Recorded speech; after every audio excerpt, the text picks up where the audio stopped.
is just doing it. Oh, Just we're picking a live. spot. You just guys, I like We you do guys. You we just do the fucking do rolling it. start. Yeah. All right, cool. We don't Oh, try not to make it too profanity. intimidating. Go for it. Cool. Yep. Amazing. Anything's allowed. Yeah. It'll be hard for me to not. So just to be straight. You're in the right place. Right. I like you guys already. This is not so bad. Let me see. And so you guys, Comfortable here. the Lost Coast Populist, you're starting your. How long have you been doing the podcast side of that? We've been doing the podcast side of that for, I think, 2 weeks. We built out the podcast studio about 3 weeks ago, and it's changed shape like every episode since, just because we're kind of learning as we go. But yeah, it was kind of just, we realized we needed a podcast studio because we need a news studio, because we plan on covering the news in ways that hasn't been really done so far in Humboldt County. And without the studio, it would just be impossible to achieve our goals. Without being done in Humboldt County thus far. Yeah. As what? What are you trying to build out with this? So, Lost Coast Populist, the way that it came to be was basically, backing it up really, like kind of even further, my best friend, Adam Lustig, he was the original person who had the kind of like the title Lost Coast Populist, the alias online, the social media Lost Coast Populist, and he actually owned the domain. And him and I had been working together under Humboldt Freedom Coalition and like the kind of the health freedom movement that kind of came out as kind of like a reaction to the COVID mandates and stuff. So we were doing political activism together there. And we also worked together also as volunteers for the Humboldt GOP.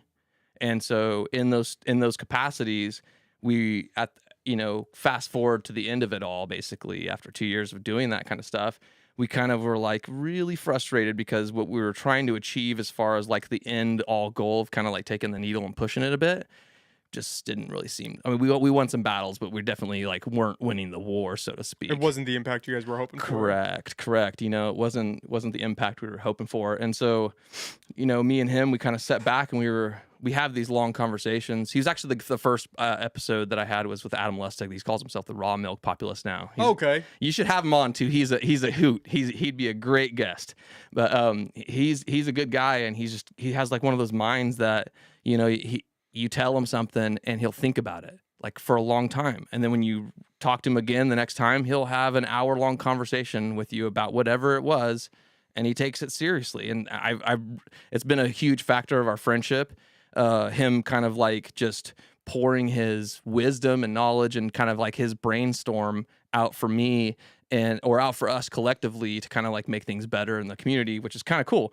And so he was like, look, I have this lostcoastpopulist.com website. Maybe we could do something with that. And I was like, it's funny because I just started, researching and kind of like getting back into this character named Andrew Breitbart. I'm not sure if you're familiar with him. I'm not. He's he was one of the original founders of Huffington Post, and he went on to found Breitbart News. Breitbart's like a kind of like a right-wing news website. And so I was just like he died in his 40s. And so I was just kind of getting into him, just kind of, I read his book and like watched a couple documentaries about him and stuff. It was kind of just, just kind of deep diving into him a little bit. And he had done something, and I was like, maybe that's the thing. Like, what haven't we done? We got involved with the local political party that we thought we were aligned with. That didn't work out very well. We started a nonprofit organization. We got all kinds of volunteers. We did all that, and that did what it did. It was really awesome. There's lots of positives to say about that, but it kind of didn't achieve the goals that me and him were trying to achieve, at least in our kind of like smaller collective group. And so in that conversation, kind of Lost Coast Populist, the news organization, was born. And then it's kind of like it developed even further where we're like, you know what, let's go bigger. Let's have a bigger view of this. Let's Humboldt Media Group, LLC. And Lost Coast Populist News is just a product, one of many products that Humboldt Media Group, LLC is going to bring about. So it's going to bring about podcasts. It's going to bring about radio stations. It's going to bring about print news. It's going to basically we want to compete on a level playing field with North Coast Journal, Lost Coast Outpost, Time Standard, Mad River, Union, you name it. And and so that's kind of what we intend to do now, is basically be a competing news organization and a competing media group with all of those parties. And so was that the idea when Adam had the Lost Coast Populist, or did you No. you took it over and started saying we need to build this out and Yeah. make it something? Correct. Yeah. So like his idea, I mean, he wanted to do journalism with it, and obviously like the name I think was kind of like when he first came up with it was like a really cool way to use populism with what we're both into, and kind of like tie it into an online name that like kind of like stabs at Lost Coast Outpost a little bit, you know. And you know, so we were both like, yeah, yeah, you know, back in the day when he first kind of came up with the idea, you know, and that's kind of, it was like literally just like that kind of just, you know, kind of trolly type attitude.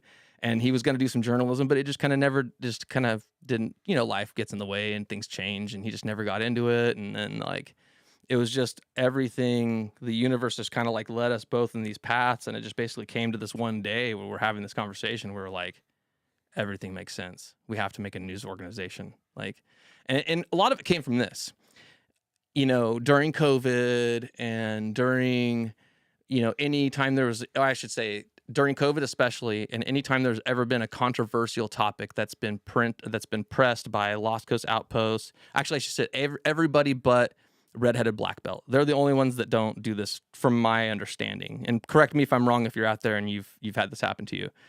But they censor their comment section. And I'm not saying like with like hate speech and like cursing. It's literally like, I don't think this article really touches on the subject matter and is being careful or, you know, thoughtful in the way that, you know, you're claiming this author to be. You know, I have a XYZ dissenting opinion. Click, delete. Like you won't even, and then like I know people because they use this program called Discuss, DISQUS, not disgusting as much as that sounds like you're like censorship, disgusting. But they literally use a program called Discuss, DISQUS, I believe. And when you log in, you can actually see all the times they censor you. So I've got like, you know, all these people that have sent things now to tips at lostcoastpopulist.com. We're like, you need to write a thing about how they, and we're thinking about writing a thing, but it's kind of like, how much can you write about that? You know, like here's another screenshot of them censoring people. Here's another screenshot of them. You know, it's like, it's an interesting story, but it's not really a story yet, I guess. I don't know. Maybe it is. I don't know. But like I've had a difficult time of figuring out how to develop that into an actual like story, you know, because each one's its own case and it gets really involved and deep. And then it's like, some of the stuff I'm like, yeah, I could see why they censored you there. And then, you know what I mean? That's the hard part, yeah, right? Yeah, you when know, people like start throwing around slander or right, just getting abusive with their words, it's like, yeah, I can kind of see why they pulled that off their site. But when they're just discussing ideas and that gets pulled, that hits a little different. I felt like if I kind of like published this post and I were to select certain screenshots that I was given and not take certain ones, that I would get heat from the people that, why didn't you use my material? Then you're biased. Then I'm biased, correct. You know, and so I felt like it was kind of like not that the people were trying to trap me, but it was like an inadvertent trap kind of a thing, you know. Whereas we're taking the exact opposite. The First Amendment just is our entire policy for our comment section. Go. Like, we're not interested, and I don't have the time. You know what I mean? Like, what it is basically, when I'm going to use it as user generated. If you have a problem with something that's said there, bring it to our attention, and if we agree with you, we might do something about it. Probably not. So were you just not happy with the news here locally? Is that why you felt the need to fill this out? Brother. That's Andy, like time out for a second. Andy, can you turn my headphones down just a tad bit? A little bit more. A little bit. Up a little bit. Up just a little bit. Perfect. You sound perfect to me. Yeah, okay. Yeah, that's good. We're on separate splitters. Yeah, so you've got your own volume. The next step is to add that so you could be over there and you could turn up your volume or turn it. Can you hit me just a little bit more? They have that feature? Yeah. Ooh. I mean, you can build out. If you can think of it, you can build it out. That's perfect. Thank you, Andy. That's true. So you weren't satisfied with the news? No, man. I mean, the news here, oh my God. Not satisfied is like a nice way of saying it. I'm disgusted with the news here. I'm absolutely disgusted with them.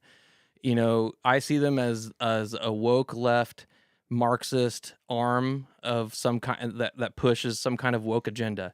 And I can't tell you who or what is, you know, I'm not going to like speculate as to like how this all shakes up behind the scenes. All I can say is you look at what they put out, you look at how consistent it is across all five of them. and they beat a narrative. I mean, you got Alan Bongio recently is a racist for saying the word Indian. Complete bullshit. And I mean, I crushed that entire story, but they just kept pounding it, pounding it, and pounding it. Even like bringing up bullshit about his wife being related to this fellow Travis Schneider through like 4 degrees of marriage, just so they could throw his wife's name in an article that calls him a racist. I mean, it's the most disgusting, egregious shit that I've ever seen ever. And I think that they all should be ashamed of themselves. I think they're horrible people. I think that they know what they're doing. And I think that the time's come for a news agency like us to basically stand up and be unapologetic for who we are, and also point out every hypocritical bullshit fucking thing that they come about with and just slice away at it. And so my whole goal has basically been just to go ahead and just allow them to do what they do, and then I'll just cut away at them and just steal their credibility one step at a time. Because if they want to keep lying and slandering and defaming good people for just political expedience, go for it. Go for it. Because now there's competition. The only reason they could get away with it before is because they were all packed together, so they could beat the same drum together, but there was no one that was brave enough to stand up to them, or maybe guts enough, or whatever you want to call me and my organization and my team. And so that's kind of where we're at, like some of the journalists there, they have some credibility. They have some, they will cover things, and they'll be like non-biased in certain things, but then they'll cover certain things and it's just so hardcore left. It's so hardcore off the deep end, like woke, idealistic, just ridiculousness. It's hard to take them seriously. I mean, it's just, and they play it, just they play one side so much, and they just completely. This is anything that's right of center, or anything that's just center, right? They'll just literally they'll either slander it, or they'll just omit it. They'll just ignore it like it never existed. And so what they are also doing in a long-term deal is they're branding Humboldt County in a certain way. They're taking Humboldt County and they're branding us to the rest of the nation that looks to us to maybe send their kids to the college here.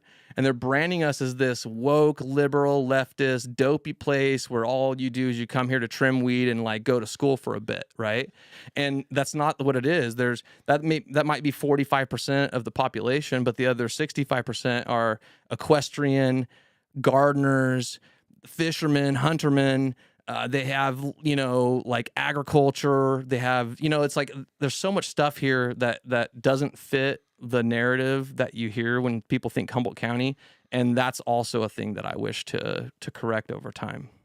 Well, the aspect of weed, that is a huge factor in Humboldt County. Yeah. I don't know about necessarily leftist or wokeism, Mm-hmm. but weed is almost intrinsically tied into Totally how we are, who we are today.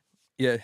But why do you think that is, that those news organizations tend left? Do you think that's just because that's what's popular right now, or that's some intentional agenda that they're all going to line up and they're going to send this? Really good question, Nick, actually. So I have a philosophy that I look at it as like a kind of double pronged thing. There's some people that know what they're doing, and there's some people that are just under the pressure.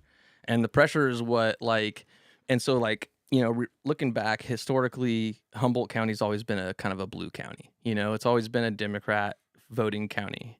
And the Democrat Party, just like the Republican Party in the past, like say 4 to 6 years, has seen a what you call precinct strategy. Are you familiar with this? I'm not. Okay, so I'll go into it. So precinct strategy is basically something that Bannon covers on the War Room. It's another podcast. You should totally check it out. He's amazing.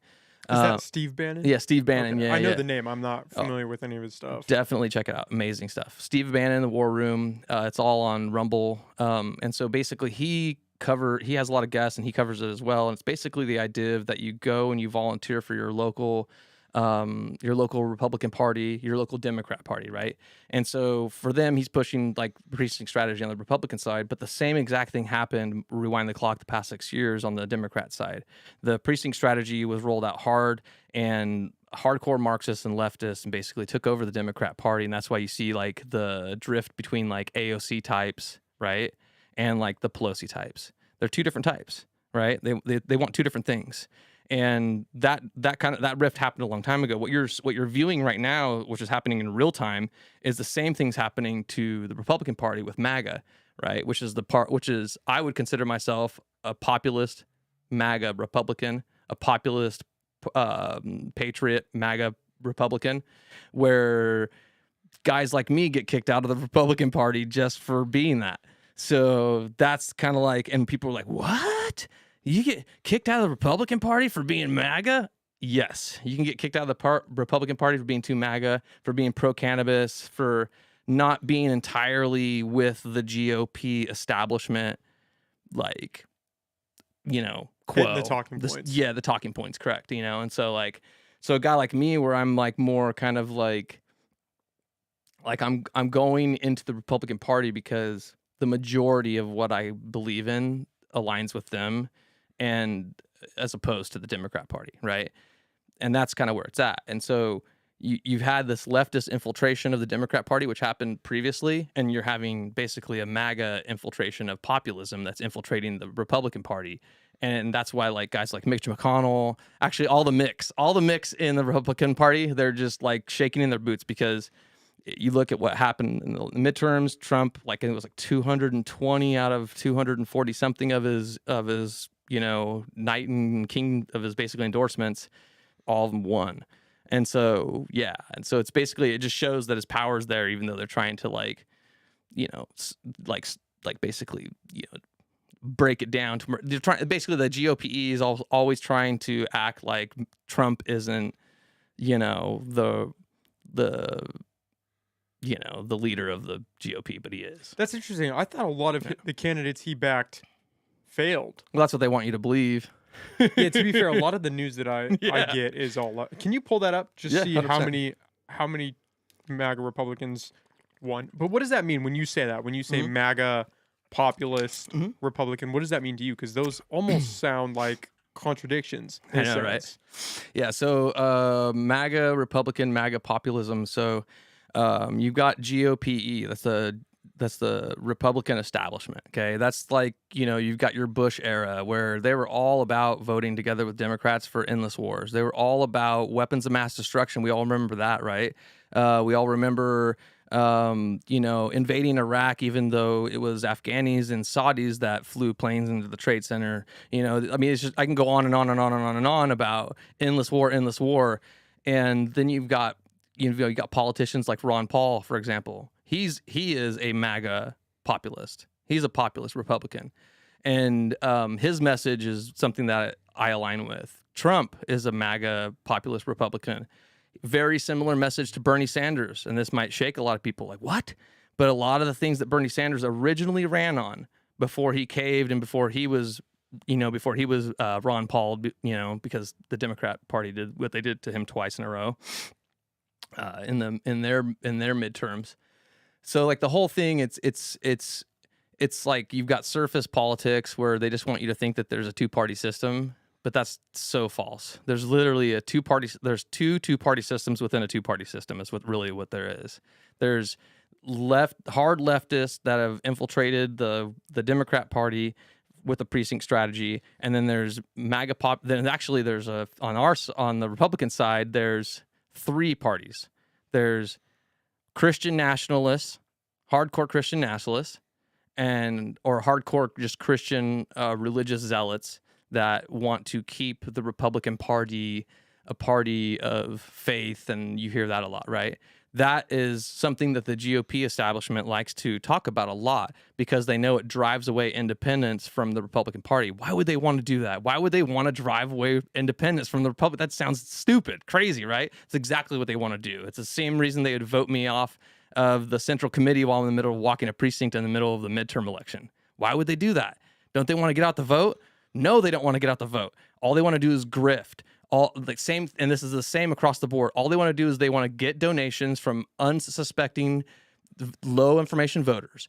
The people that are getting the donations that run these little county parties, they have their little collective they have the little like fancy steak dinner parties with champagne, and they invite the whatever the hotshot local, or state politician that wants to come and kind of headline their event. They come, they take their selfies with them to get on Facebook and rub their shoulders and take their pictures, and that's what it's literally all about. And the scariest thing about it is when you volunteer for either one of these things in these committees, those local committees, which I found out, I was voted on to the committee. I was voted on to as the 5th district chair. So I was in the executive committee. Like the only hire you could get is literally being the chairman, right? Or being like the vice chair or any of those, right? And not a single time did the California GOP reach out to me. No email, no text message, no phone calls, nothing. Just wrap your mind around that. But do you think that's because you're in a blue state, in a blue area where there's almost not a point? They should be up my ass more. Yeah, but do you think they just give up? Because, I mean, are you going to flip Unacceptable. California? Are you going to flip Unacceptable. this blue area? I don't care. Are we in a war? Do you care? Are you trying to win elections or not? Are you a it's like, what? Like, I don't care. Like, they should be up your ass. Like, the only people they should be leaving alone are people that they don't know or aren't doing their job. Like that guy's such a badass. I don't even have to look at him because he always does his work and he's just crushing it every year, right? Yeah, don't look at him. Brand new 5th district chair in Humboldt County. You don't even reach out to him and like go, hey, here's some things you can do. Here's some blah, blah, blah, blah. So why do you think that is? Why do you think they didn't reach out? Because I think the entire system is nothing like we've been portrayed in movies, in shows, in radio, everything. I think it's all like when you've finally gone in and you've finally done it yourself, what you realize is it's nothing like it's been portrayed. It's so boring. All the theatrics are just theatrics. It makes it all seem bigger and crazier than it really is. And I think it's there to make it to where guys like me, you, and you know, and you don't show up and volunteer because it sounds bigger and crazier than it actually is, but it's actually boring. You show up, there's these meetings. You're like, what am I doing here? You know, you're taking notes and it's all over with at the end. And then, you know, like you have to learn parliamentary procedure, which is like, what? And it's like Robert's Rules of Order, like this gigantic book of different ways that you can conduct yourself in meetings. So you have to get your mind around that to even be effective in these meetings. So, I mean, that's just another, like a big, like firewall preventing your hurdle you have to jump through. Oh, sorry. I was going to say, I'm so sorry. Did you find anything for that, Sorry, the GOP dogs. races? Did you find an article or anything you want to pull up? Sorry about We that. can check that. No worries. Yeah. It's all part of the fun, right? It happens to me every now and then too. I'm like, ah. But yeah. So it's just, I mean, it's crazy, man. It's a crazy situation because like, for Humboldt County GOP, you've got basically you had like the people that were kind of like the establishment GOP that were already there, and it's all just hardcore religious zealots, right? Like hardcore. I mean, Well, that's what you think of when you think Republicans. yeah, White Christian nationalists. That's the Right. branding. right. But that's because they try to push that on you. That's It's the whole. effective. Yeah, it's very effective. It's very, very effective. And that I can't stand it because the Republicans do it too. Like, and even ones that I know are for a fact are not Christians and they're not religious zealots, they just literally push that. I hate them for it because they know what they're doing. They're driving away independent voters who think that this is all a party that when you become a Republican, that you're a Christian now, or you're like part of some dogmatic kind of worldview. And it's so false, dude. Like, I'm a Republican because 70% of what I believe in, or 70% of their model is what I believe in, and the other stuff I'm not cool with, right? They're the people that were running the Humboldt GOP. If you're not 100%, you're not 100% for them, right? You can't be like, you know, like for me, like abortion, for example. Like I'm cool with abortion for like being raped or, you know, incest or, you know what I mean? Like all of the reasons justifiably you would be, you know what I mean? But then I'm also not for it for just birth control. Like just an elective procedure. Right. Yeah, I'm not cool with that. And especially if like taxpayers are paying for it or somehow like financing it in any way, because I know there's some people that are absolutely appalled at it. And I think that it's unfair for them to have to pay even a penny to something that they're appalled that they would never accept, you know? And so it's just on that.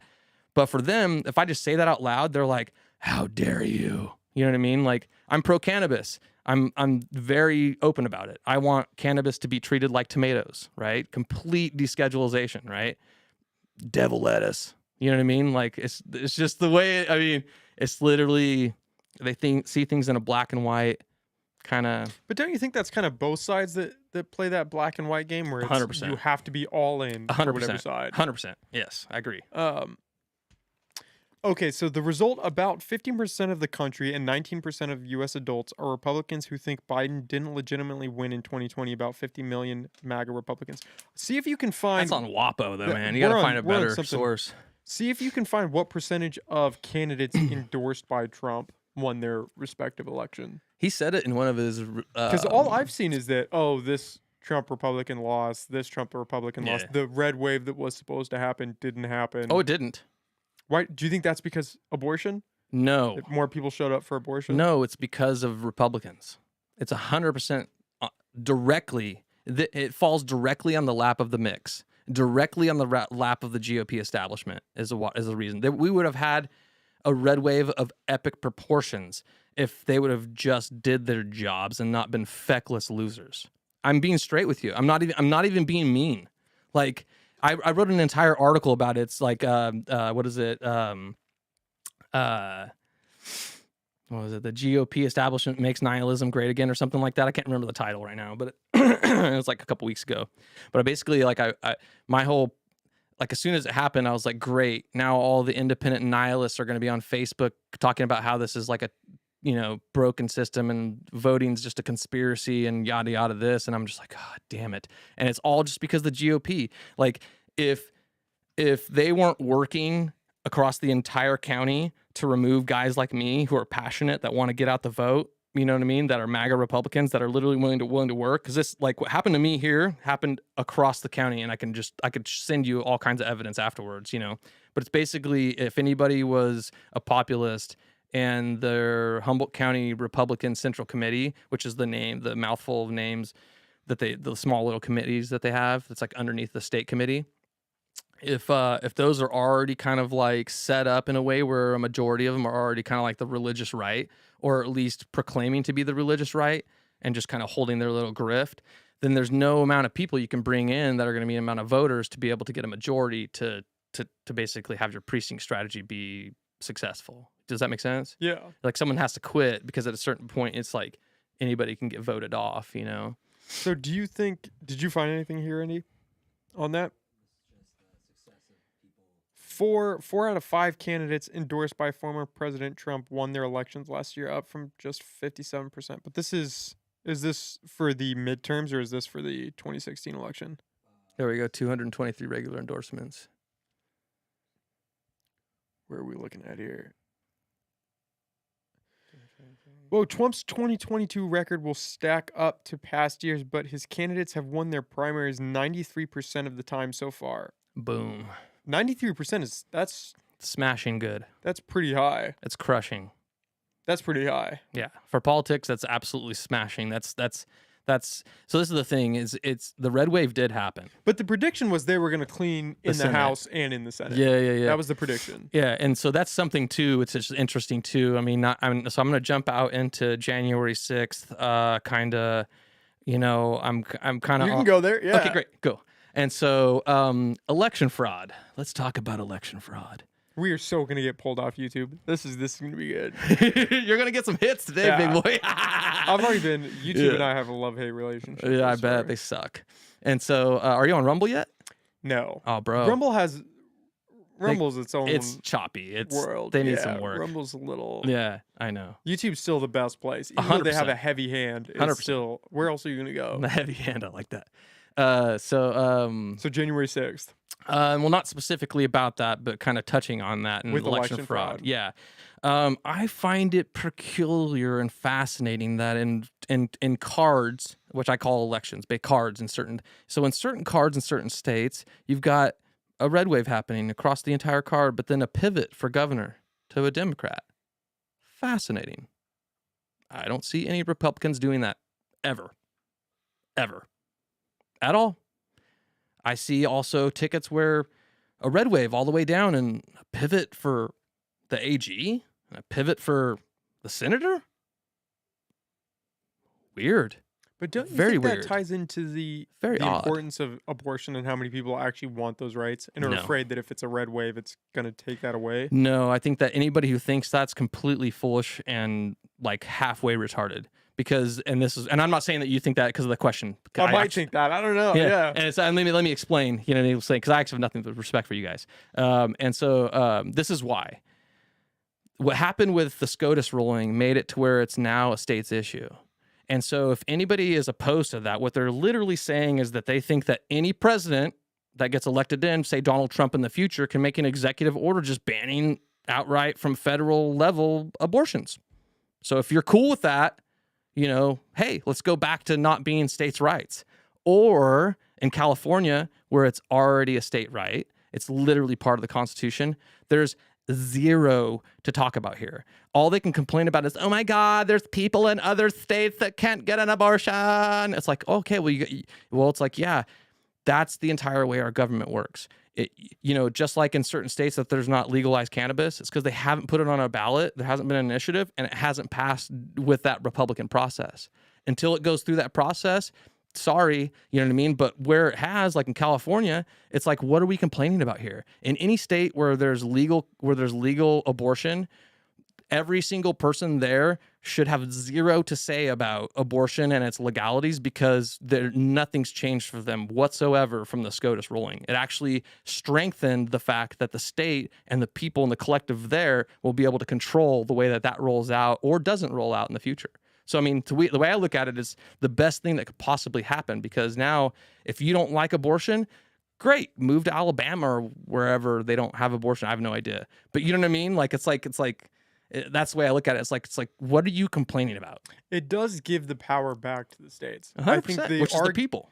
Which is the people. I think the argument is that what if you're in a state where it's not legal and you want an abortion and you can't afford the means to go to a state where it is legal? What do you do then?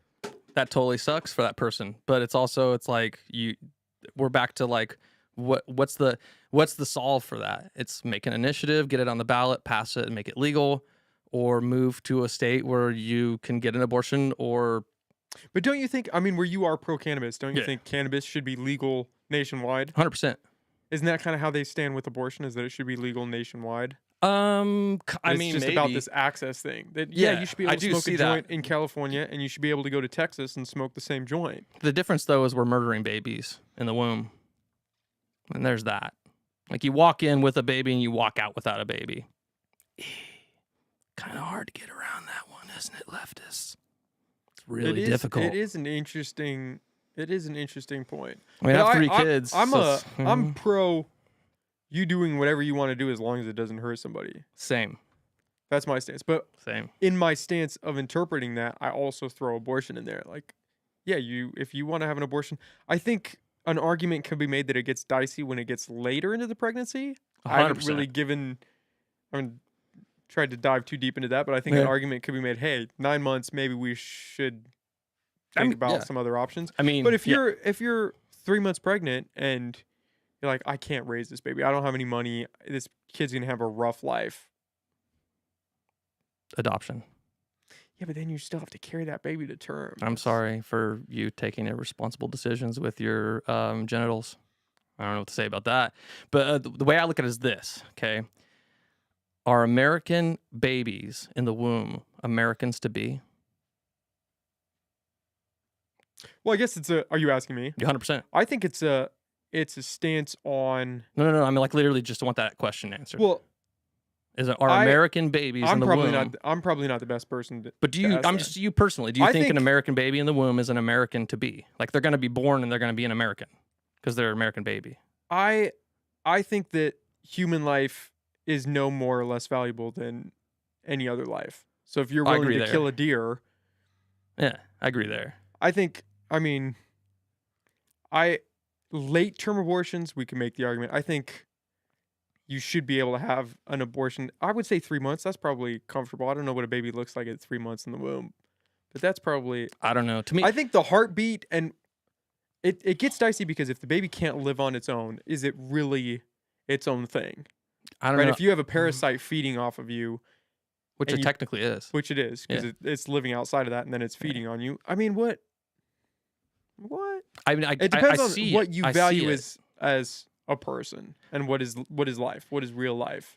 The way that it shakes up for me is this: is what I have a hard time reconciling. Is what I should say is what I have a really hard time reconciling, which kind of shaped my views. Is this: is I view, because I've had 3 boys, right, and I've held my hand over my wife's stomach. And I've felt them kicking from the inside from very, very early on, right? And the experience is moving. It's an incredible experience, especially when it's coupled with later seeing them come out and then them being a person and then now them being, 10 and 12 years old and speaking to me and having opinions and being geniuses, and so going through that experience, the way I see it is that if you are an American woman and you have a baby in your tummy, that is an American to be. It will be born an American, regardless of all factors. It will be an American, even if it's a lump of cells when it comes out and it's like nothing. It still is an American, right? Because that's the way the law works. It's just flat out. When you're born on American soil from an American, you're an American. Period.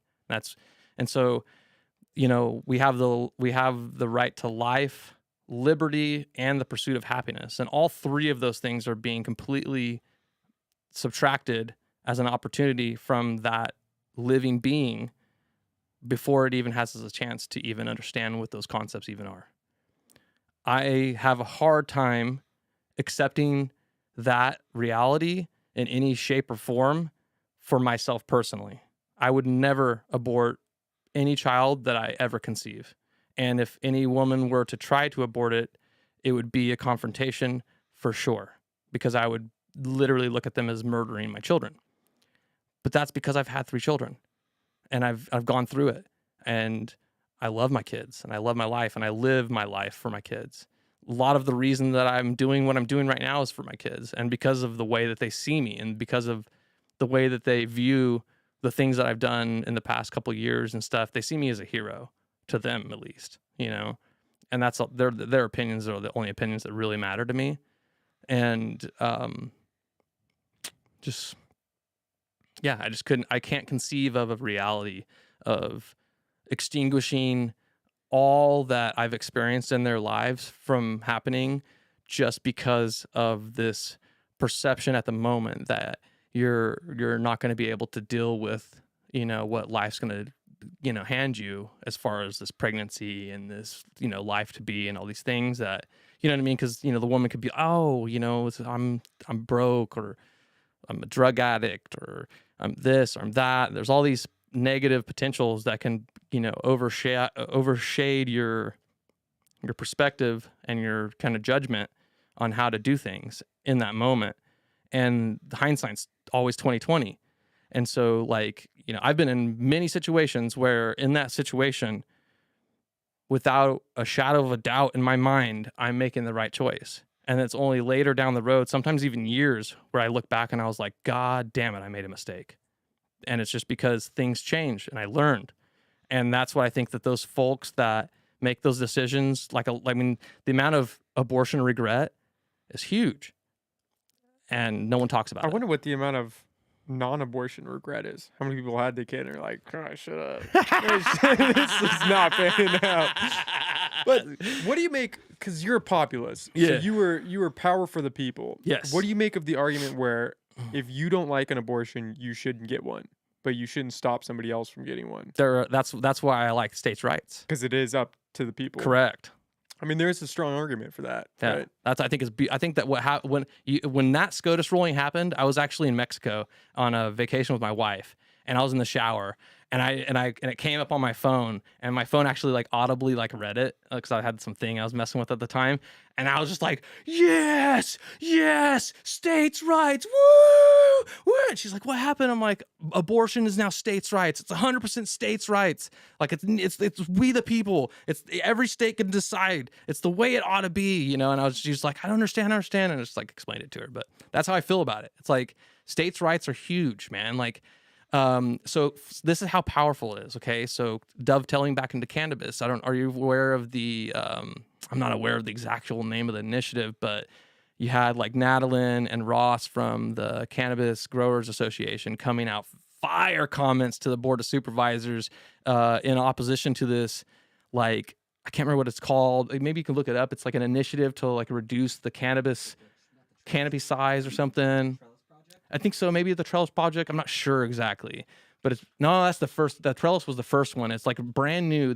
But anyways, these old folks down in Southern Humboldt, they created this initiative. They were out at the fair getting signatures, And it was basically like, yo, we want to like eliminate these massive farms that are doing like these bad things to the environment and and basically like they made it sound like they were all for like small businesses and small cannabis farmers, but when you really look into the nitty gritty of what they were saying, it was going to eliminate like the massive amount of farms that are here, and it was actually mischaracterizing what you would call like commercial and industrial cannabis to make it seem like it wasn't what it actually is, you know? And so they were out there spitting fire comments about it and like in you know, in passing and stuff, and on the board of supervisors. And I was just there and I was super impressed by both of them. But I lost my train of thought thinking of their public comments. They were that good. Let me think about what I was saying. Basically about how it goes into abortion, and so they have, okay, so yeah, that's what it is. The power of we the people. They made this initiative and they got, I think, like 4,000 or 7,000 signatures, somewhere right in there. And because they got these signatures and they were all verified signatures, the board of supervisors now has to either accept the initiative as is or put it on the ballot for 2024, right? And so that's how powerful it is. Like any of these states where there's not abortion, any collective group of people can do this. They can write an initiative. They can get with initiative writers. They can do this. I mean, if that old lady and that old dude can do it, I mean, you go watch on board of supervisors in the video. If they could do it, you could do it. I could do. Any of us could do it. Like what I learned that day was like, wow, I could write an initiative for literally whatever I want and get 7-ish thousand, some kind of thousands of signatures and make it a thing. You know, like it blew my mind. Like I didn't know it was that easy. You know, and so that's kind of where we're at, you know, with this whole abortion thing. It was like, I think that it's back to a place where it's actually in a good space because we, the people, collectively in each state can define the future of that state in terms of abortion, cannabis, what have you. But don't you think there are some things that supersede the state power and should be like marijuana? I think that marijuana should be legal across the board. I don't care if a state doesn't agree with it. It should be legal across the board. Alcohol is legal. I also think it's legal. It's retarded that some states you can't buy alcohol certain days or after certain times. Yeah. If you're an adult and you're of legal age, buy whatever you want whenever you want, right? But that's a power that I think should supersede the state jurisdiction. And we do have certain things like that where it's, hey, Big Daddy's coming in, the federal government, we're gonna make this decision, and it's the law of the land. Right. That's not supposed to happen, which is kind of fascinating, which is something I learned when dovetailing into all this kind of stuff, which was I was looking into a Second Amendment court case, and I was writing a paper on that, or a blog piece on that, and really fascinating. I didn't know this, but the states came before the federal government, and the states made the federal government, right? And so the federal government is subservient to the states.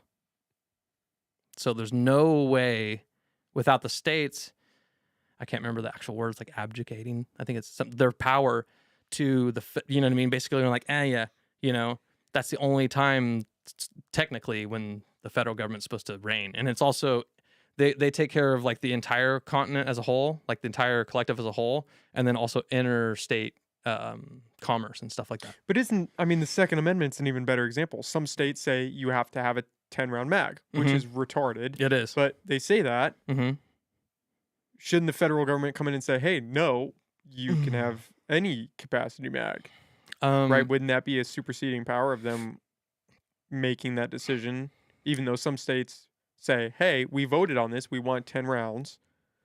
I believe that all of the states that have made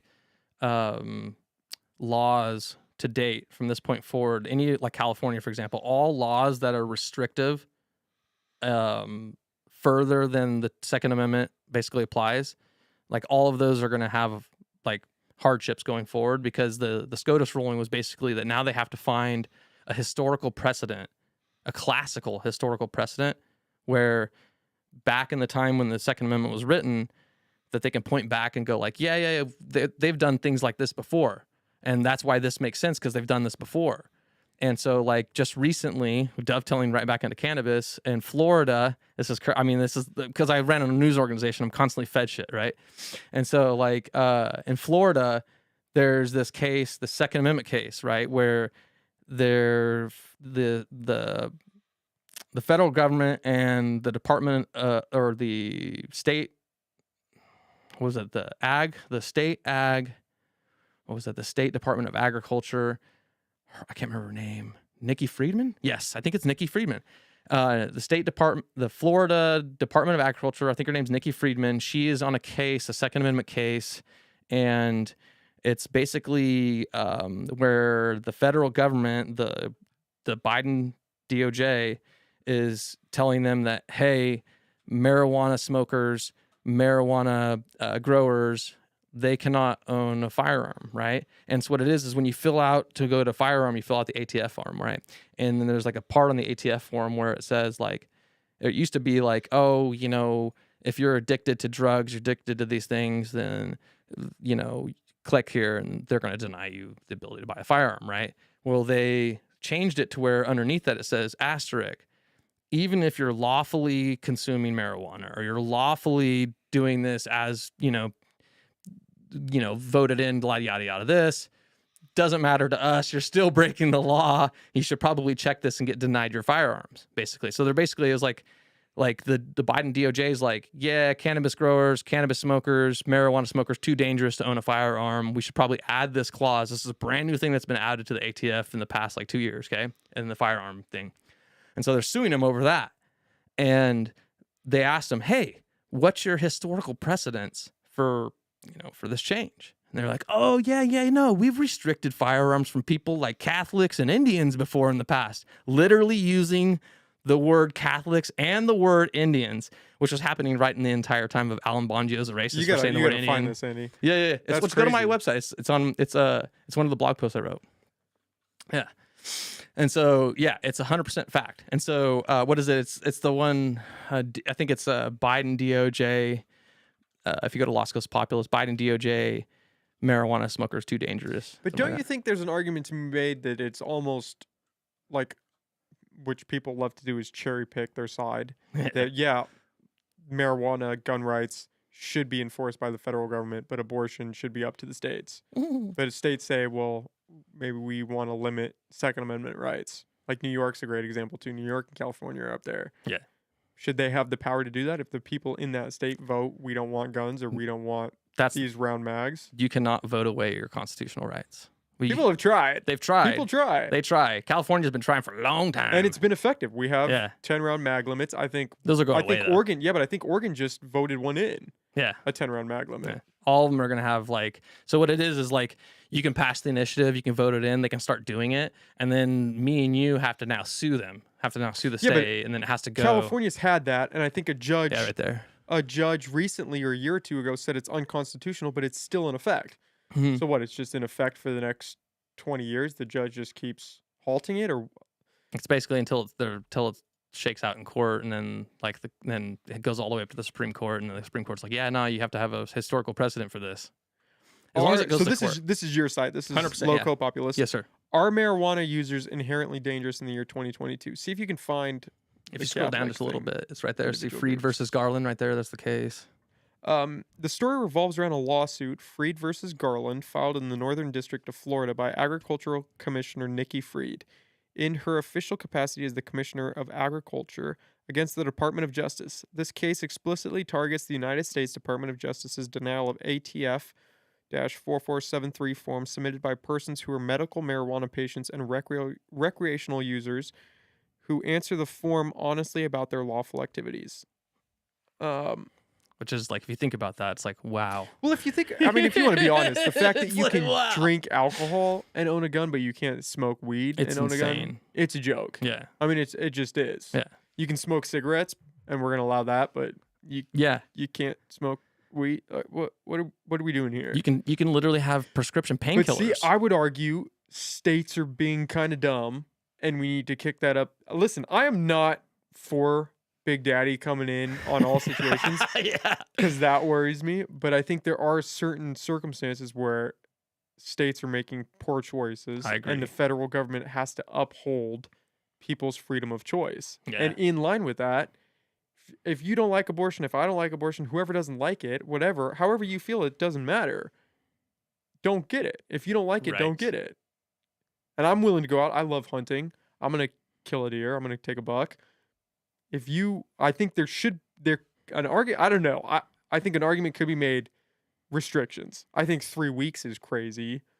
That's crazy. That's crazy. Yeah. How many people don't know they're pregnant at 3 weeks? Well, I just think it should just be like it should be use case. Use case. Yeah.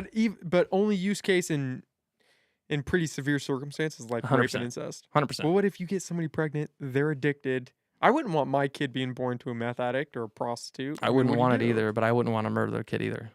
Like I don't see that as the answer. Like to me, it's like But what about foster care is terrible. it's not perfect. The world's not perfect. It's pretty bad. Yeah, so in keeping up with that, shouldn't we say, well, No. if you're Kill under the 3 kid, months, under 6 months, murder the kid, save him this terrible potential life. What if he grows up to be a Ben Carson? Listen, I can say honestly, if I'm in the womb and shit's not looking great for me, take me out of the game. Coach, pull me out. I'm not gonna feel any like, two ways about it. I'm not gonna beat you up about your disposition. Yeah, but honestly, you know what I mean? I'm not a dad, so I mean, Yeah. I can only speculate because I've never had a kid. I've Have been in one, dude. It's situations. awesome. Well, yeah, I'm gonna wait a little especially bit the on making the kid part. that seems like the best part. But It it's is the amazing. It's the effects that come after that you're like. I love my wife. But I mean, it's interesting where you are this power to the people, and it doesn't seem like. So you are anti-abortion, but with stipulations. Me personally, with rape and me incest. personally, Donnie Creekmore is anti-abortion with some stipulations. As far as stipulations. Lost Coast Populous is concerned, we're a populist platform, and we're also I like the little disclaimer going out here. well. I just don't want people thinking that Lost Coast Populous is like an anti-abortion platform. You know what I mean? If someone wants to write a pro-abortion opinion piece, I'm going to totally publish it. I'm not going to edit it a bit. You know what I mean? I'll even search engine optimize the thing. But where I'm going with that is you are anti for yourself with stipulations, but Yeah. you are not anti states ratifying it if a majority of those people want it. No, yeah, that's perfect. That's beautiful. You just want the people to have the say. 100%. 100%. That's exactly it. That's exactly it. If the people in like I am 100% okay with the people of California saying abortion's legal. The people have spoken. That's the end all for me. That's like there's nothing I can say. The people have spoken. I mean, there is an argument for that. Why doesn't every state just Yeah. enforce their own legality of abortion? A lot of it is it takes work, and it's back to the People don't like work. I swear, that's dude. the hard part. It's bro, and it's back to the volunteerism. The overwhelming majority of all these folks we're talking about are volunteers just like me in these central committees, going to these boring meetings, not knowing what the hell they're doing. Those are the people that become politicians. It's like it's a fascinating road to walk, bro. I mean, I never wanted to be. Okay, look. Before I moved to Portland, Oregon, like 7 years ago, I never would have ever done anything like be on a podcast, talk about politics openly, have a news website, give a shit about politics at all. I used to be an independent nihilist. I used to think that voting was completely a conspiracy, that it was just there to make us all feel like we have a say, but really all presidents and all politicians are selected, not elected. I 100% had that. Like I volunteered for Ron Paul's campaigns. After I saw what happened to him, I was so disenfranchised. That was like I was like, fuck this. It's broken. It's bullshit, right? Moved to Portland, Oregon, lived there through the entire Trump presidency, completely shaped my political views today. Yeah. In Portland, Oregon. Absolutely. Like I lived my life in the Central Valley of California, Modesto, California, so I was born and raised. I moved to Portland, Oregon because of an opportunity selling fertilizer at that time too to cannabis growers. And then, that was going great and everything like that. It was more or less the city itself taught me kind of like who I was politically and in a bunch of really interesting scenarios that just kind of came about because like I didn't vote for Trump the first time. You know what I mean? I didn't vote at all. I was very like, are you fucking kidding me? Hillary Clinton versus Trump? Like, is this a real thing? Like, this is a movie. This is like, of course she's going to win. Like, you know what I mean? Like, she's got it in the bag. Like, against Trump, like a TV guy, like, I just wouldn't even give it a second. I did love I watched both of the big, hoo-ha debates, and I did love those as an entertainment factor. But I wasn't like, yeah, I'm going to vote for this guy. This is what the country needs or anything like that. I was so just like, this is bullshit. This is more evidence of my theory that this is bullshit, right? Like this supports my nihilism, right? And then I remember this night. It was it was such an incredible experience. It like literally shaped me. So I'm driving around trying to find apartments all day and houses to rent and stuff in Portland. Raining like I've never experienced in my life. I mean, just like it's like split pea fog version of rain. I was like, is this for real? What is ridiculous? You know, it's like the ocean just like, it was just insane. And so I'm just driving around, and then I get to my last place. It's dark. I'm going back to my hotel, and I'm driving down into the city from like southern Portland. And like right as you kind of like come into southern Portland on 5, it kind of like curves and it goes along the river, and you can see the whole cityscape on the right hand side. It's a beautiful view. And right as I took that turn, it was like the whole freaking freeway just stopped, right? And I'm talking like that freeway is like 12 lanes, like 6 lanes on each side, and just dead stopped on my end, and crickets, not a single car on the other side. And I was like, what in the fuck is happening, right? Bear in mind, I'm like, don't pay attention to politics at this point in time. It was the day after the news came out that Trump won the election, right? Okay, so this is the night after. Okay, and so I'm like sitting there in just dead traffic for like literally an hour without moving. I'm a karaoke enthusiast, so I'm like, okay, fuck, what am I gonna do? I guess fucking karaoke bar or something, you know? And so I get on Google Maps and I find a karaoke bar, and I start just like, you know, moseying my way to the right divide, and then I finally get to it, and I get down the right divide. I drive down the right divide for like way too long, and finally get on that exit, and boom, I'm like, I go to this karaoke bar. I was like, sweet. Go up. At that time, I drank, ordered my at that time, what was it? It was vodka soda lime, Grey Goose. Yeah, I like the Grey Goose. And he's over here shaking his head. Yeah. He's like, yeah, Grey Goose, that's good. And so I got one of those, and I pounded it. I ordered another one, and I look up at the TV, and I was like, holy shit! And it looked like New York City, and it was just like a fucking riot, dude. Like people starting things on fire, throwing shit through windows. Like, I mean, literally, I'd never seen anything like that in my life. And I was like, bro, I pointed up at the TV to the bartender. I'm like, bro, New York is fucking lit right now. And he was like, New York? That's outside. I'm like, huh? And immediately it cuts to the freeway, and they've literally got like cars on fire and all this stuff. And they've like, and all these people have like Antifa have like lined up, and they've completely stopped the freeway. So the reason I was stuck in traffic for 2 hours was because of a bunch of leftists standing out on the freeway thinking that there's these geniuses, right? Fucking geniuses, right? Let's stop the traffic in Portland because you know what? All the Trump supporters are in Portland, and all these voters, we're going to really show the Trump voters. Dude, like, what did Trump get, like 10% in Portland probably? You know what I mean? Like, they're literally stepping on their own people's dicks. You know what I mean? Like, they're literally causing their own, like, Democrats and liberals, 90% of those were in the traffic with me. You know what I mean? I was one at the time. And like, you know, I was a registered Democrat at the time. You know, yes, it's like, fuck my life, dude. I was just like, what's wrong with these people? And that's what got me, it piqued my interest. I was like, fascinating. What is happening here? And then like 2-3 weeks later, there was like a riot downtown, another one.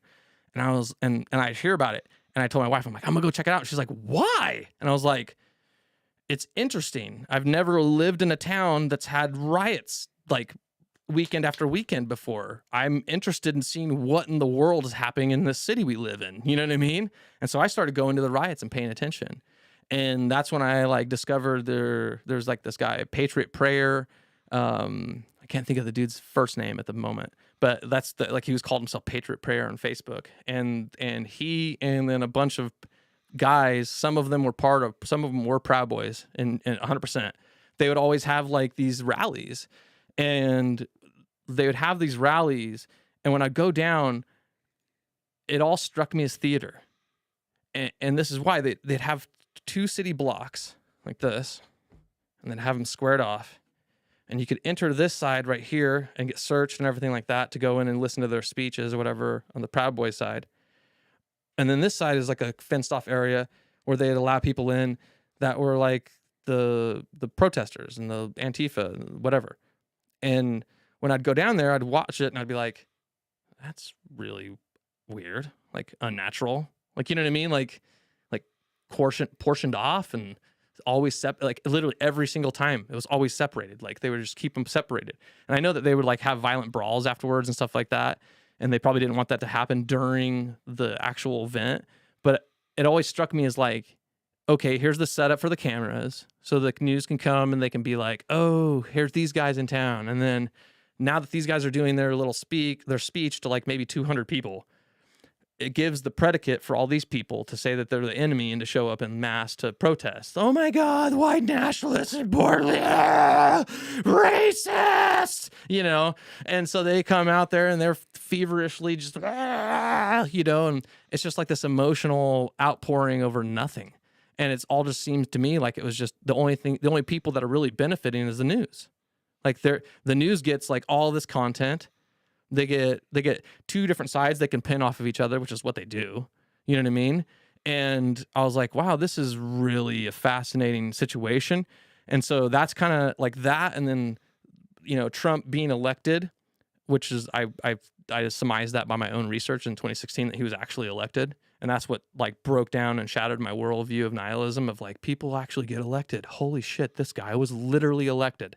Like, because I went and saw like YouTube videos of people standing in lines and precincts in the snow and just like miles and miles of lines and stuff. And so I was like, wow, there's actually some, you know, what is it? Video evidence to back up like the landslide, you know? And that's why I was like, holy shit, maybe voting is a real thing. And so then I started going back and watching his speeches, his previous MAGA rallies in 2015 through 2016. I watched all of them actually. And then I watched all the debates. And the more I watched, the more captivated I got, the more fascinated I got, the more interested I got. Not in the man, in what he was doing, what his goal was. I was always trying to figure out, yeah, he's saying this, yeah, he's doing this. What's the goal? What's the end goal? Where's he taking the country? Where does he want to take the country? You know? And then when he became elected, and we saw what he did in the UN, we saw what he did with the Paris Accord. All these things, every single one of those, I cried every time. I was like, finally a populist, finally a real populist, finally a nationalist that'll go, thank you, globalists. Thank you so much for your 30, 45 years of failure. We're going to go ahead and take care of our nation now. Go fuck yourselves. Thank you very much. It was so glorious to watch. Like his speech to the UN. Oh God, I like watched it 3 or 4 times because it was so amazing just to see him literally go up and to talk to all those tyrants the world around and go like, yeah, thanks, but no thanks. Especially right after the tail end of Obama basically being the apology, oh, I'm so sorry for America. I'm so sorry we're racist. I'm so sorry for the colonies and the colonialism. Oh my God, I'm sorry for the wars. It's like, no, dude, there's no apologies. It's just move forward. Sorry, the history sucked. Yeah, it's not perfect. Yeah, we had racism, but we are the ones that ended it. You know what I mean? Like, yeah, we had slavery. Yeah, but we're the ones that ended it. You know, it's like it's like the leftists, they always try to make it to where America is the enemy, and all it does is it fits directly in the hands of globalists, and that's why I fell in love with Trump and as far as his policy and his movement. That idea of the globalists it's pretty common, right? This idea that there's this group of global elite running everything behind the scene. Do you subscribe to that?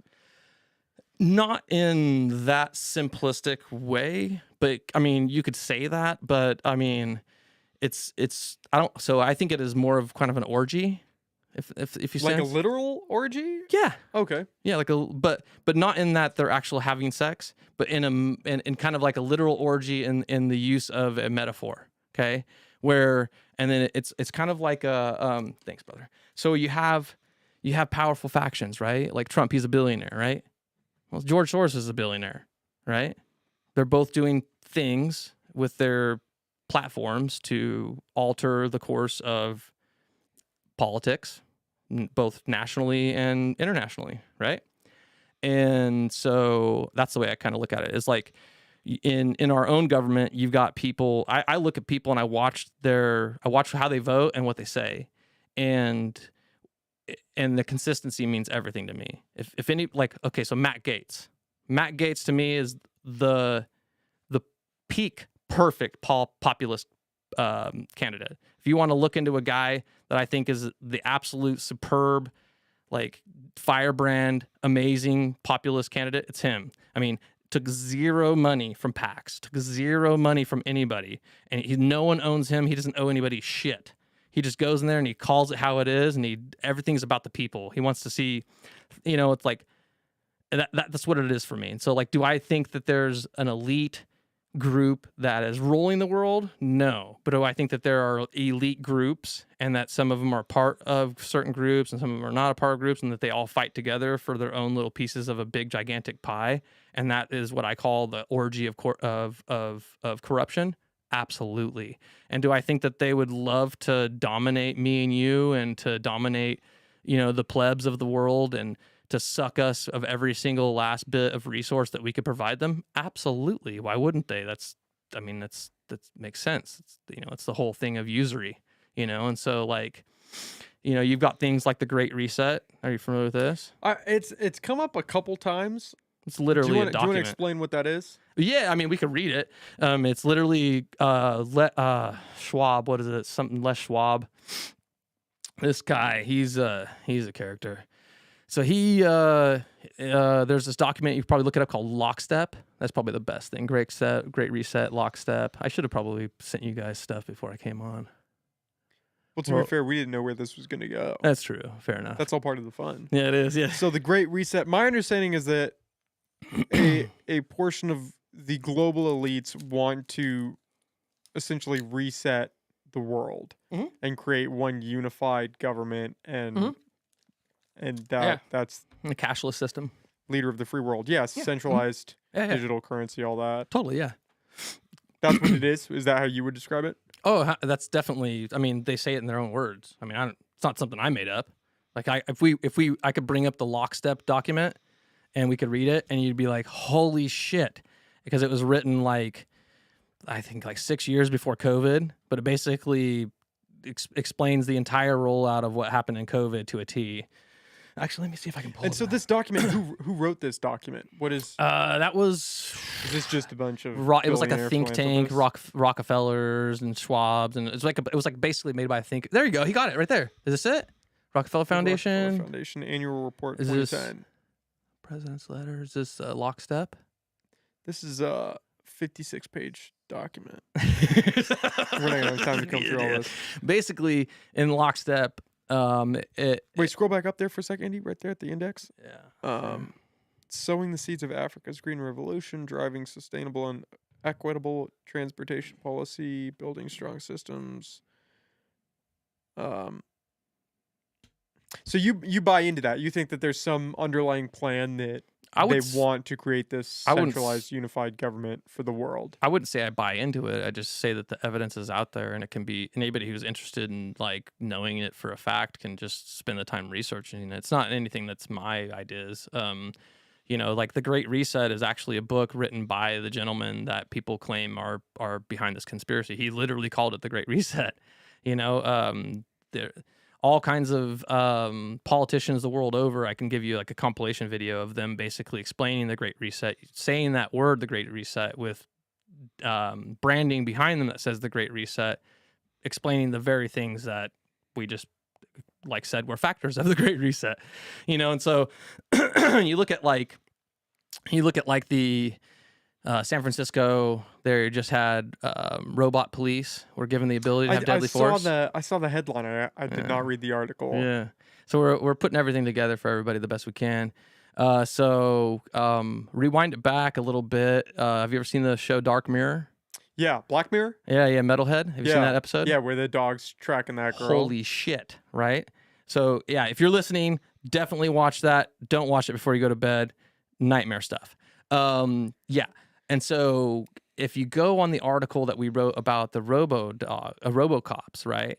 There's a video on there of during COVID, them using them save robot dogs. They were going around in China with loud phones attached to them, literally saying, stay inside, wear a mask, get vaccinated, stay inside. Robot dogs going down the street, making sure that everybody, because China's like fully totalitarianism, right?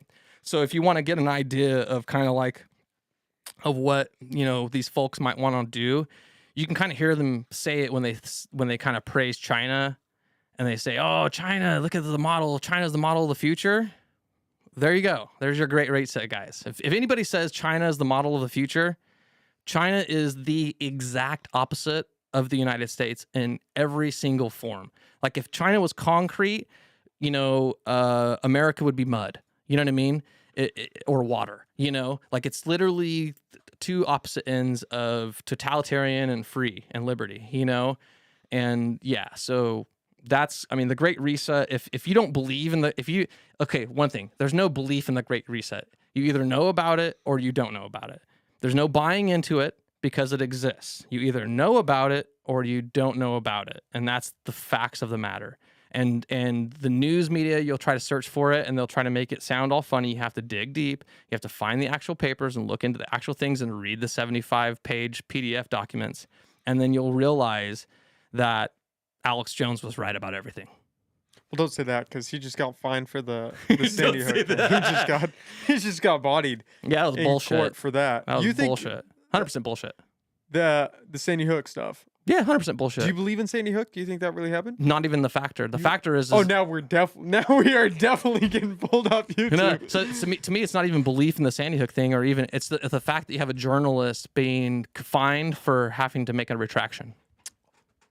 Okay, we can unpack that. But do you believe that Sandy Hook happened?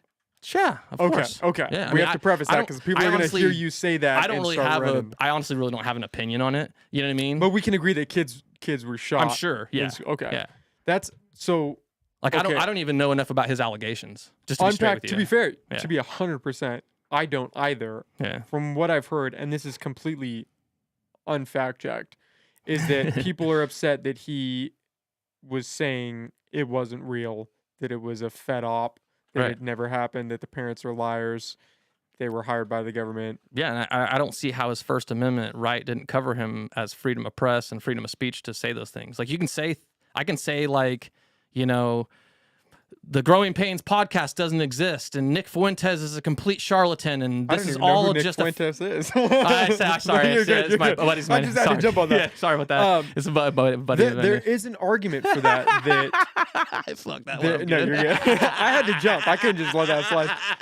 There is an argument that slander is not protected, right? I wouldn't call it slander. You wouldn't call it slander? No, he's not slandering anything. He's just saying, you think it's real, I think it's fake. You know what I mean? He's not saying that they're assholes or something, and that they're terrible people. A dog whimpering. Oh, was that a dog? Okay, I don't know. It was like a wheel. I thought I heard something. Can I use the bathroom? Yeah. We can take. Andy, do you want to take him across the street and let him in, and I'll just cut to my camera? Yeah, you're good. Yeah. I'll just monologue here for a sec. Oh, really? Yeah, you're good. All right, cool. I'm just taking a leak. Yes, that's all part of the fun, right? Of going live.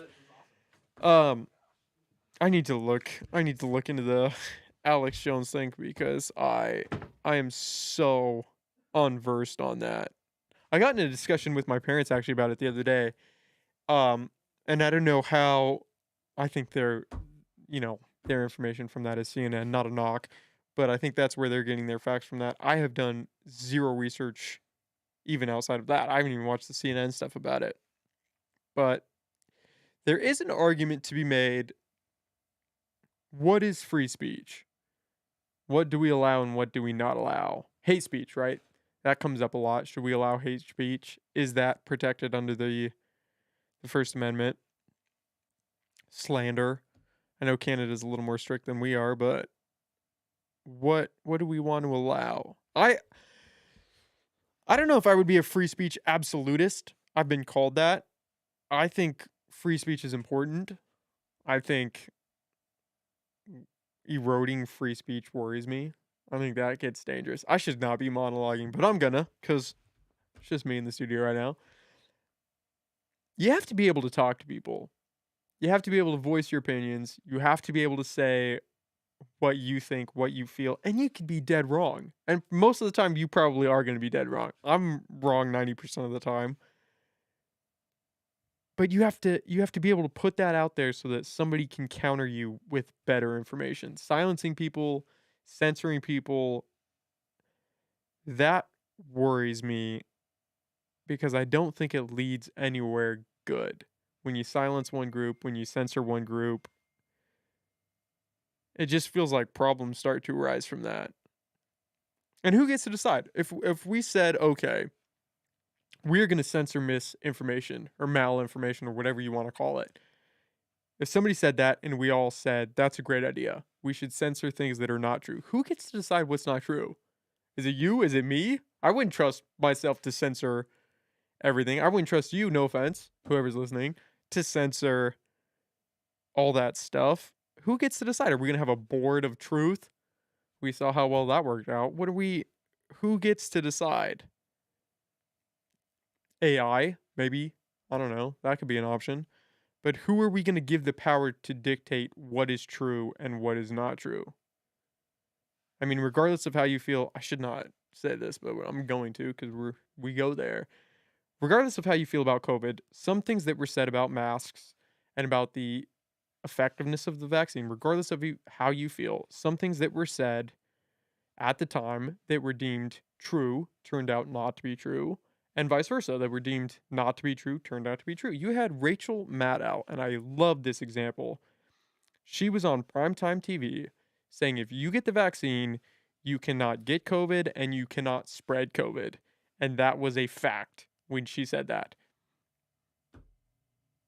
I mean, come on, what?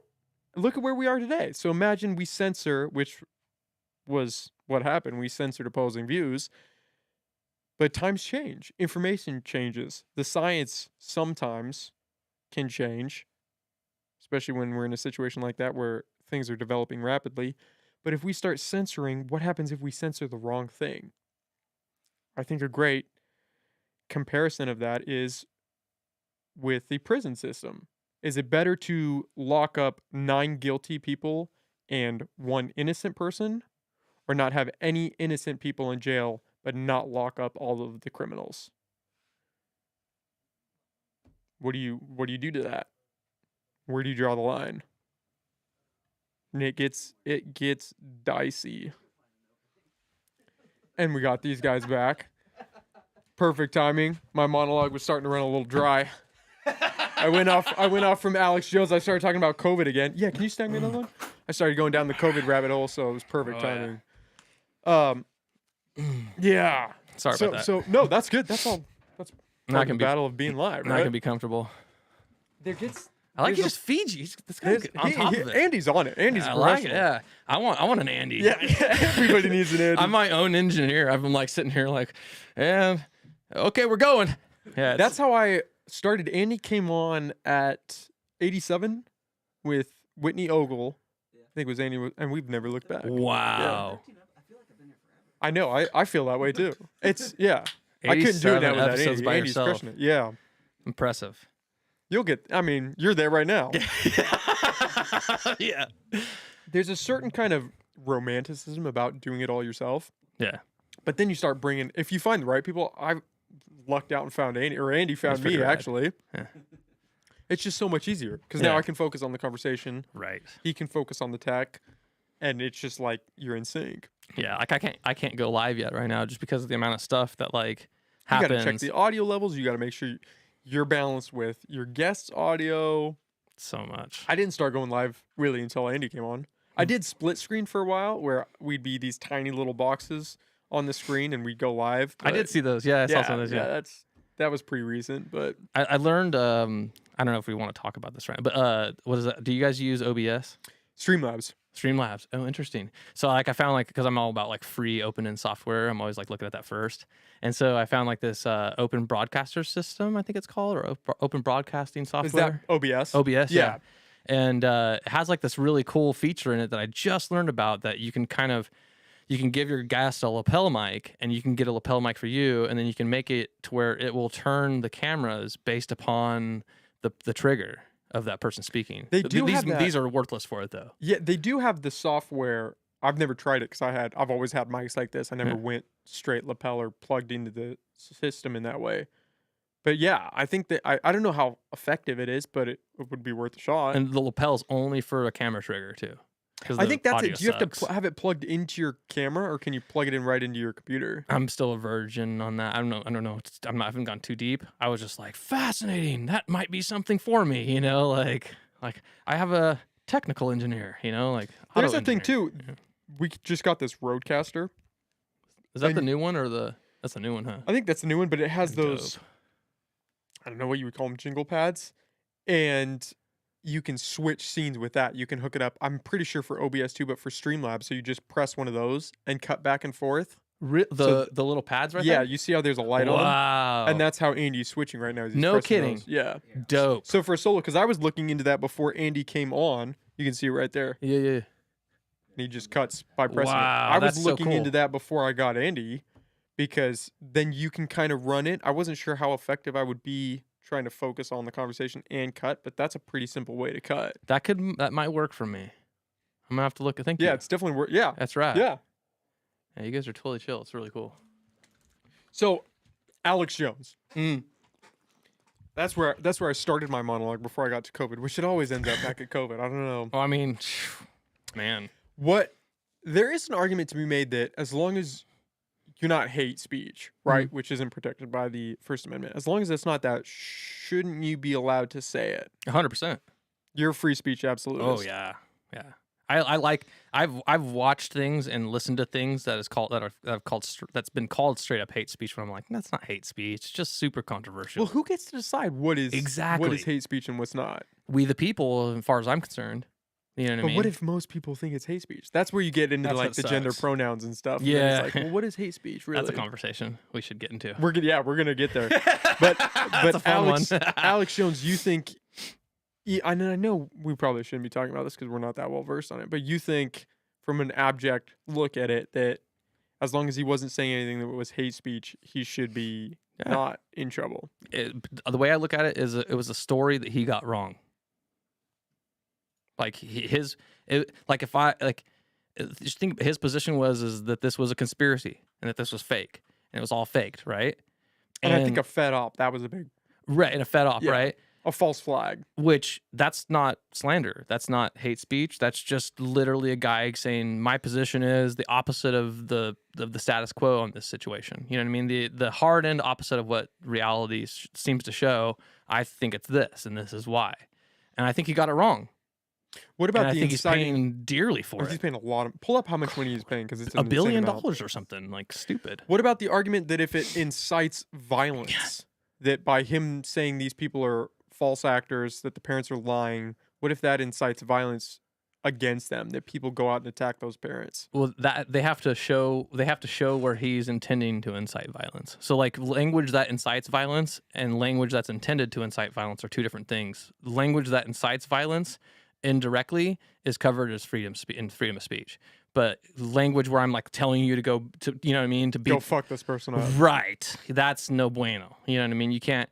I mean, and then this is the thing is, and we're talking very statically about this. Any of us can do any of these things in the public setting, and it all depends on if there's other people that are willing to put consequences upon us for doing those things.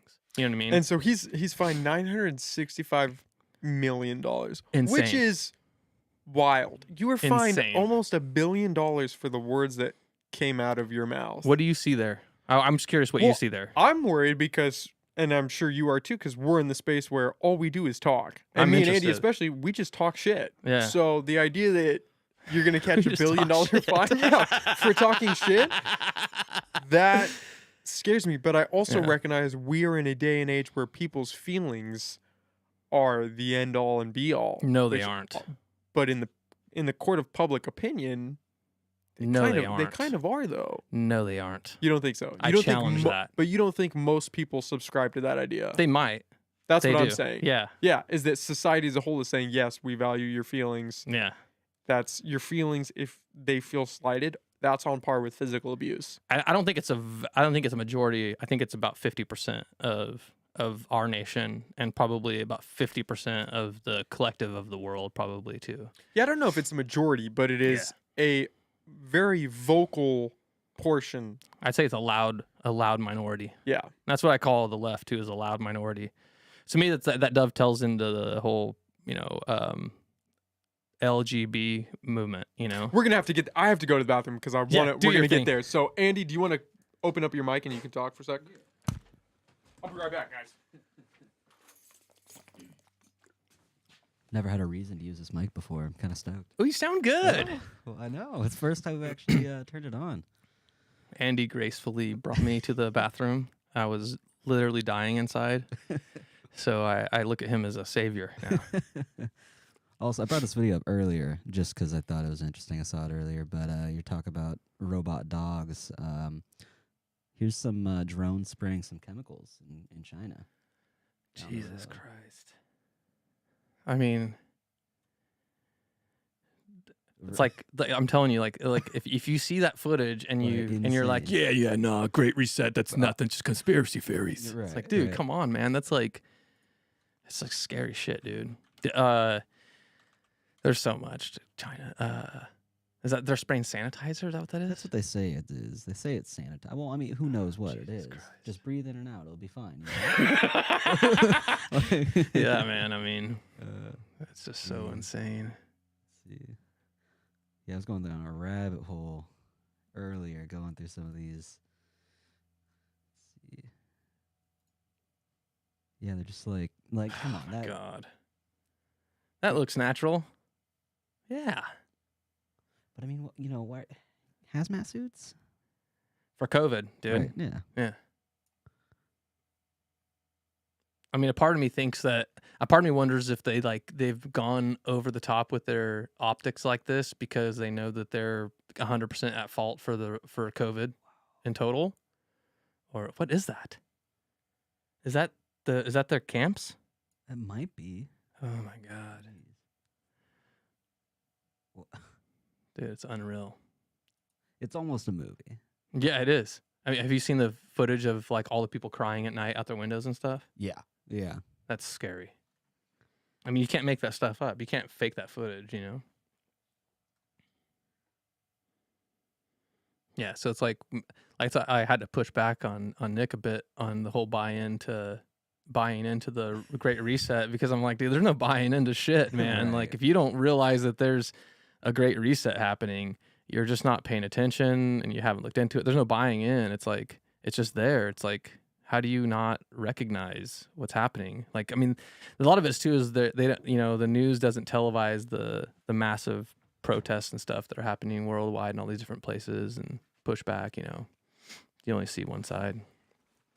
We were going down the China rabbit hole of like drone spraying things and all kinds of fun one. Oh my God. That one, look at that, bro. That's like literally out of like a Marvel movie or something. Just spraying. And people don't think that can happen here. That's the craziest Yeah, part. I know. That's what I'm saying. It would happen like that. Yeah. I think they wanted to make it happen like that. And I think that things happened a little too fast on the whole COVID train, and us frogs that felt the heat boiling under our feet jumped out of the pan, and that kind of screwed up the whole plans, I think. Well, people have just altogether forgotten that they tried to make a COVID passport where you couldn't work, you couldn't go to certain places. Oh, I can't believe you. I like you guys. And nobody talks about that. Nobody acknowledges they tried to have this passport. Well, there's a thing. reason that no one talks about it. It's bad for the Democrats. It's bad for the left. It's really bad for them because they were the tyrants pushing that shit. It was their idea. You say left. Do you think it is the left as a whole, or do you think it's a subset? Do you think it's the radical left, or you just attribute it to the whole All movement? Democrats are the left to me. All Democrats. Not voters, the actual like politicians and the people involved in actually making decisions and voting on things and doing things. Yes, the reason is that when you watch them, they don't fight against, like if you watch the way the Republicans fight against MAGA Republicans, it's like, ooh, that's not pretty, And then you see what's happening on the Democrat side. They're like, yeah, you took over. I guess we're going to go to communism now. Yeah, sure. I could guess, we were Democrat, we were Democrats and we were all about the progressives and progressivism, but now we're just going to go straight into communism and Marxism. Yeah.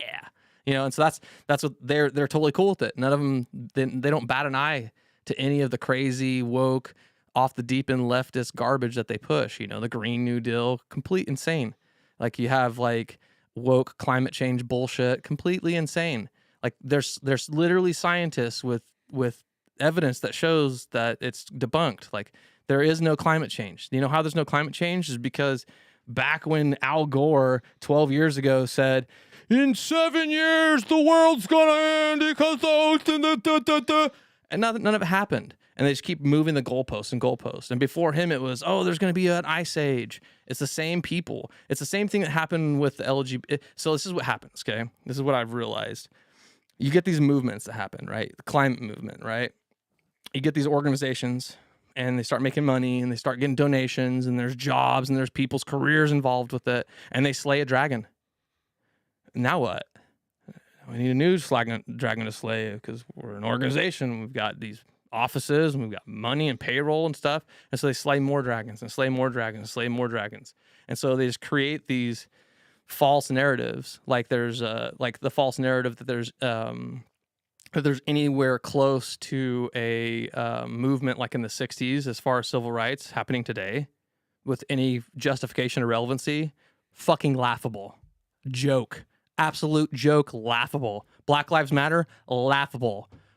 LGBTQ movement, laughable. Joke. There is no civil rights movement. The only real racism that exists that's systematic is against people with white skins, especially those that have penises. Flat out. Just look at it. I mean, so we got to open up that can of worms because that's how I found you. Yeah. Was the Redwood Pride all age drag show. Yeah. So do you want to... That was a genius idea on their behalf, wasn't it? What's the worst that could go wrong? So, and were you part of the protesters, or you just went there just to videotape everything, and by happenstance, all this started to unfold in front of you? So, like, hella good question. So, it was definitely the latter. What happened is when we started the website, we looked and we saw that there was none of the rest of them were doing any kind of like news tips, kind of Project Veritas-y type of like, if you got some scandals, you got some stuff, throw it away. Hey, you know what? And so we opened it up, and once we started pushing it out there that we got this tips at lostcoastpopulist.com, I started getting all these anonymous tips, right? One of them was, hey, here's this flyer, here's this Halloween event. It's like at this place that used to be an elementary school, and they're having an all-age drag show. Me and a group of people are going to be showing up with American flags. We're going to sit there and peacefully protest. We're fairly certain that, we might get attacked or accosted just for our presence. We'd really like for you guys to cover this, and I shot it around to the team, and they're like, that sounds like it's a, like a beehive that we don't really want to kick, And then like 2 days later, we get sent another one from another person, and they're like, okay, I'm part of the same group. We're going to definitely be there. And, here it is. And then sorry, the first one, they said that it was going to happen, but then there was no flyer or nothing attached. It was just like, it was all text. And then the second one, it was like, here's the flyer, here's the link to their Instagram where they're talking about it. Like, this is a legit thing. I have the brass tacks, right? I was captivated at that point. I'm like, okay, there definitely is a all-age drag show that's happening at this Halloween event at the Jefferson Center, and this person's not lying to me. Okay. And so I clicked on some of his links, and one of them led to a Facebook post. And that's where, and there was actually people on the Facebook post commenting like at us, like, Lost Coast Populist, you need to cover this. Lost Coast, this is, what the heck is going on? Yeah. And I was like, and that's when I replied actually as our page, like, okay, we'll go there and we'll cover this event. And so I showed up a little late, honestly. It was kind of a bummer because like the protesters were already there. I really wanted to get an interview of at that time, I didn't know who ran the place, but I really wanted to get an interview of whoever ran the place before any kind of action or whatever happened, because I didn't want them to feel threatened and deny the interview. But that didn't ever happen because I showed up and the protesters were already there. So I was like, oh man. So I was live on Facebook the entire time with the camera that I have attached to my backpack, kind of like behind me. And then I also had a camera that I had on director mode, which kind of does the split screen on a cam, like the front camera and the back camera. So it was recording me and in front of the camera at the same time.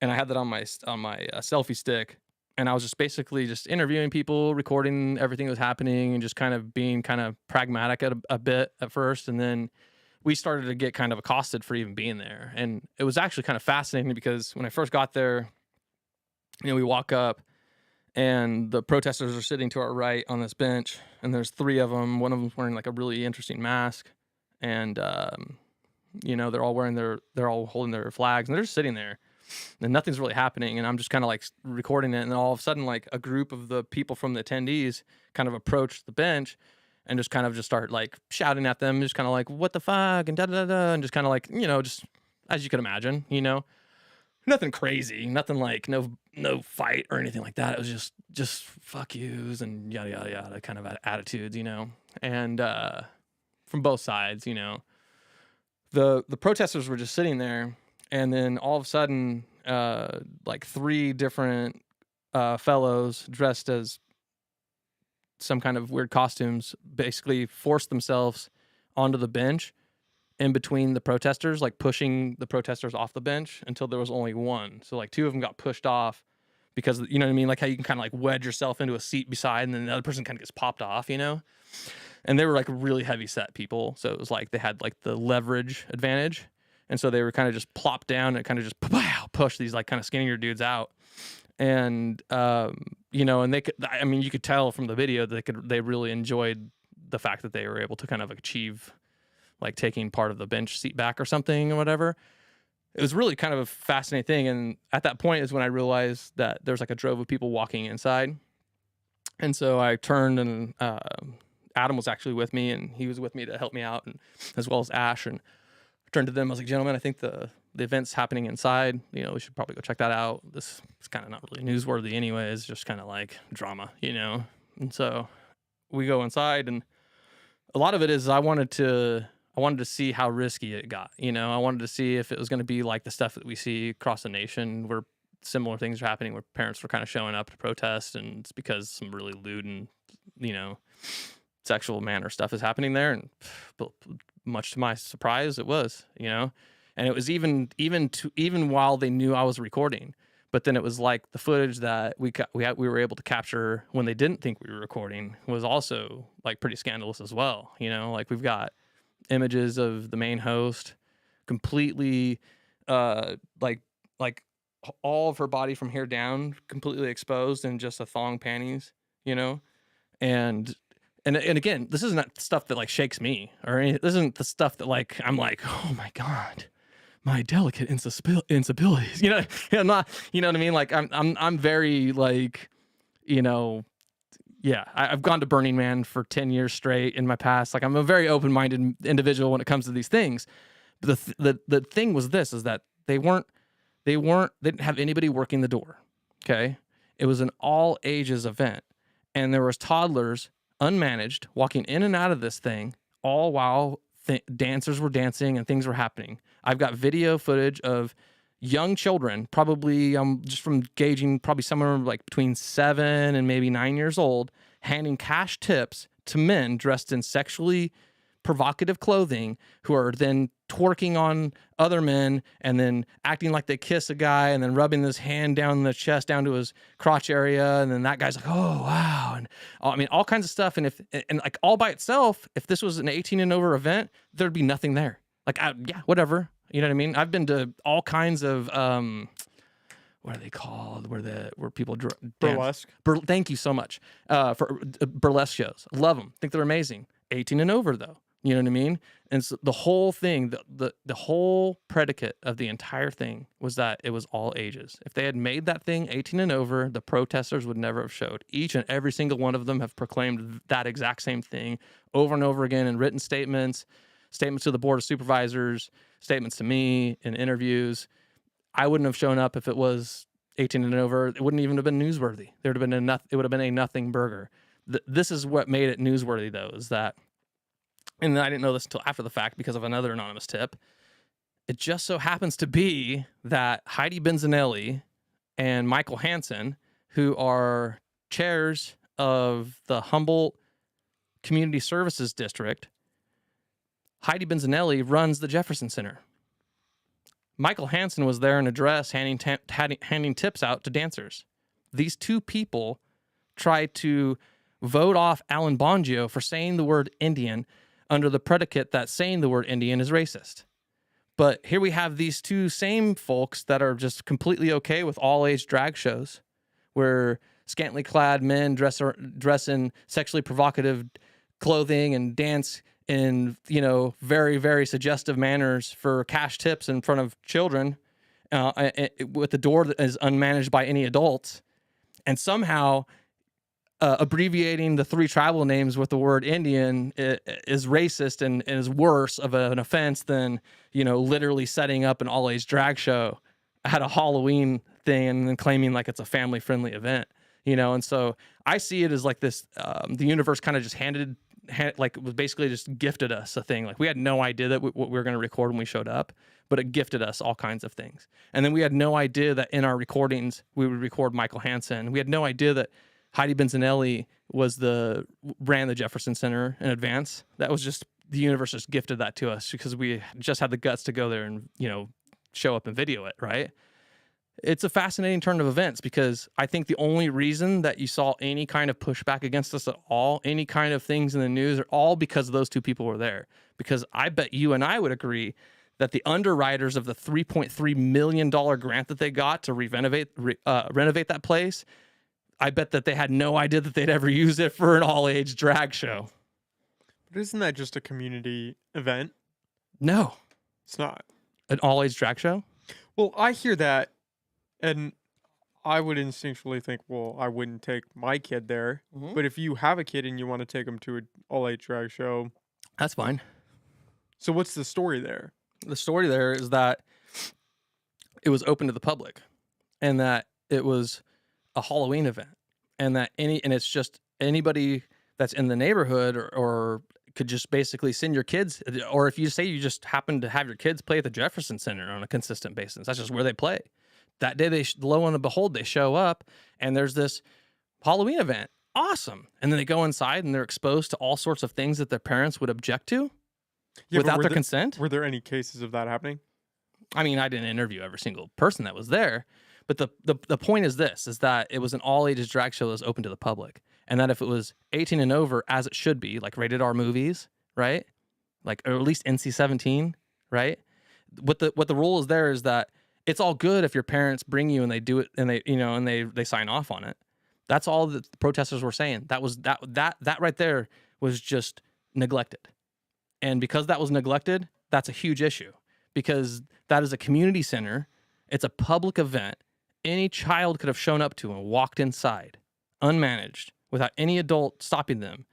And they could have been exposed to all sorts of lewd and sexually provocative things. And there was at any age.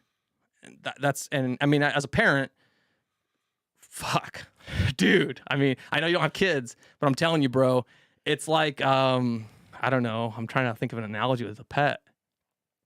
I don't even know how I could. Well, to be fair, I hear that, and I wouldn't take my kid to a drag show. Right, of course. But that's where I struggle because I read that's that. The point. I didn't understand the backlash on the stance of the protesters, but I also didn't understand the backlash of the people that were there and were mad at the protesters. Because I'm like, what are we getting at here? If you don't think that's appropriate, don't take your kid to it. And if you do, you're probably going to take your kid to it. So it's like it's up to the parent. Like it says more about the parent. Right. But the thing though is that that's true in an NC-17 situation too. The difference is that they did absolutely nothing to guard. They basically could give a shit less about indecent exposure laws. They could give a shit less about. But there was no. To be fair, there was no indecent exposure, right? Isn't that just explicitly showing body parts? I mean, to be fair, I watched the stream of it after the fact. Yeah. I watched the video of the drag show, and it just seemed like, I mean, I don't want to shit on these kids, but I'm gonna, unfortunately. But I'm gonna. Not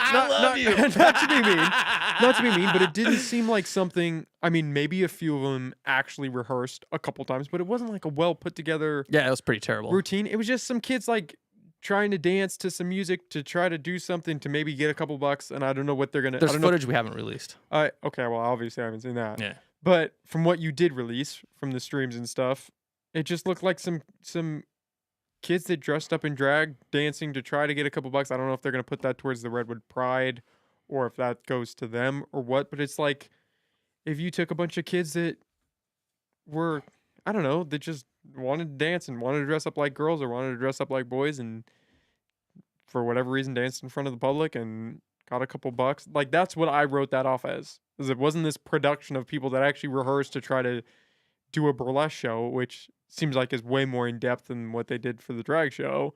It's just these kids that danced at a Halloween thing. Yeah, like none of that even bothers me. See what You're I'm just saying? upset about the underage, 100%. under 18 thing. It's minors being allowed to walk in without anybody at the door. Think about if you go to the movies, dude. You know what I mean? Like they won't let minors just walk into any movie. It's the same fucking thing. It's just the difference is that they're the LGBTQ movement, and that they can have all these special like it's just all. It's like no one wants to basically talk about them. No one wants. Everybody's afraid. I'm Well, not. there is a pass You know, for good or for worse for the LGBT. there is no movement. past though. But I mean, if you go to supposedly San Francisco during Gay Pride Month, you can see dudes all walking around kinds with of cock crazy. socks on. Yeah, it's That's pretty disgusting. fucking crazy. Yeah, it's disgusting. But that just happens. Mm-hmm. So it's like, okay, I just wouldn't take my kid in this area at this time because I don't want my kid seeing that. The difference, though, is that happens in San Francisco where it's happened for decades.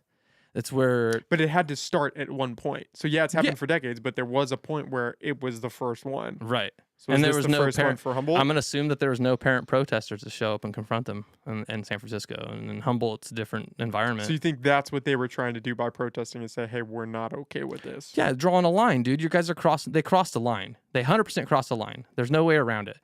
That should have been an 18 and...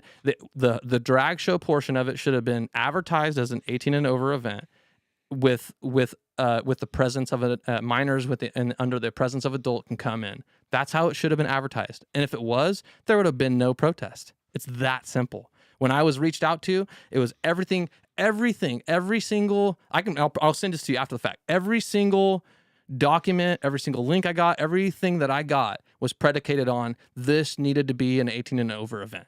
Every single one. Not a single one of them were like, we got to go and apply pressure to this group of people or yada yada. No, we don't give a shit. Honestly, live your life. We're populists. You know what I mean? We're paid.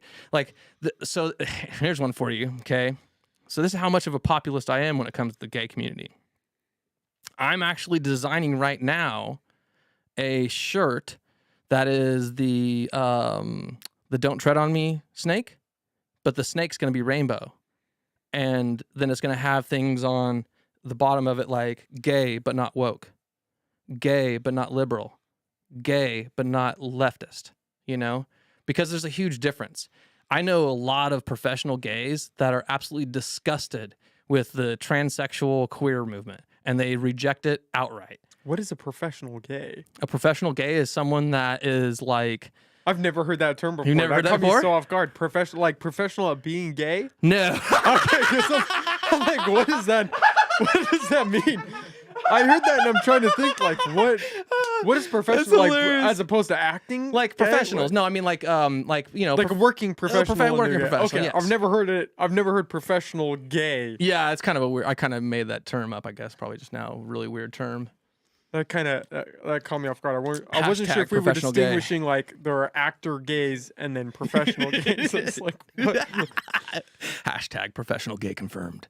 No, basically like gay people that okay, so like gay rights, and you know, although there's no actual such thing as gay rights, it's just the same rights as you and I have under the Constitution and Bill of Rights. But their acceptance by and mainstreaming of mainstream acceptance of gay lifestyle, right, as being part of like an accepted part of America, right? That was a legitimate civil rights movement, 100%. Lesbian, gay community, 100%, right? And they achieved it. They crushed it, right? 100%.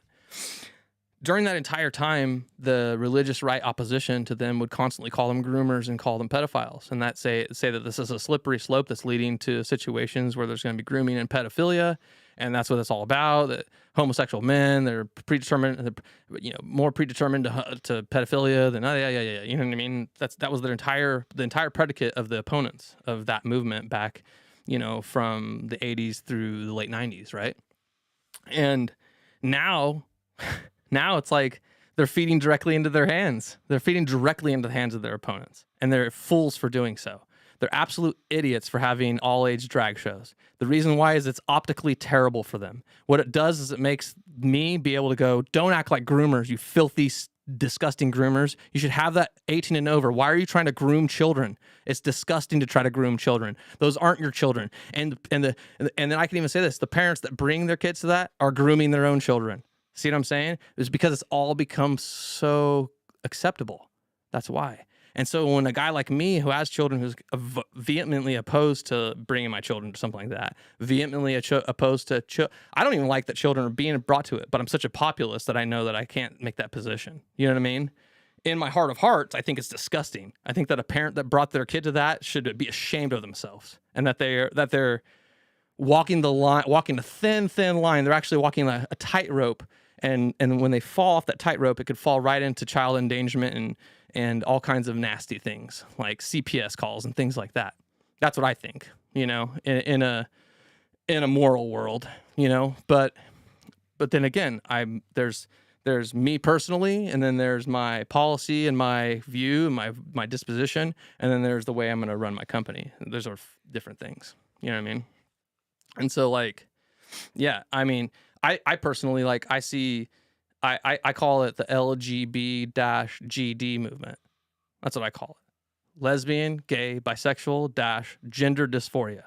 And the reason I say that is because the similarities between tranny and queer and anorexia are striking. Where if I were to come to you and say, I don't eat food, and I want you to call me a skinny person, and my pronouns are not food eater or not food eater, you would be like, Donnie, you're insane. You have to eat food. That's an unhealthy lifestyle. If I go to a doctor and I say, doctor, I want to remove my right arm right here. Just cut that fucker right off right there. I identify as a man with one arm. You're obviously insane. You need help. You need some psychological help. I don't even know what's wrong with you. We can't cut your arm off, sir. Doctor, I would like to remove my penis and my balls and become a woman. Oh my God, you're so courageous. Come here. Let's put you on the cover of Vanity Fair. I mean, am I the only one that sees a problem with this? So what do you make of the arguments of how you were painted online from the news? Because in every news article, it's transphobic, it's hate monger, it's you were spewing this rhetoric that is dangerous and harmful to this group. I mean, that's divide and conquer. That's just like their entire. That's the entire policy of the woke left media, which all five of the local news would fall directly into. That is divide and conquer. They also utilize the 2017 Nancy Pelosi wrap-up smear pretty consistently as well. So they'll add the two together and cancel culture. So it's like a mixture of this whole kind of like paradigm. Thanks, brother. You're amazing. On top of it. I literally took my last, I took my last fucking sip, and he's like, that boy needs water. So like that's just kind of the way I see it. Is just so you were expecting that backlash? Oh, 100%. 100%. I called it way in advance. I spelled out everything except for the Human Rights Commission thing. That I was like, are you fucking kidding me? Someone called up the Human Rights Commission. These poor old people in that Human Rights Commission. I felt kind of bad for them. They called up them and they're like, there's this hate group. Oh my God, out to get the LGBTQ movement. We need to let out a little rapid response. Send it over to the news media. We got to let everybody know there's a hate group in Humboldt County, and oh my God, there's something to be afraid of. And it's all bullshit optics. It's just the same fucking Nancy Pelosi wrap-up smear. What they do is they fish a lie over to some somewhat credible sounding organization. That organization, unbeknownst to them, puts together some rapid release response, not even reaching out to the other party that's having things alleged against them. And they throw it to the media. The media then tosses it all around, calling the people racist and homophobes and blah, blah, blah, blah, blah. And it's all bullshit. And all it is just to make it to where the average low information person that just doesn't look into all these things can just read the headline and go, oh, there's a fucking hate group and they're clearly racist, and that's it. You know what I mean? Oh, Brett Watson, he clearly harassed these people. He doesn't deserve to be a council member. Well, Brett Oh, Watson. Alan I don't know Boncio. if you want to just throw out Brett Watson's name in your mix. I here. like that guy. Do you? I do. He's great. I got to get that guy on because He is awesome. You should. He, He's a fantastic dude. But there's a lot. There's a lot there surrounding that guy. I have a 1-hour intervw of him that I have yet to. Oh, you got to put that out there. I was going to. A lot of it was just the quality wasn't. I'm kind of picky with quality, and like the amount of editing I have to go to make the video and the audio sound like the rest of the stuff I've put out. It's like a lot of work, and so you're preaching to the choir, man. I know. Yeah, I get it. I get it. Yeah, you know what's up. And so I told him, I was like, hey, can I just leave this one that I just released out, and then can we just like have you on the podcast studio and like do this all over again, after the fact, because things have changed too. Like, so like a lot of the stuff I've covered, things have changed like with the election and stuff. So there's like irrelevant topics that we're talking about in that conversation now. I might still release it. I don't know. You should put it out there just because transparency. It's still content. It's still the conversation is still valuable. Yeah, it's an interesting conversation, but I got a lot of respect for him. He is the last thing I read about him. Obviously, he's in jail now. I think still. No, right? he's a free man. Oh, he got out. Yeah, 100%. He was in jail for violating a restraining order? Yeah. But it was an email thing, right? Yeah. You see somebody in an email? Oh my God, bro. So he got an email from a constituent with a question that was a question for the mayor. And so he forwarded it to the mayor, who was part of this, restraining order. Yeah. And so they thought that was, grounds to have him arrested. And yeah. So. I read an article that there were all of these social media profiles popping up with names that were similar to people who were in positions of power. Yeah, and they were all super pro Brett Watson and loved him and were that shit's hilarious. Riding for his campaign. What do you make of that? I'm sure it's just someone trolling both of them. Do you think it's Brett trolling? No, I mean, I think that I think the idea of Brett doing that it's like that's the person that they'd want to put that on. It fits too easy, you know what I mean? And it's also like, if you kind of put yourself in Brett's shoes, is that something you're going to spend your time doing? You know what I mean? Depends on how much time you have. Some people have a lot of fucking time. I guess. I don't know. I meeting the dude, I don't see him being the dude behind that. You have that. You have that. Yeah. He doesn't seem trolly. Like, he doesn't seem like trolly, basically. You know what I mean? He's very cut and dry. Pretty cut and dry dude. Like, very cut and dry. Yeah, we were going to do an interview and then shit fell through, and then we gotta totally do it. He's also I don't know if he wants me to say this or not. I'll probably hold on. Sit on that. Yeah. But back to the LGBT thing. Yeah. So the protesters were basically labeled as hate mongers. Do you buy into that at all? Because there was some. They definitely. I saw a video, and let me see if I can find her name. It was the Thursday night talks with Talvi Freed. I don't know what that is. It's a Access Humboldt, I think, program. I tried to watch it. It's a little painful because it's Zoom. I'm sure Talvi is a decent interviewer, if nothing else. But the Zoom interviews are just garbage. It's just a garbage format. Yeah. And she had, I think, 3 other people on, and they're trying to go back, and they're cutting for breaks. And it was just, not to shit on her. We all... she did the best she could. Yeah, you could argue mine are trash still, and I'm working on it. I don't think you're trash. But they threw out your name a little bit, and it was basically around what happened on that Halloween. Me personally, my name? Your name came up, yeah. Fascinating. I think you weren't painted in a terrible light. It was that you were just there as Lost Coast populace trying to... Yeah, I don't think you were... That's fair. You were thrown in with the protesters. But they definitely were not afraid. I think I made it 27 minutes in, and they were not afraid to shit on the protesters. Oh, yeah, of course. There's a reason for that. When you were there, though, was there anything... Because in the audio that I heard, they were throwing the word pedophilia at the people organizing it. 100%. They were throwing groomers. 100%. I back that up. You'd back that. 100%. They were acting like pedophiles and groomers.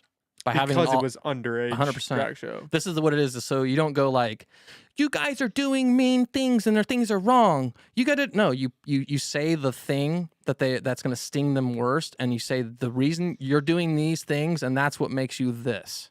And the reason is because you're drawing a line in the sand, because they've already crossed it. And so what you're saying is, you crossed this line. This is the line, and I'm going to explain to you is that now I see you as pedophile. Now I see you as groomer. Because why do you need to dance like this in front of children? What is it that's so? Where's the need? Where's the emergency? You explain it to me. Why do children need to have adults dance around in sexually provocative manners and accept cash from other adults and children in front of other children? Where's the need for a strip club like atmosphere? I mean, please explain to me. Is there some kind of educational purpose? Is there some kind of emergency where there's these children out here and they just, man, if we could only get them into like a strip club atmosphere, it would just make their lives better? I don't see it. What I see is people that have gone along consistently down a road, and now they've got to this end of things, and they keep their lifestyle's very decadent, and they're very emotional people, and they don't think logically about the things that they say, and they don't think logically about the actions they take. Hence, an all-age drag show at a community center that used to be an elementary school, open to the public without anybody watching the door. I don't. You know what I mean? Yeah, this is a Thursday night talk with host Talvi Freed. See, okay, so I made Jesus, it the 12 audio. minutes in. I think I made it 20, terrible. 27. It's just not to shit on her because You know, she's great. Oh, wow. we all start somewhere. Shout out to that guy. I can't think of his name. What is his name? David Frank. He's the co-host of Redwood Wonk. I had Eric Kirk on. Great guy, awesome guy. I haven't had the pleasure of meeting.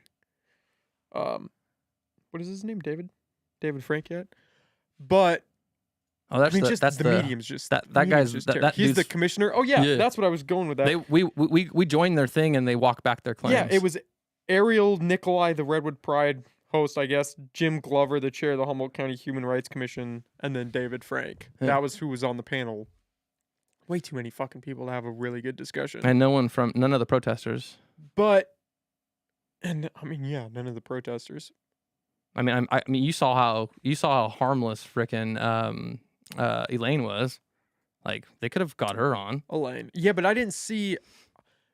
In your video, all I saw was the actual drag show. I saw you walk into the building where the drag show was happening, and then I saw the full drag show. I didn't see anything that was going on outside or anything. I did watch one video that was like 3 minutes of a lady walking. I'm assuming it was a lady. It sounded like a lady talking in the video, walking around the area, talking to people that were holding their little sections with trinkets and stuff. Mm-hmm.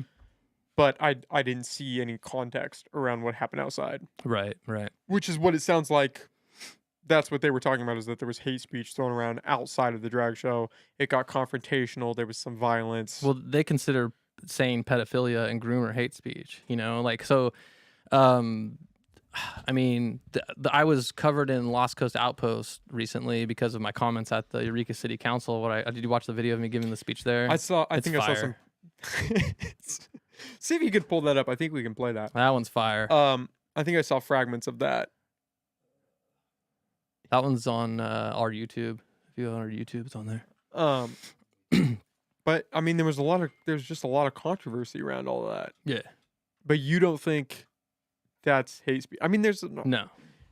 So like if they were like calling them, like if they were like using derogatory terms toward them, sure, but they were using defined words that have defined meanings, that when you look at what would compel an adult to have an all-age drag show, you can kind of go, yeah, I could see, people that would be, opposed to that, calling them groomers and pedophiles.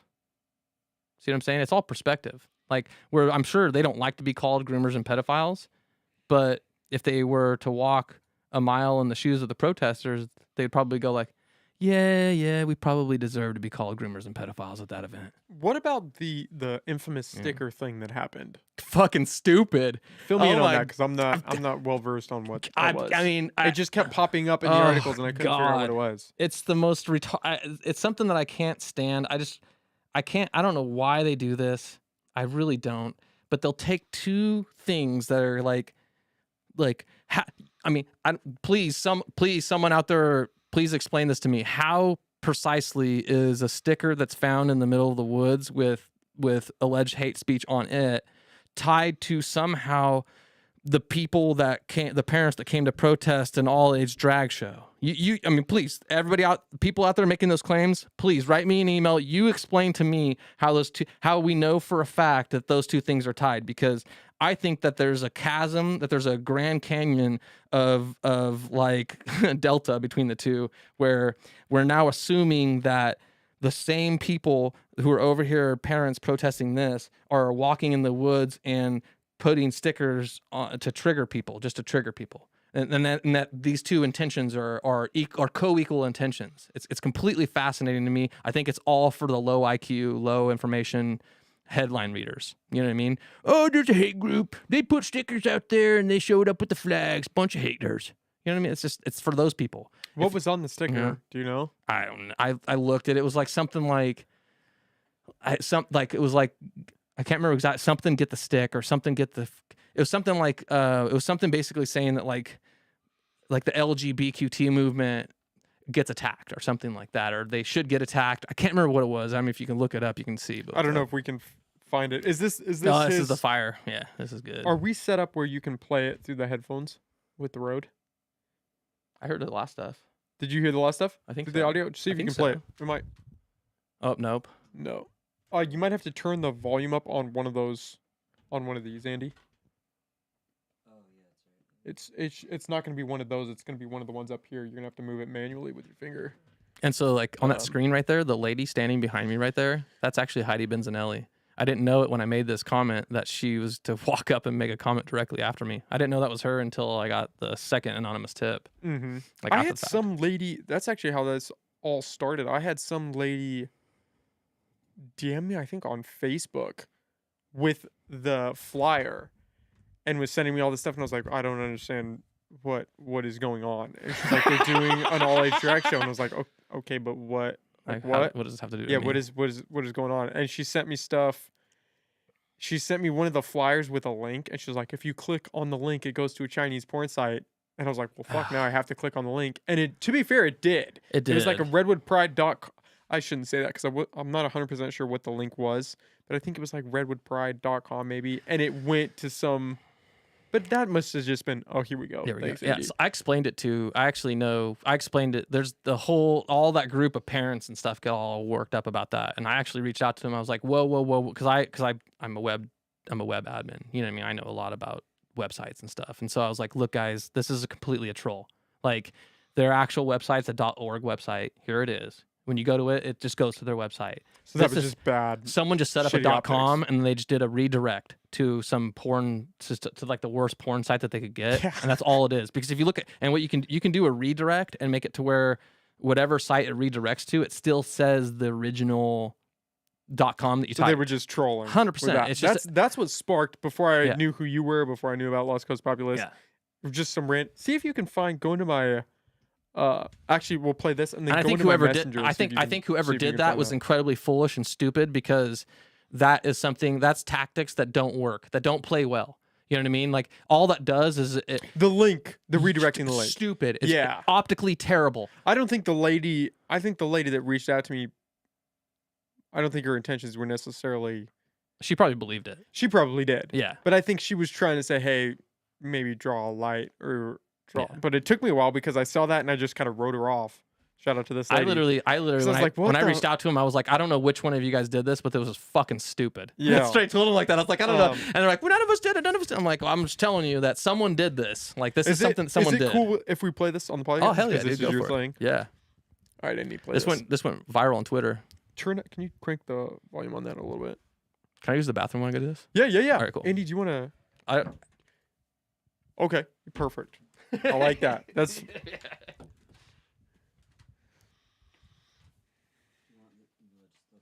You got to go on the mic. I can't hear you. Do you want me to just let this go, or is the door across the street? No, you can stay. You can stay. He's good.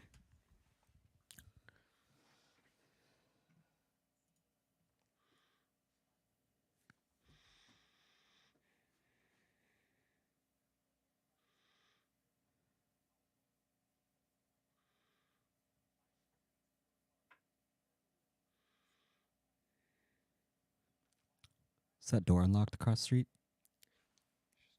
No, he's good. Okay. He's good. Just making sure.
Can you snag that other lighter over there?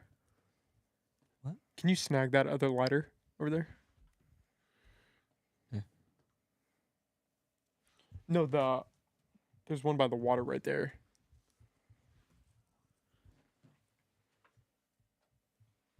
Thank you. I figured you'd get a kick out of that.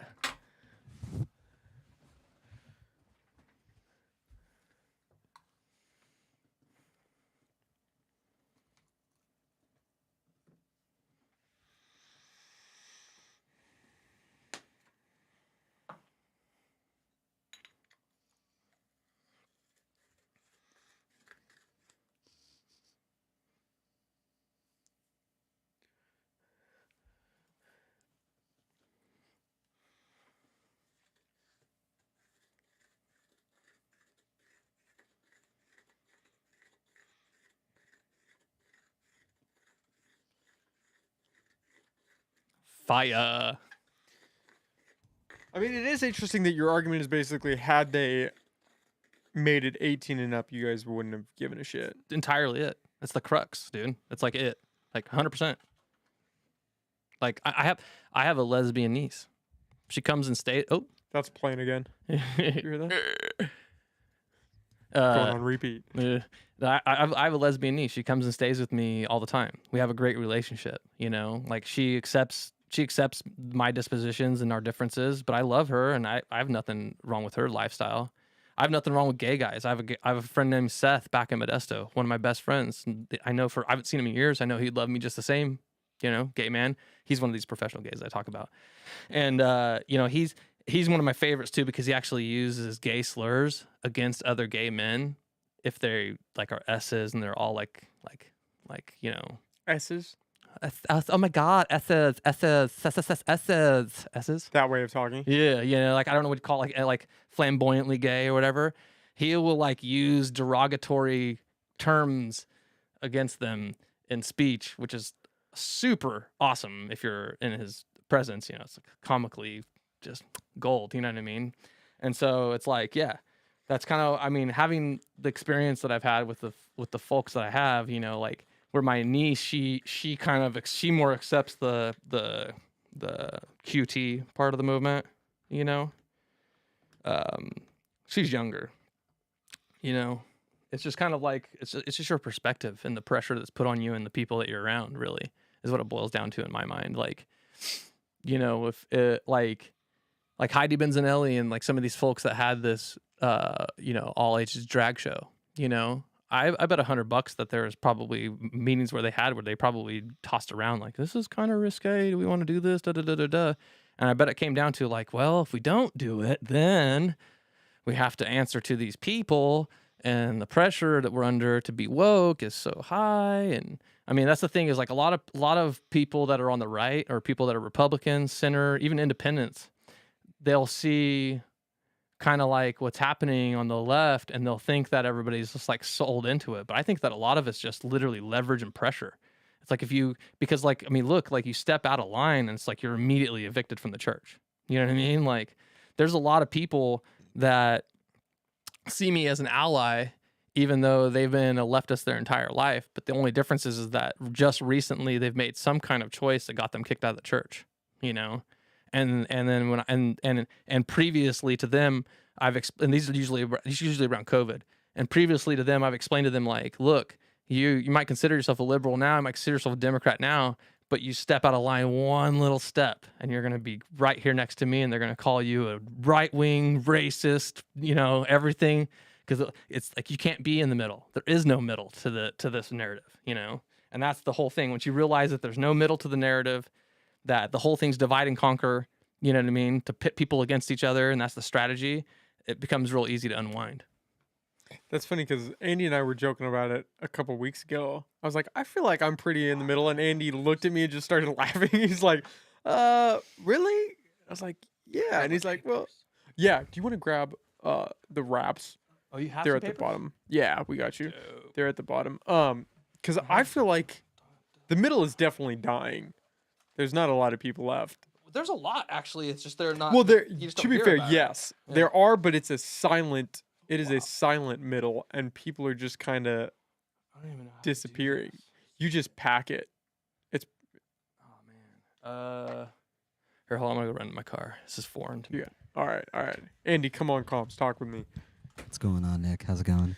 Right? Because remember we had that conversation where you were like, I was like, I think I'm pretty in the middle, and you're like, really though? middle. You seem. I feel like I'm pretty middle, but I don't know if the middle is. I think you're pragmatic, that's what I like. When I looked into you before I came on, I was like, I like this dude. He's pragmatic because you asked questions that were like, pragmatic. Yeah. Yeah. It's. Do you want it? He might struggle getting out there. Oh, he's got it. He's got it. Professional. I feel like I'm in the middle. You're like, dude, you're crazy. I think you lean to the right just a little bit. I think it's hard because you have these talking points and you have to fit one bill or the other. Yeah. Yeah. It's not in the middle. Yeah. No, there's no in the middle. Yeah. It's either you're Can you left be or in the right. middle? What I was telling you is that I feel like it's just by contrast. Like the left now is so far left that if you're in the middle, you're basically in the right because the left has swung so far out there. Right. And I mean, to be fair, the right has swung pretty far too. Yeah. So it's Oh, like, what do absolutely. you do? Yeah. What do you do? I don't know. You're screwed. Yeah. There's no winning. What do you have pulled up here? What is this? Oh, this was the Los Cosats article about the drag show. The city council meeting? Yeah. Yeah, it was. Can you scroll down just a tad bit to that second paragraph? The controversy stemmed from a recent all-ages Halloween event hosted by Redwood Pride, a Dreammaker project of the nonprofit Ink People at the Jefferson Community Center in Eureka. The event featured a drag show in which performers dressed up, danced, and lip-synced to pop songs. A group of about a dozen protesters interrupted the event and accused the event facilitators and attendees of grooming children, in quotations, and being pedophiles. Sounds about right. I mean, I don't get the connection. It seems like a lot of people are upset that it was at the Jefferson Center because it used to be an elementary school, but correct me if I'm wrong, it's not a school anymore. It's a community center. Yeah, 100%. To me, it doesn't matter where it was. If it's an all-age drag show, it's an all-age drag show. Like, the facility could be anywhere. And you don't put any weight into the argument that if you don't want your kid going to a drag show, just don't take your kid to a drag show. No, I accept that 100%. I would never take my kid to a drag show. But then what's the point in protesting that? There's no, like, it's back to the, like, going up to a theater with an R-rated movie. A kid can't just waltz into a movie without Do you think there parental needs to be guidance. some restriction? 100%. Who can be there? 100%. And this is the thing is, I'm so much of a populist that I don't think that the government should get involved. I just think that these adults and these people in our community were playing fast and loose, and they thought that, hey, we're the LGBTQ plus movement, and we're going to get this magical pass that we always get, and nothing's going to happen. I don't think that they expected protesters to come, and that's why you see two things. I don't think that they thought the protesters were going to come. I think that they thought that the protesters were going to be more aggressive and say things that were actually terrible. And 3, they also had no expectation that an alternative news site would come and actually record footage. So those 3 factors is why this blew into a controversy, because I captured it and distilled it. Well, to be fair, were you the only news site that went there to cover that? Access did. Access Humboldt. Yeah, but they didn't cover any of the drag But they show. were there as a booth reaching out, right? They weren't actually trying to Did they? cover. That's the there was a lady there with a camera. I think David Frank. Oh, maybe David Frank in the podcast I was listening to, that Thursday night talks. He said he was there at a booth for Access Humboldt, and that's why he didn't really have any of his equipment. He said he got one person to agree to an interview or to come on the record, but No, I've got footage of her. There's like a lady who's as a show for Access Humboldt or for Access Humboldt as a whole, a reporter.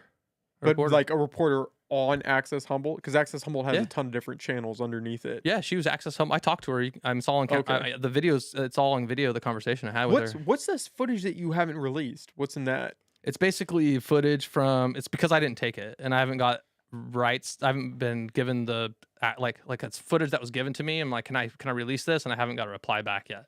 But it's basically someone who went to the second viewing and recorded and took pictures. So I got the pictures that you see are the only thing that I've been given.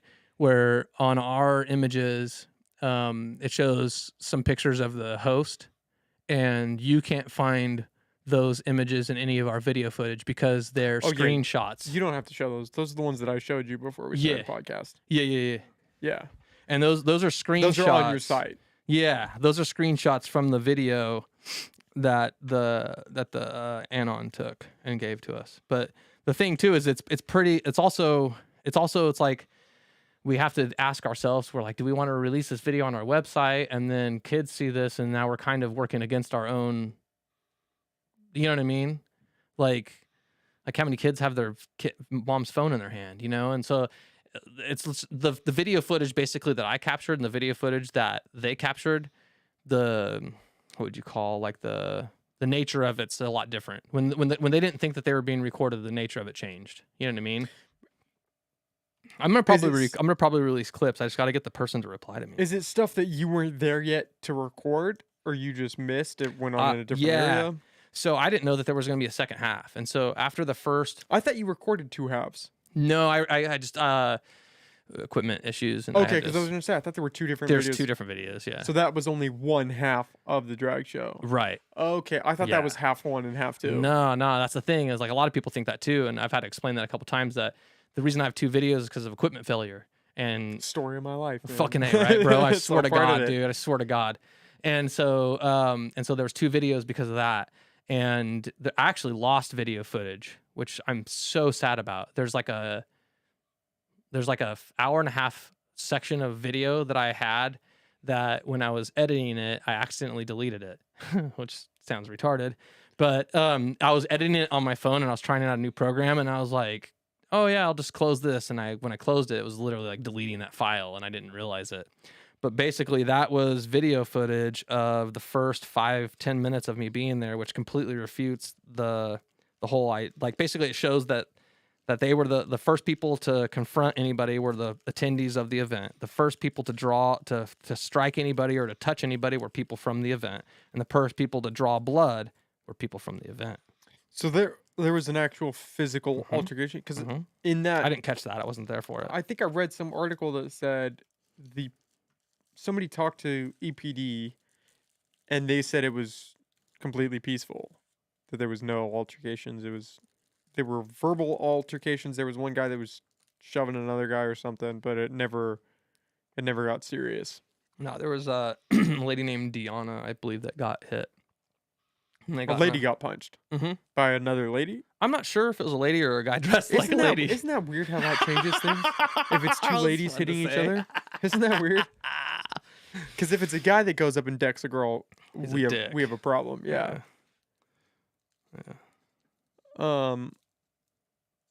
That's interesting. I hadn't heard that. Yeah, so somebody got fucked up. Oh yeah. And then so we got onto the we got word of the whole, the whole human rights thing, and the thing about it though is that like myself and my team at Las Coast Populist, and then a lot of these protesters, they're all people that were also part of the Humboldt Freedom Coalition and the Freedom Group, which I was also part of during COVID. And one of our things that we did every Tuesday was to get on the Board of Supervisors and to do public comment, and then to get on Eureka City Council and do public comment and do Arcata, since you get the idea. So we're like seasoned professionals at public comment, in person, Zoom, over the phone, you name it. It's just like we don't even get nervous. We do this, It's like we do it for a living now, kind of, And so we're like, oh my God, someone literally wrote something or reached out to these people, the Human Rights Commission. This is ridiculous. Oh, look, they have a Zoom meeting coming up. Let's just join their Zoom meeting and talk about this. It's on the agenda. So us and a bunch of the protesters, a bunch of the protesters and a lot of people from Lost Coast Outpost got on there just to kind of set the record straight. We were very diplomatic with them and stuff, and just to basically set it down look, and you could tell that they had no idea that the drag show was an all ages event, the Human Rights Commission. And when we explained it to them, you can see everybody in this, you can see, you can see them going oh fuck, we stepped in shit this time, boys, And so they ended up retracting their statement, but the retraction is the most just the most limp retraction ever. They're like, well, there was allegations that there was a hate group that And the allegations were that and if these allegations were true, then we would have stayed behind our original statement. But it turned out the allegations aren't true, so we don't stay behind our original statement. Okay. Yeah, because what I had read, and I don't know if this was loco or not, that they had retracted it, but then it came out and they hadn't actually retracted anything. That they stood by what they said. That's what I'm saying. Like if you read it, you have to read it like 4 times to go like, no, they're retracting it, but they're just retracting it in such a flimsy, flip-flop, like no responsibility manner that most people are going to look at it and go like, that's not a retraction. But when you read it, you have to think it, because they use the word allegations like 4 times in the if this were, then if that wasn't, but it wasn't like this, so therefore, you know what Verbal I mean? gymnastics. 100%, dude. 100% verbal gymnastics. It's just like, okay, you got it, guys. So what did they come out and say? That there was a hate group, but potentially, or if there was a hate group, they would do something about it? That there's potentially a hate group, and that the Human Rights Commission is gonna have to look into it, and yada yada. This, you know, it's just a bunch of optics, basically, so the news media can go out and try to appease the woke left mob that fills their comment section with the idea that, you know, that all these people were somehow dangerous and somehow like a menace to society and yada yada. This, it's all bullshit. All it is it's all propaganda is what it is. It's basically propaganda. It's there to make it to where you don't look any deeper than the headline, because if you do, you'll see that there's a nuanced situation with a lot to talk about, like we have. You know what I mean? What did you just have in there, Andy? The Raging Grannies. What are the Raging Grannies? A few members of the Raging Grannies spoke up during public comment to defend the Redwood Pride event. The Grannies feel strongly that diversity is important for a healthy community and a better world, which includes making an effort for respectful dialogue. Oh, that was another thing that kept coming up in that Thursday night talks, is that the protesters were basically a bunch of hypocrites because they weren't trying to have a real dialogue. They were just spewing hate. And they're calling these people hosting the event groomers, but in protesting, they're the ones sexualizing these kids. I wonder how those same people would categorize the people that were like, you know, protesting against like, you know, when they were bringing Brett Kavanaugh into, you know, and those protesters. Wonder how they whatever happened with that? Because last I heard that it's like it's real easy for them to go and like, oh, these protesters, there's something different there, but these other protesters, Antifa, when they're burning down things for 49 days straight, no, these are peaceful. Well, let's be honest. I mean, both sides are hypocrites. Both sides enact violence. Both sides sling shit. The idea that one side's peaceful and one side's not is a joke. Yeah. Most protests Although I would say that full of shit. Although I would say that like the right is way more peaceful than the left. Way more peaceful.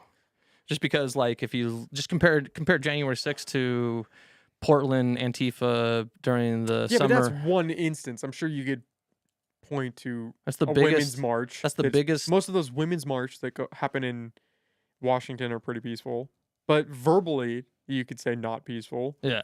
So I mean, both sides are full of shit. Everybody's full of shit. They like to pick and choose and point out what's wrong with the other side and play the victim, and then they have their turn in the spotlight and they just do the exact same thing. That's why I like to ask questions that are hard to answer. But it's hard asking those questions now. It's fun. It's fun, but people don't. Some people do not like that. Some people are not receptive to the questions. And therein lies the reason you should do it in the first place, in my opinion. People don't like it. Do it. Because if they're uncomfortable about something that should just be, then that's not right. That's the way I look at it. I think freedom of speech should be like hardcore, and that this whole hate speech thing is just a bunch of pansies usually that are crying about something that hurt they're literally talking about words and that hurt their feelings. You know what I mean?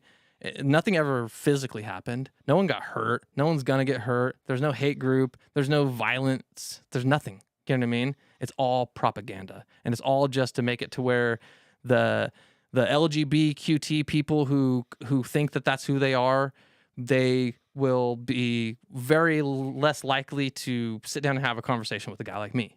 That's what it's all designed to do, and so it's like, and it's for a really good example, and I hope this dude's listening. So Atticus, if you're out there, this is there's a gentleman that did a public comment. You probably won't be able to pull him up right now. I might be able to get his video on my phone. Actually, I took a video of it because it was the one proponent from their side who gave a speech at the Eureka City Council during the public comments that I was very impressed by him. I was very impressed. And then also we have something in common too. He was wearing a clothing that typically you only get it if you work as a crew at Burning Man, right? So I'm like, oh, this dude's a burner. Like, we're the same, and that we have something similar there, right? I mean, he claims that he's transsexual and all this kind of stuff, which I'm like, yeah, whatever. But the comments that he says, he was the only one that like said, aren't we so lucky to have these parents that feel compelled to show up and protest in protection of children? That's a positive thing that we should all be celebrating. And I was like, wow, that took some looking inward and some thought, and you know what I mean? Like I immediately had huge respect for the guy, because I was like, he's literally seen it, but then he goes and he kind of like goes into some logic that I thought was bullshit, but I want to talk to him about that, because I think that he wasn't 100% solid in this position even when he said it, which was fascinating to me, you know? He basically was like, like, you know, these parents, you know, they want to protect these children, but they're really doing it, and it's based upon like a knee-jerk reaction to like a threat that just doesn't exist there. And you know, we're not actually a threat to your children. We're not trying to come after your hetero children. He actually says that we're not trying to come after your, you know what I mean, stuff like that.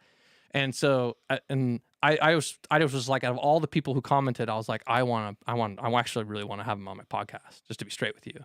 I think that he would be an awesome conversation to have. He's a veteran too, which I thought was fascinating angle to it. And like I said, he's the one that seemed that had like the most, like he had his feet, like he's definitely dealing with some cognitive dissonance, but he has his feet firmly placed in some reality there.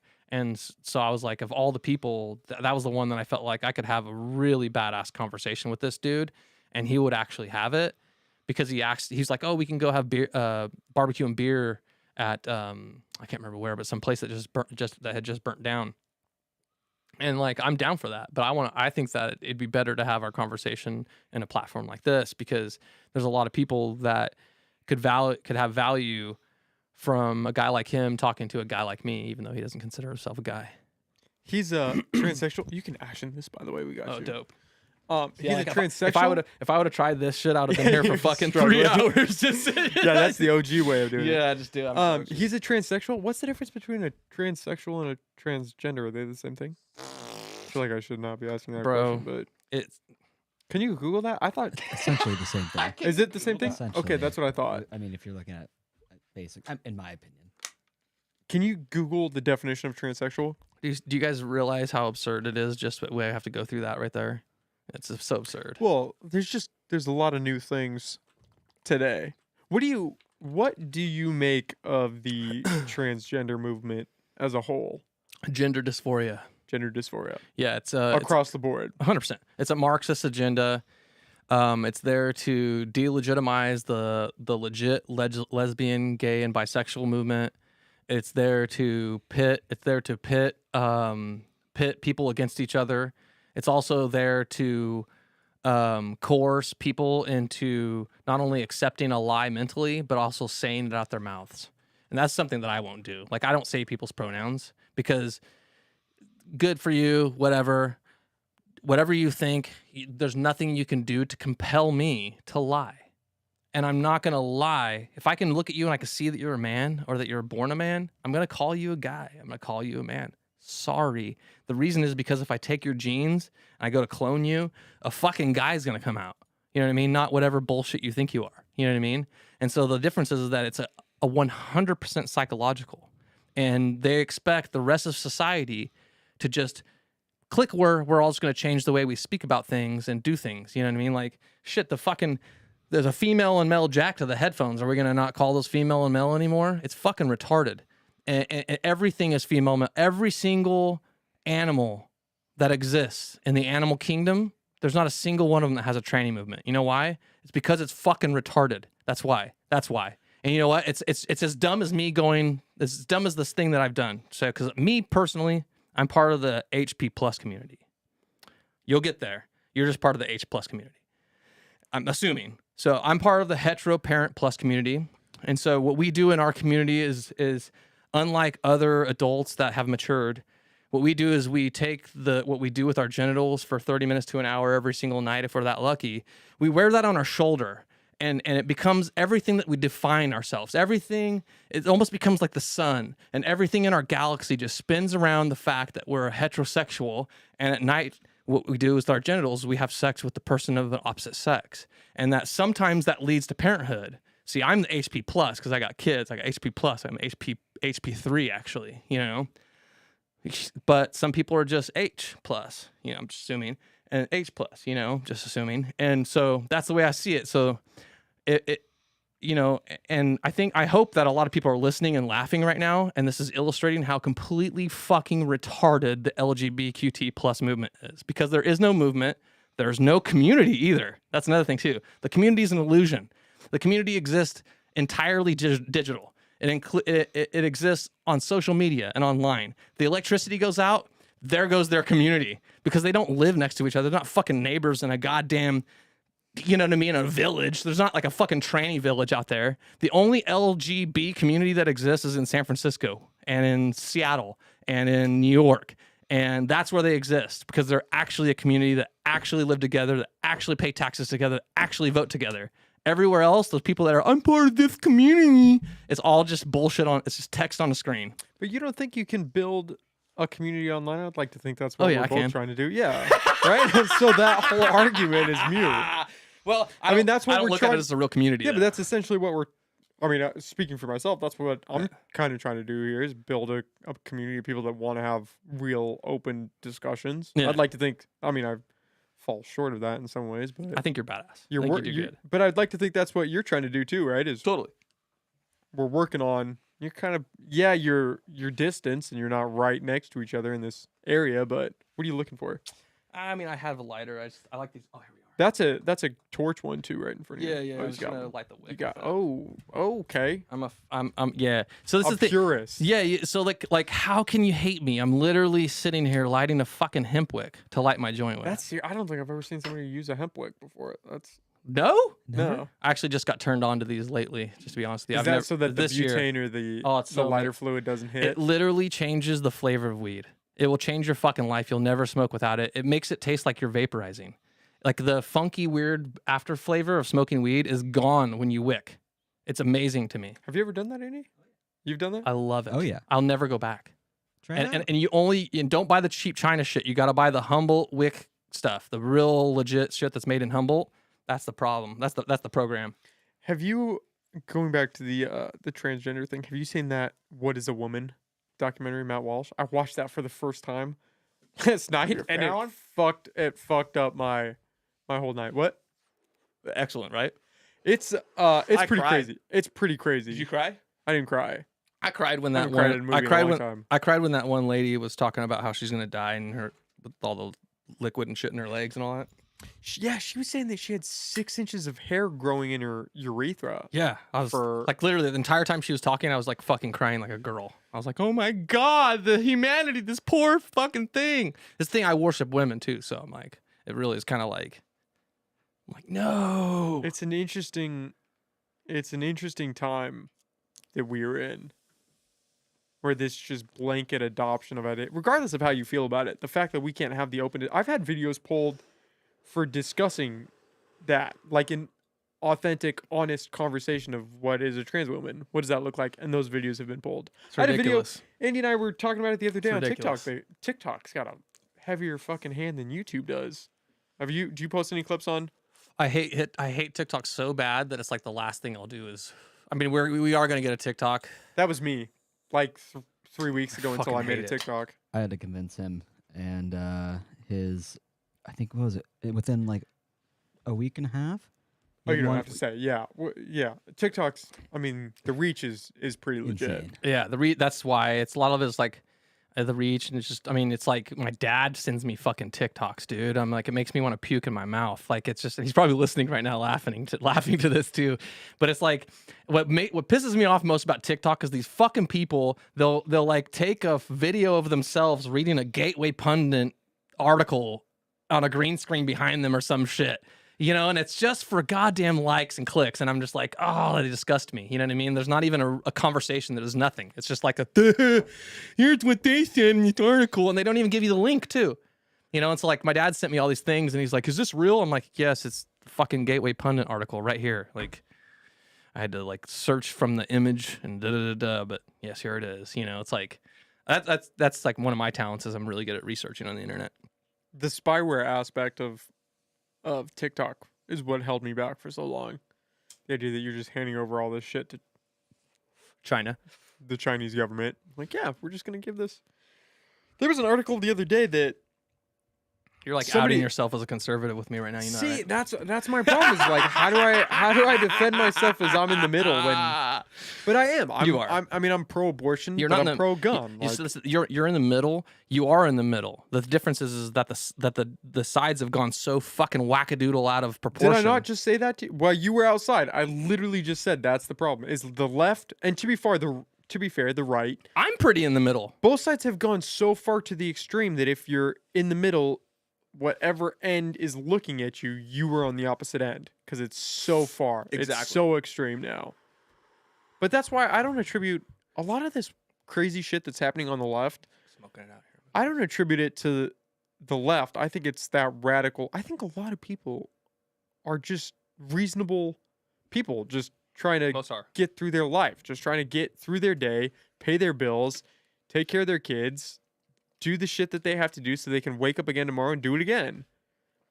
That's me in a nutshell. And so how do you pay attention to all this shit? All these laws that are getting passed, all this rhetoric that's getting spewed. Like how do you keep up when you're just trying to get through your fucking day? Adam Lustig, if you're listening right now, this is for you, big boy. He's gonna laugh so fucking hard. So until I started this news organization, I considered myself a non-consumer of media content. What the fuck? And so I would never search out things. I would never watch shows. I'd never watch news. I'd never do anything. And I'd be completely ignorant to most things that were happening. And it was my buddy Adam. I'd have a conversation with him every single morning. And he'd be like, this is what's going on. And he'd give me. And so he became my political advisor. And he still is to this day. And although now I get a lot more information just fed to me consistently. Like I can't. And so what it was is like, I can't. I knew I needed to have my finger on the pulse of the local news, but I can't stand any of their websites from a design perspective. I'm like really anal retentive with web design, and I think that all of their product is just complete fucking shit. Every one of them, their websites are embarrassing. They should be embarrassed of their websites, right? That's just being said. And then their messaging even more so disgusts me. So it's like, it's an ugly website that's clunky, that's some kind of fucking theme I hate, and then I gotta read something that I hate on it. You know what I mean? Not that I hate, that I disagree with on it. You know what I mean? And I'm just like, it's just really unpleasant. I gotta ask, did you build the website for the Humboldt Freedom Coalition? I did. Andy, pull that up, because I mean, it's kind of fucked up right now, though. It's rough, man. We were Andy and I were looking at it. You've got your tags. We were gonna ask you about that. Yeah. Somebody, you got to get in there. Pull that up. It's got rough your tags everywhere. Is it a new site? Is this like newly published for you? You got that right there. Yeah. So what happened, all the tags, all your CSS stuff. So what happened there was there was some certain thing that there was like a thing that I paid for that was part of that website, and what are you hosting on? That one or my new site? This one. That one is on Bluehost, I believe. Is that what we just got? We're trying to build out our website right now. If you guys need any help, I got your back. Well, Andy's a pro. I've done some CSS, HTML stuff. I majored in computer science. Nice. But I didn't focus too much on. I'm not a big web builder guy. I was always like scripts and code and stuff. Really? Yeah. That was my jam. Fucking cool. But that's what I want. We had to ask because we pulled this up and we were like, Andy and I were laughing. We were like, we've all been there. So what happened was like when I launched this website, we wanted to have an events calendar as part of the website, and we used to have an events calendar on this, but Humboldt Freedom Coalition has changed kind of like what we're doing, like kind of like the overall, like the strategy has changed a little bit, and it's a long conversation we can skip. And so basically like what I was like, well, I'm not going to pay twice for this pro version of this calendar. You know what I mean? You know what I mean? And so, I went and I just took it. I took the pro version off of the website and I didn't actually check the website. And I literally just saw that messed up code like 2 weeks ago, and I was like, God, I gotta get on there and Yep. fucking fix this one of these days. What for people that don't know, Yeah. myself included, Mhm. what is the Humboldt Freedom Coalition? What do you guys stand for? Because you Yeah. co-founded it, Yeah. and was that with Adam too? No, Adam was a part of it. He was definitely a part of it. He wasn't one of the co-founders or any of one of the official people or whatever, like in no official capacity. He's just always been my political advisor, right? And so I talk with him every single day, sometimes upwards of 4 or 5 times a day, and almost every conversation dovetails. Just in into a political politics. sphere of what? Like how to Everything. spin something or how to No, run? fuck, dude, everything, trending news. This guy said this on Twitter, and this could be a developing story. We need to watch this, and then a lot of it is we have conversations, then we archive different things that could potentially be stories. And we're human beings, like you're saying, like you only have so much time and almost so much bandwidth, and so it's a lot of it is just like, okay, here's all the things we could talk about. What are we gonna talk about? So he has his finger on the pulse, so to speak. He's amazing. And he's just kind of feeding I'm that to telling you, get him on your podcast. He is like, I'm good. I mean, like I can like bring things, like he has like this memory too. He can like facts and just like, he's like a goddamn Rolodex. Like the dude's just talent, like crystallized. You know what I mean? Like he should be a podcast person, I think, but he won't do it. He just won't do it. But he has that. That knack for that. Oh my God. And he has a cool voice too, I think, and just. I think, do you know who Miles Cochran is? Yes, I think Humboldt so. Last Week podcast? I think he has the perfect voice for it. That guy's crushed. You have to develop these people that you trust. Yeah. And then when they say, oh, this is going on, you can still fact check, but like, okay, this person's not bullshitting me. He's one of those guys I trust. He does that weekly podcast. Izzy Vanderheiden, I trust her. I think she writes for Lost Coast Outpost now. So you have to develop those people where you're like, okay, if they say something, at least I have a starting ground of this is probably legit. I've gotten a lot of pushback actually from kind of that vibe where people are like, oh, you really think that everybody at the Lost Coast Outpost is a shithead? And I'm like, no. And I have to like go like, I think there's probably good people there. They're under pressure. You know what I mean? They have to put things out at a certain vibe and a certain angle. And advertising spots. Who's buying advertising that is now influencing? That was a big. I can't remember who I was talking to about that, but that came up where, people are buying advertising spots. That's exactly it. And so like something that's I have yet to do the records request. Okay. I can break news on here, right? Can I just break some shit? Yeah. I got some wild shit to actually drop. Oh shit, here we go. Not this one, but next one, okay? So here's the number. Here's the one though. Where you're gonna like this next one, but this one right here. So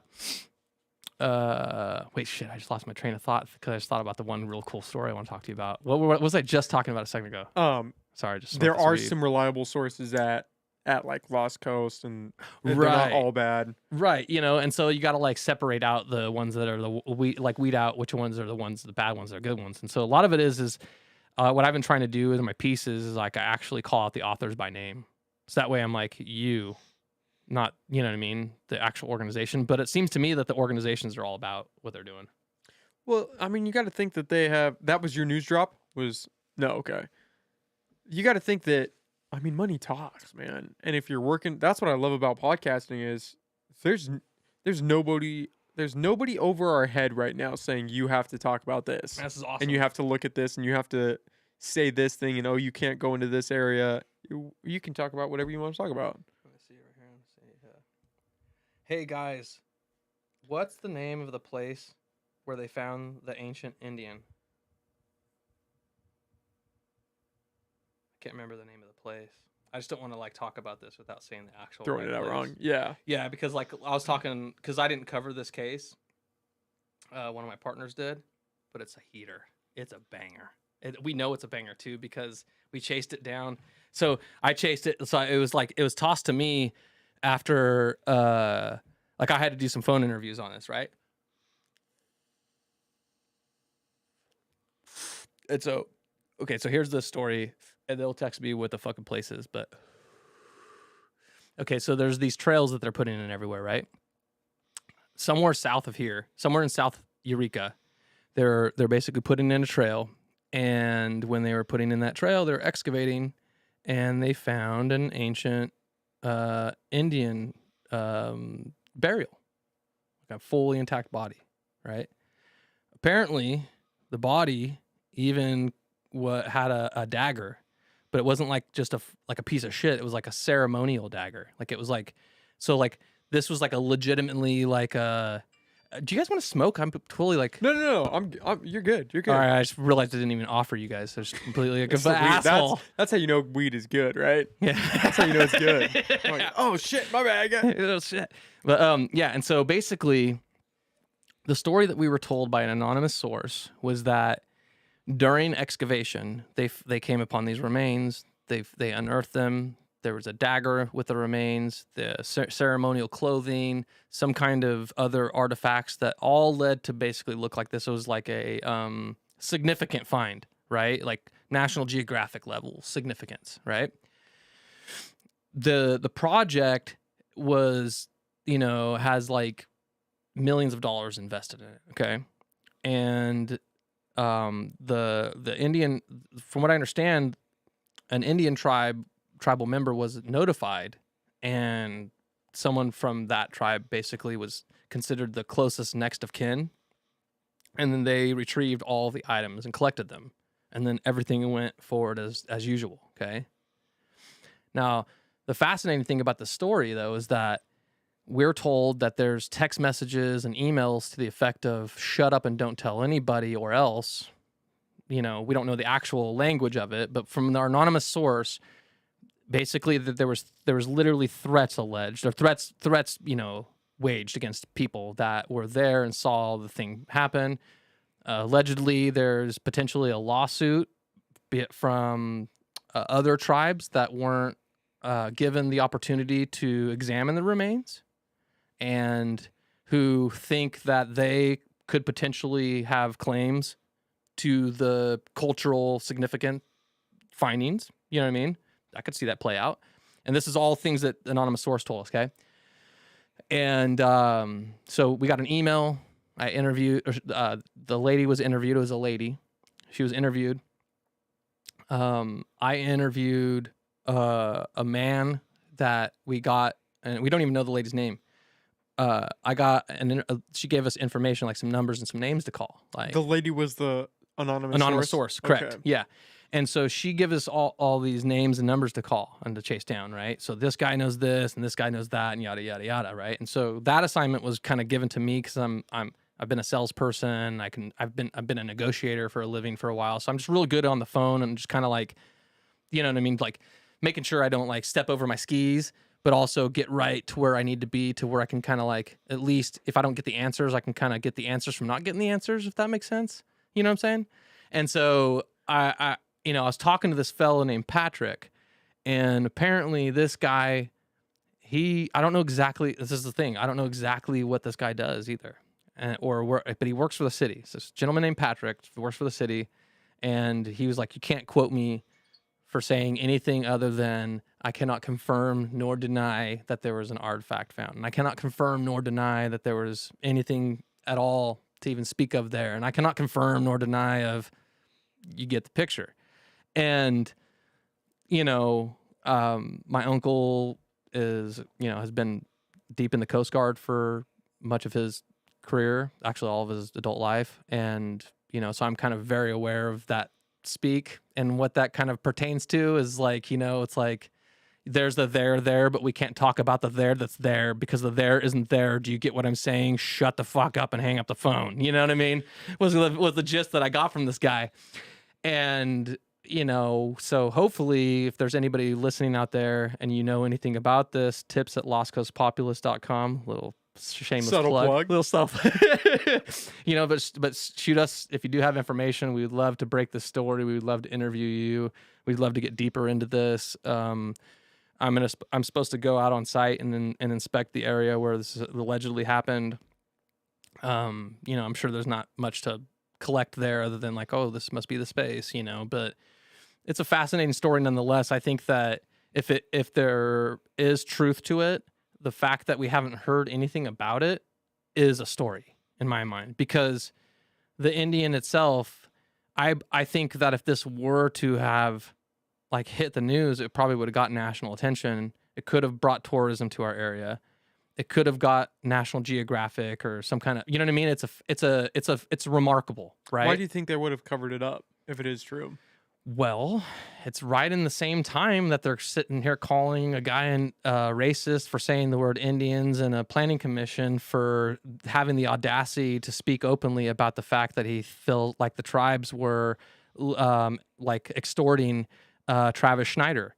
And Travis Schneider is a gentleman who's building this mansion house, right? And yeah, like from my outside perspective, the permitting process seems like it's been, a complete shit show from like a, the stance of like a government, like the local, like the planning commission shit the bed when it came to the permitting process on this whole thing, right? And they're trying to make it sound, and John Ford's trying to make it sound like it's all this Travis Schneider guy's fault, and then what happened is that in the planning commission video, which I was the only one in all of the coverage of the local media that actually put video of the actual things that Alan Bongio said, I was the only one that actually did that, and there's a reason, is because when you watch the video, the fact that he says Indians is not racist at all. All he's doing is he has 3 minutes to speak, and he's abbreviating the 3 tribal names, which are a mouthful to say, with saying the Indian tribes and the Indians, and which makes it flows. It's much easier. You know exactly who we're talking about. I mean,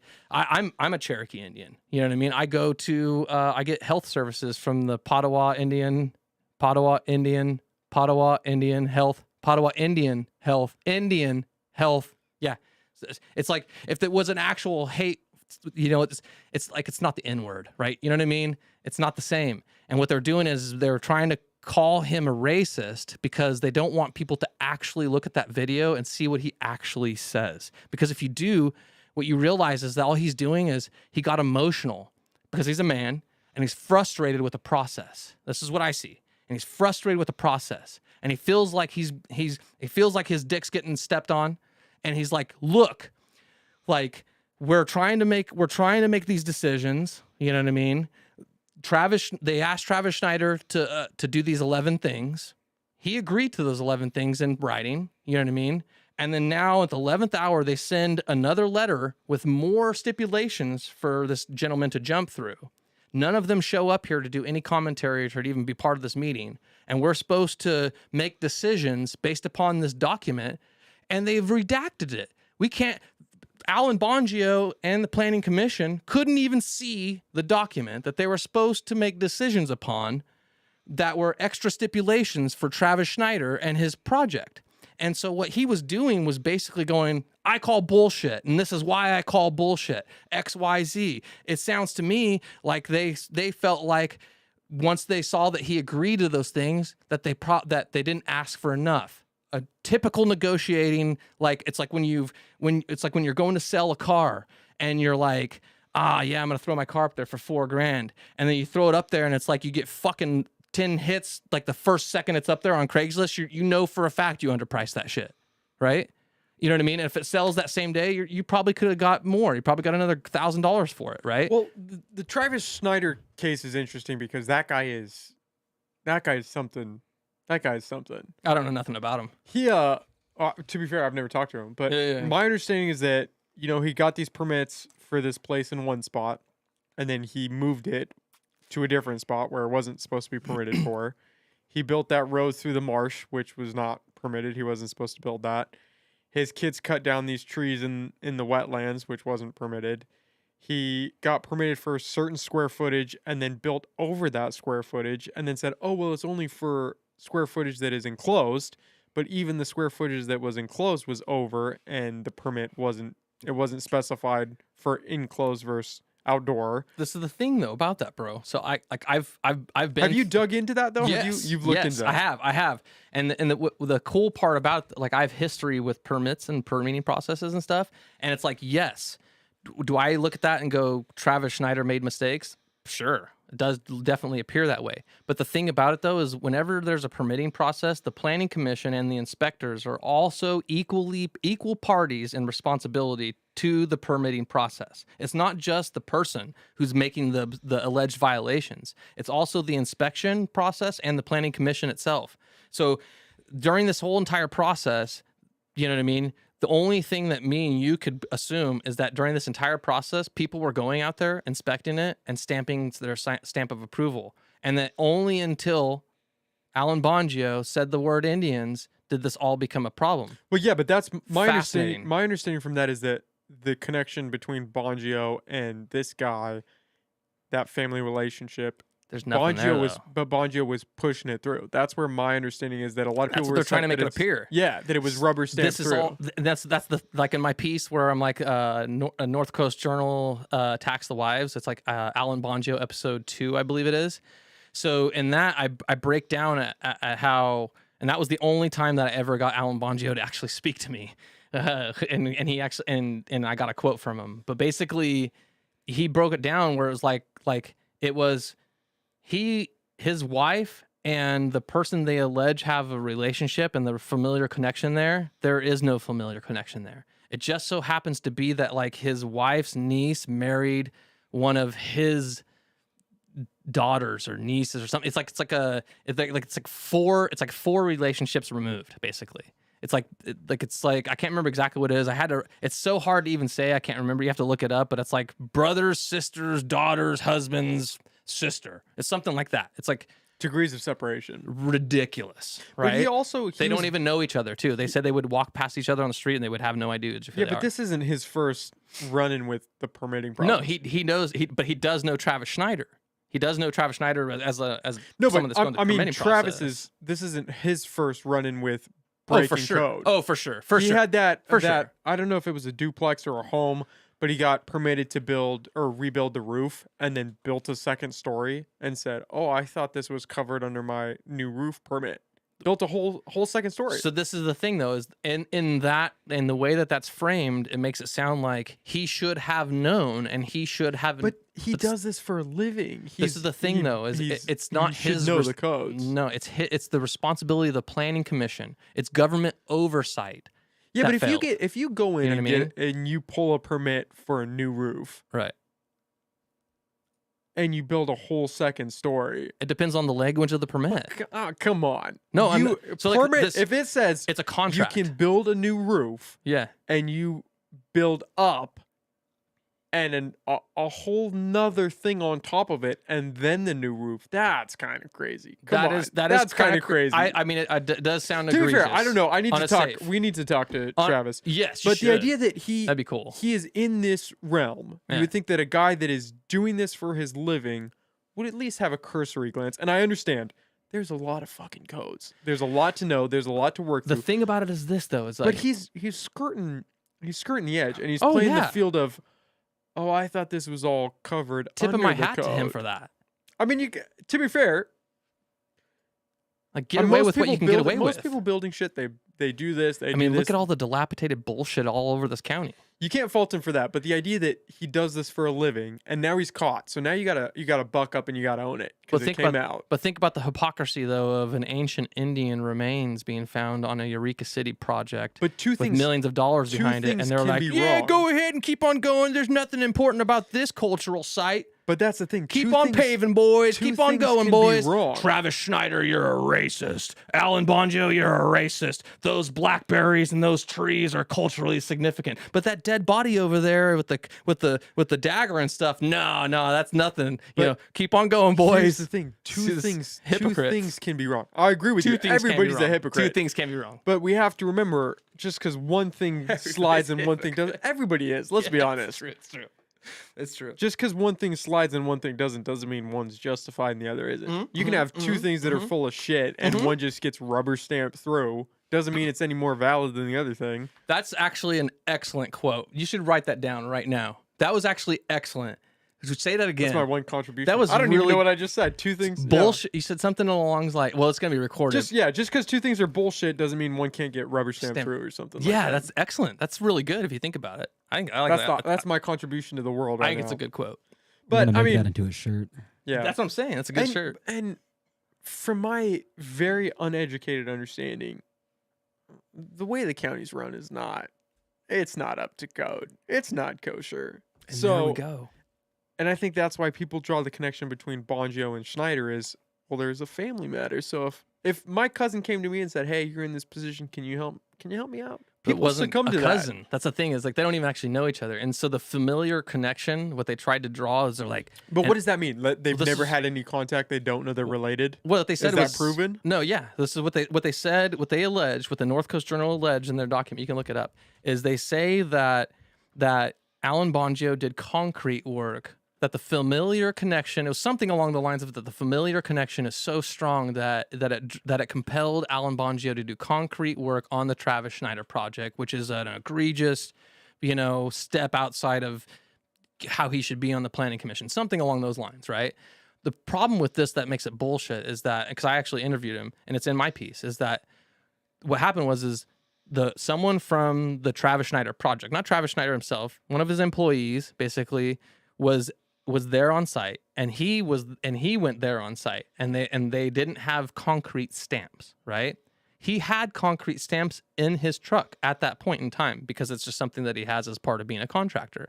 And so he left the concrete stamps with the guys, and those guys returned them onto his driveway later that night when they were done. But they paint it like he's down there with a trowel and he's fucking with a wheelbarrow, like pouring fucking concrete out in a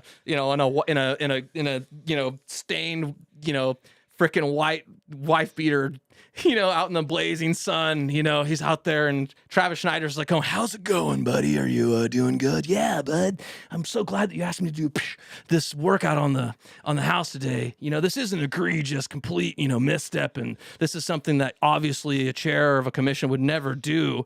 But, that's how they painted it. It's like, it's all theater. It's like it's emotional bullshit. You know what I mean? Like it's like they can say concrete work because he left concrete stamps, and that's what makes you think concrete work. Because anybody who's done concrete work, they think it's like concrete work. You know what I mean? Not like leaving some concrete stamps for some dude that needs some concrete stamps, and you're saving him a trip to the store to grab them. You know what I mean? It's Like, such a messy. it's just so It's crazy. such a messy situation. If And you the go idea to, that the funny thing about the Bongio case is if that's racist and he's reprimanded for that, whatever happened to Rex Bone when he was making those comments about the Mexicans? which, I mean, I looked into those, and I even think those were like, Did you? What He what never happened even- there? Because so he alleged. So I actually wrote a piece too that kind of like ties him in too. And so Rex Bone, he says, allegedly he was at some dinner, and allegedly he says something to the effect that like the food was so good that it makes you want to go steal some hubcaps, which is a hilarious joke. That is, if he did say that, like, you're a badass, Rex Bone, and I would have fucking laughed. And if that makes you like cry on the inside, you need to check your triggers, because that's hilarious. Can you see if you can find anything on that? That was his quote. I 100%. How does that yeah. relate to Mexicans?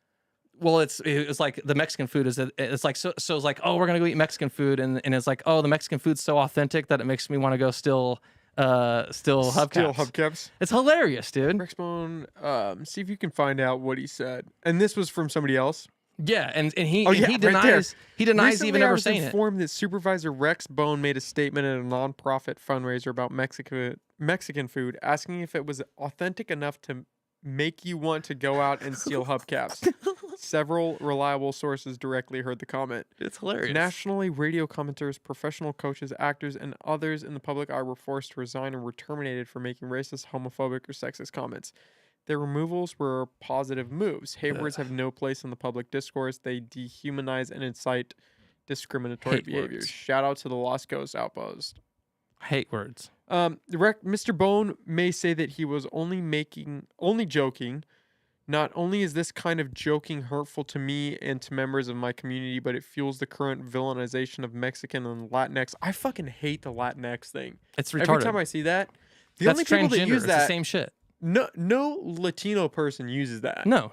It's because it's not a real thing. It's like transgender. It's not a real thing. His statement means that we are all criminals. Mr. Bone should know that jokes reinforce cultural attitudes, practices, and policies that treat an entire community like criminals. Well, Rex, I mean, to be fair, and I probably shouldn't say this because I don't have a whole lot to back this up, but I've heard that have you come across the idea of the good old boys club? I hate that slang. I don't even know what it means, but I've seen it so much that I'm like, what is this good old boys bullshit? I don't know, but I have no, whenever they that like has flannel been- shirts. Whenever that has been thrown at me, Rex's name is always directly followed. Yeah, Always. I do not understand what it means. But it's okay. But it's something that I can't. You know who you should talk to Uh-huh. that kind of feeds into this? Do you know who I had his name on the tip of my tongue and I just drew a blank. He was running for DA. Google the DA race. Not Kamada. I had his name on the tip of my tongue. I hate that. And he had some choice words to say about Rex. I mean, I've heard all kinds of rumors about the guy. Why can I not think of his name? It's He's really literally on nice. this. I had his name, and as I was talking it out, it slipped through. Have you talked to Rex before? I haven't. I need to get him on. He's actually super. I mean, I've never had him on a podcast or anything. I've tried to get him a bunch of times. I want to interview him really bad, you know. But a little hesitant to come on. He's hesitant to come on. Yeah, Well, I can you're understand. gonna sit down. Do you have a time format for yours, or do you do open ended? Just open ended. Yeah, That's the way to do it. Yeah, yeah. I was gonna do like all kind of like getting it ready and stuff, and like all thought out and stuff, and then my buddy Adam, the same dude Adam, he was just like, "No, you're gonna wing it, and you're gonna be a man." I'm like, "Yes, sir." Go to the podcast because I've had him on. He's somewhere around Stacey Eads and Adrian Kamada. I can't think of his name, but he had some choice words to say in connection to Rex and this homeless housing that they were doing at some hotel during the pandemic. That'd be interesting. Where you're this news organization, you know. I mean, I pushed back on him hardcore during the pandemic. I mean, Who, Rex? Yeah, Rex. You know, Rex. I mean, a lot of it was I was really kind of underwhelmed by him and by Virginia Bass a little bit. She's really a sweet lady though, so I'm kind of like Michael Acosta. Sorry to interrupt Oh, okay. you. And I talk Michael about Acosta. Yeah, no worries, dude. No worries. You should reach out to that guy because I mean, he's in the middle of his case, I believe. But if what he's saying is true, he's got a crazy story. He thinks he was framed by the police. They planted kind of set someone up to plant drugs. The guy's got a crazy story. Really? Yeah, we had him on the podcast, and I have no means to fact check what he said because I'm just on here talking shit. But if what he said is true, he's got a crazy story. He ran for DA to try to shed light on some of the corruption and shit that's going around. Dude, I'd be really interested in that. But back to what you were saying. So you've tried to reach out to Rex. Yeah, he's really, really nice. He's a super nice man. He's super respectful on the phone, super cordial, like really, really. And he's honestly, he's really, he's actually has a funny sense of humor. And he's made me laugh over the phone in like a 2-minute conversation just because he's just like that, right? He's just a good guy. And he kind of reminds me of like, you know, like your uncle kind of, you know what I mean? Like you're talking to your uncle, you know what I mean? The one that you like, you know, and he's like, hey, it's Rex, you know? And, but like, yeah, he doesn't seem like he's like well, super it's like, dangerous for anybody in politics to have a long format conversation where they don't have the questions presented to them. Yeah.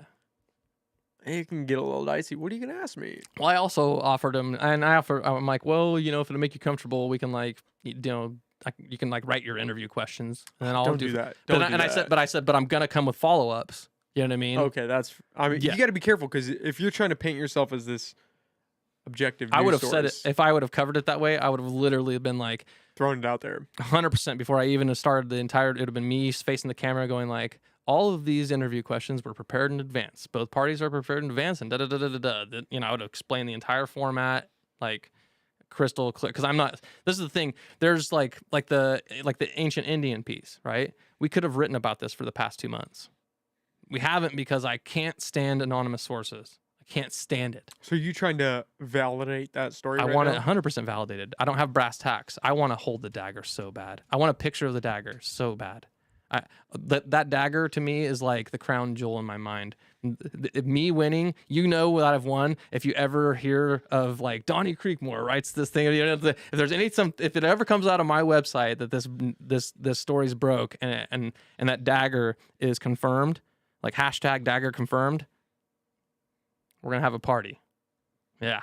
Is it hard being a journalist in that sense, or do you count yourself as a journalist? 100% citizen journalist. Yeah. Is it hard trying to vet sources because you don't want to publish something that's just bullshit that somebody just sends you as a troll? It's not hard to vet stuff, really. You know, it depends, you know, well, I ask questions and questions and questions and questions. I love to talk to people and I love stories, you know? And so like with me, and I'm a very curious individual too. So like, which is, I've learned that I should be a podcast guy because I like, Works for a podcast. yeah, exactly. You know, I like to ask, like someone will say something, I'll just get them talking. And I'll just be like, and I'm literally curious to like, how far does this go? You know?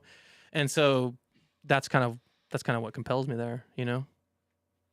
Yeah, it's an interesting age that we are in with the news and with I want to what's become propagated. I want to become it.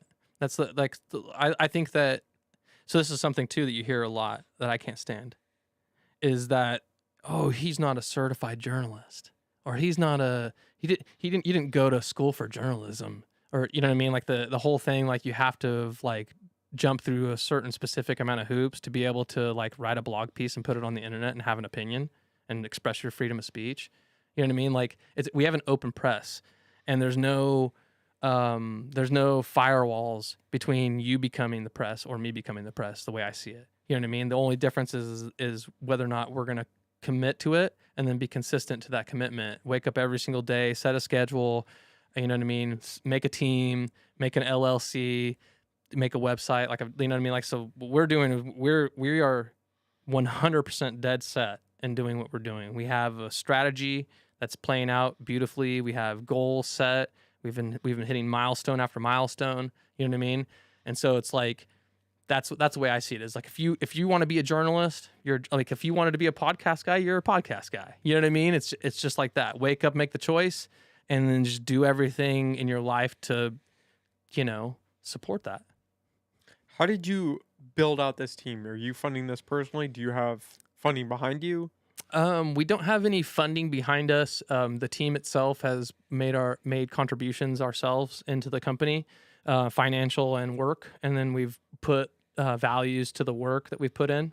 You know, and so there's 4 of us that make up the company right now, and I'm the CEO and the major holder of the percentage, and then the other 3 hold like a quarter, and they're the way I look at it is I kind of want this to be kind of like an employee-owned business, you know, but I also want the stakes to get to be to where you're an employee with those benefits, to be like you've like been with the company for a while and you've, you know what I mean, proved your worth and value and that you're not going anywhere.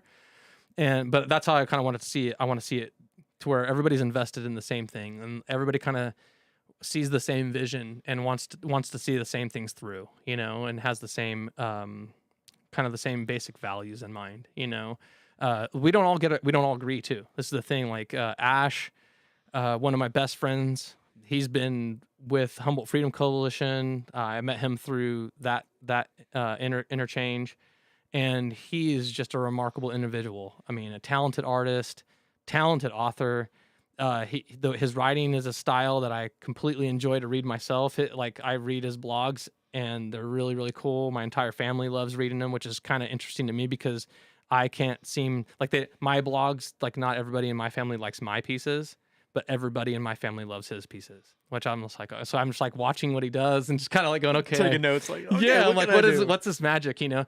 But he does things in a compelling way, and he like brings together a lot of things that you probably wouldn't think were connected, but he connects them in a way to where, one, you're not going to really challenge it after you're done reading it. And then 2, it's not in a way that it's like, this in your face or dun, dun, dun, dun. You know, it's just like, there's no shock value. It's just like, well, have you thought about this? And and it's kind of like when you meet him as a person, it's kind of like his personality as a person too. He's very like calm, cool, collect, super kind. Liberty lady. I wish I could say her real name, but I made an agreement with her to not. She is a huge patriot. You should have her on the show. Is she local? She is local. She's local. She's in Humboldt.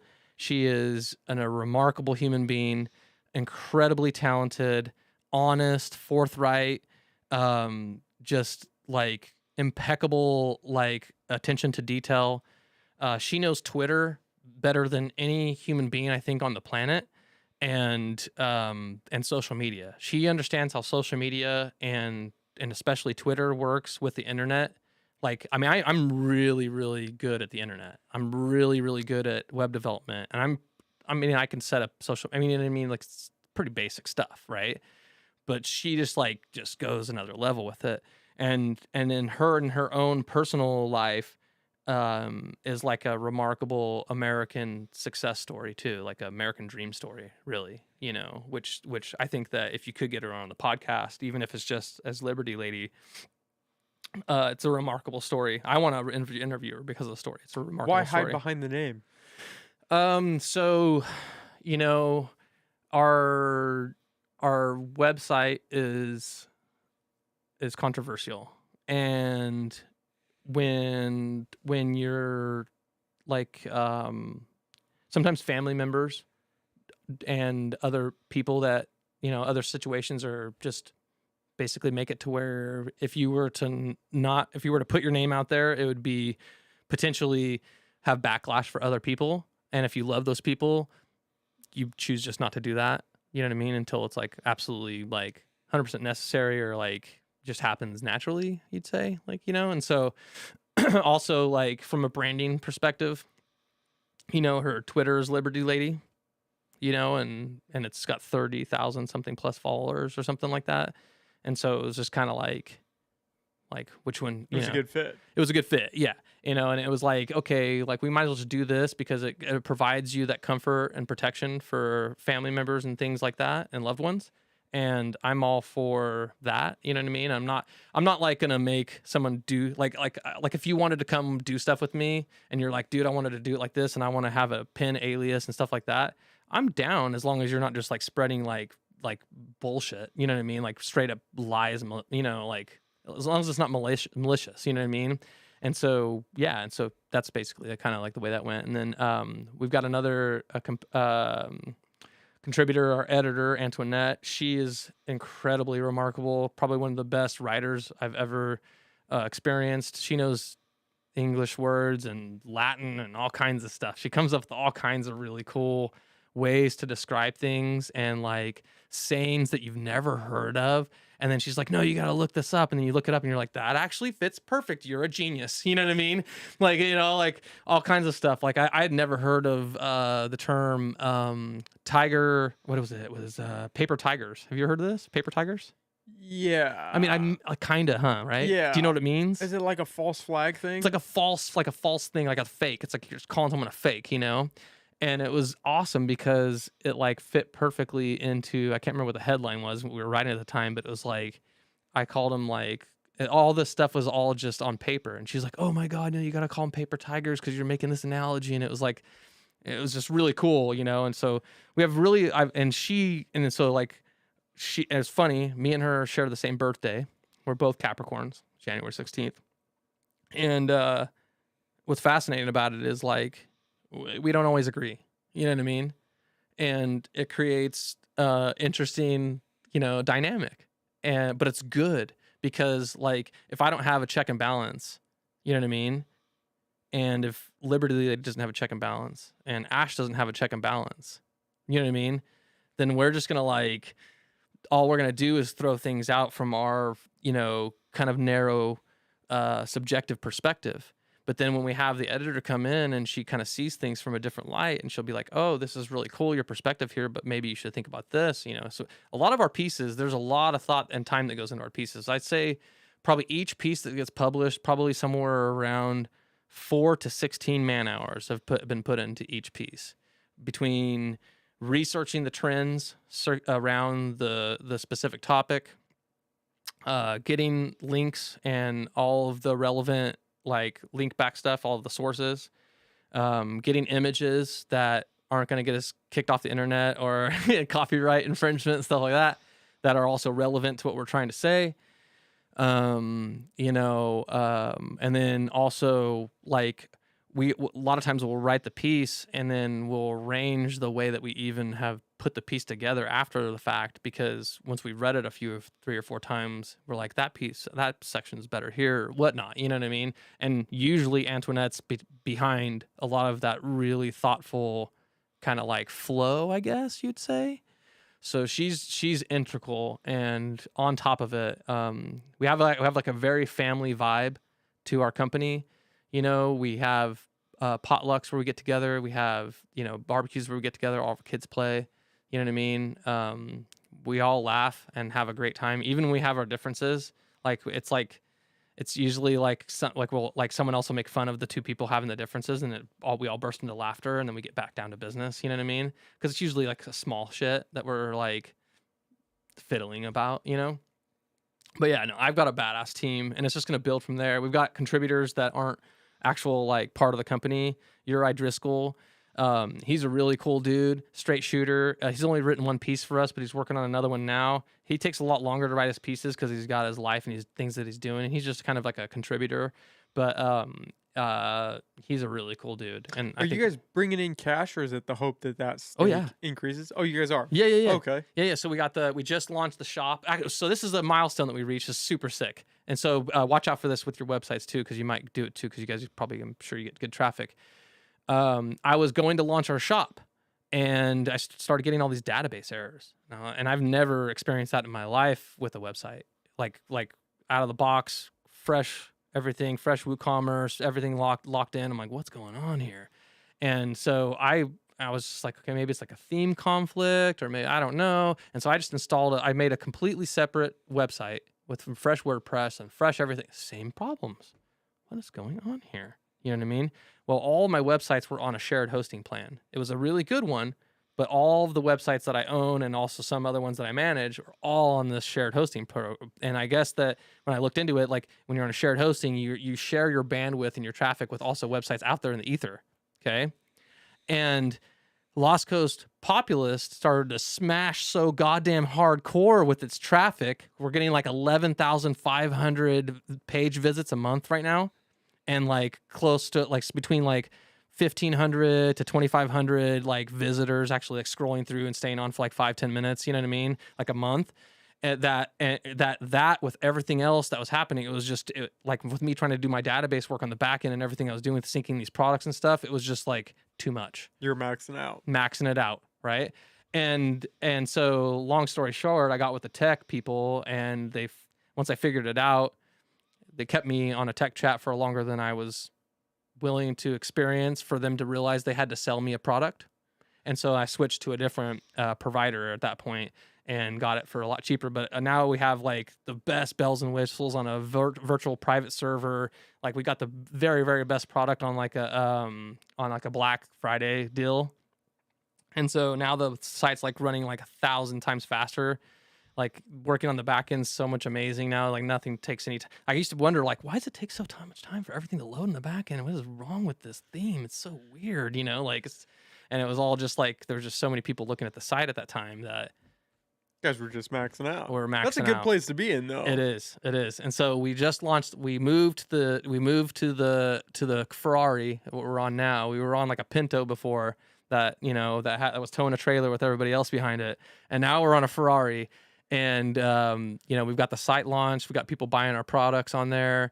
We've got like the hat, you know, the shirt. All the merch, you know. We have been approached by potential investors, but we actually haven't had the meeting with them yet. Just people that are like, we really like what you're doing. And, you know, they're kind of, it seems to me like they're like watching, you know. Are you guys, is it just local stuff, or you guys? It's you guys. Shout out to Growing Pains. Woo. Wild Human. Are you guys just focused on local? Are you guys trying to throw a little national news in there as well? Yeah, you know, we do. We throw some national news and some California news in there as well. A lot of it's focused on local. You know, it all depends. You know, the way that, and what I really wanted to do is I wanted the website to be as user. Like I want everybody to be able to engage with it, right? Beyond comments. And actually there's more engagement stuff that we're pouring into it right now. So the first thing you'll see is like if you cruise down just a tad right there, just cruise just a little bit down. See how there's star ratings on those posts? So you can go to the post, and then at the bottom of the post, after you're done reading it, every single person who reads it can leave a star rating. And the more star ratings it gets, the higher it goes up and stays on our trending and popular tabs. Do you guys rate your own shit? I mean, I'm sure. I don't. I always laugh. I see those people that like their own Instagram but it's only one posts. rate. Yeah, that's true. Yeah. But I see those people that like their own Instagram posts. I'm like, what are you doing?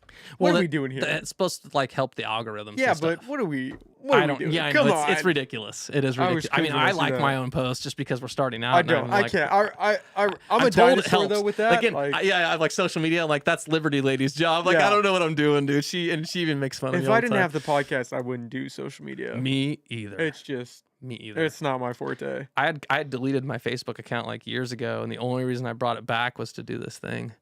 And so business reviews, that's another thing we're going to be doing. It's going to be really, really huge. And I've been doing so much of this programming backend stuff that I've got actually like 4 or 5 different business reviews that I still haven't posted yet. And so what we've been doing is we've just been showing up to eat at different places, taking pictures of our food, and then leaving an honest reply. And essentially what we're going to do is we're going to highlight all the winners, but we're not going to even cover anybody that sucks just because it's not nice. We thought about doing an honorable mentions area, you know, where people just know that we saw, but we didn't review. But I even think that might. You should cover the places that suck. I'd like to know that. I don't know. Be like, I don't want to waste my time going to this place. I don't know. Survival of the fittest, man. I feel very. I get where you're coming from. You want to be nice. Yeah. But if a restaurant it's a sucks, business. It's a business. And they might be trying, you know, and it might, you know, I don't know. But we thought about like having like a back end thing where we go to do the review and they suck. And then we reach out to them and go like, here's the things that you can improve. And we'll come back and give you a good review. And this is all in between us. You guys could do like a, well, I'm not going to tell you how to run your shit, but. No, I would, dude. Please, I would love please. to know what restaurants suck because I'm always like, oh, what's a good spot? Yeah. And if it sucks, and they find out that they suck, maybe they can improve. That's the approach I take with this. I know it sucks. Do you like to write? Well, listen. Come on.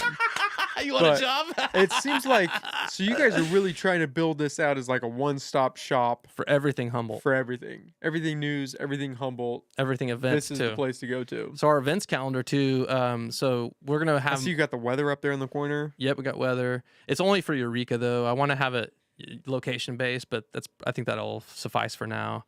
But yeah, no, we're gonna do everything. So let's go to the news section. I want to show something too. This is really cool for viewers. This is just something click news. So this is Humboldt news. This is all of the other local news aggregates all in one place. And so for people just listening, we're at LasCostPopulous.com, and you've got a little category for this. Yeah, it's called local news. So you click on news, Humboldt, and then news, and then this is all this is your Lost Coast Outpost, North Coast Journal, Mad River Union, Rumble and Humboldt, like everything that I could find where people were consistently putting out content as far as news in Humboldt County. I wanted it all in one space so I don't have to look at their terrible websites. So you guys are aggregating off these sites as 100%, well. yeah. Okay. And so what you're seeing there too is this isn't in my database. Like I can't see all those posts on the back end. That's just literally like a mirror. And all I'm doing is making it real convenient and nice for people like me who can't stand their websites but still want to see all their information. Well, you can go to my site and see it all in one place and not have to go to their terrible websites.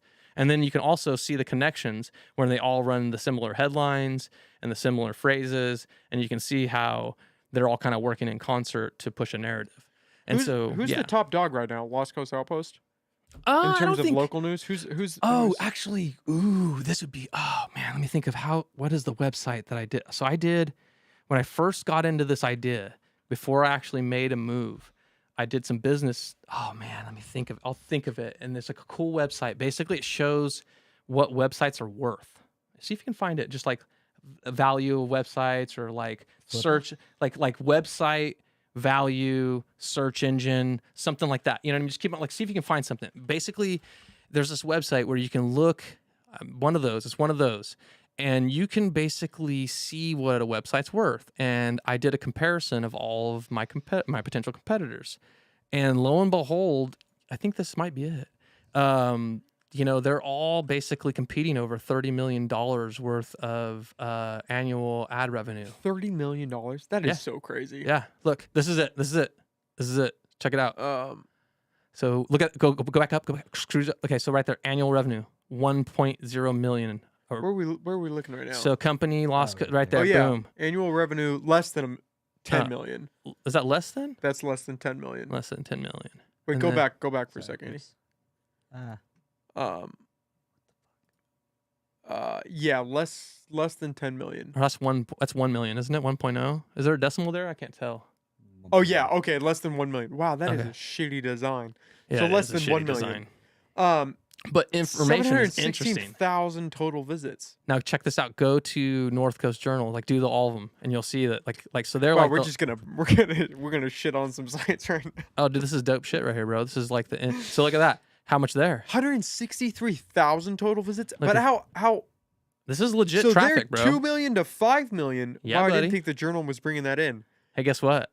I have anonymous sources that say the number one source of all of these companies' incomes are county, city, and municipalities. Department of Health and Human Services. Of course, you're not going to bite the hand that feeds. Wow, KY 5 to Kemp, 10 redheaded million. black belt is doing. Is that 6 or Bang, 5 to 10? Bang, bang, bang. I Sucky. didn't realize. Yeah, bro. I would have thought. Why did I think it was West Coast? And think Maybe about 'cause this. They're just the ones that share. And they only market to liberals and leftists. You know what I mean? Like the but conservatives. still, those numbers go back. 650,000 people for total visits. Do you think that's a year or lifetime? probably annual. Annual. That would make sense. 'Cause Probably if that's annual. I mean, lifetime, I'm getting that's, 11,500 a month right now. Um,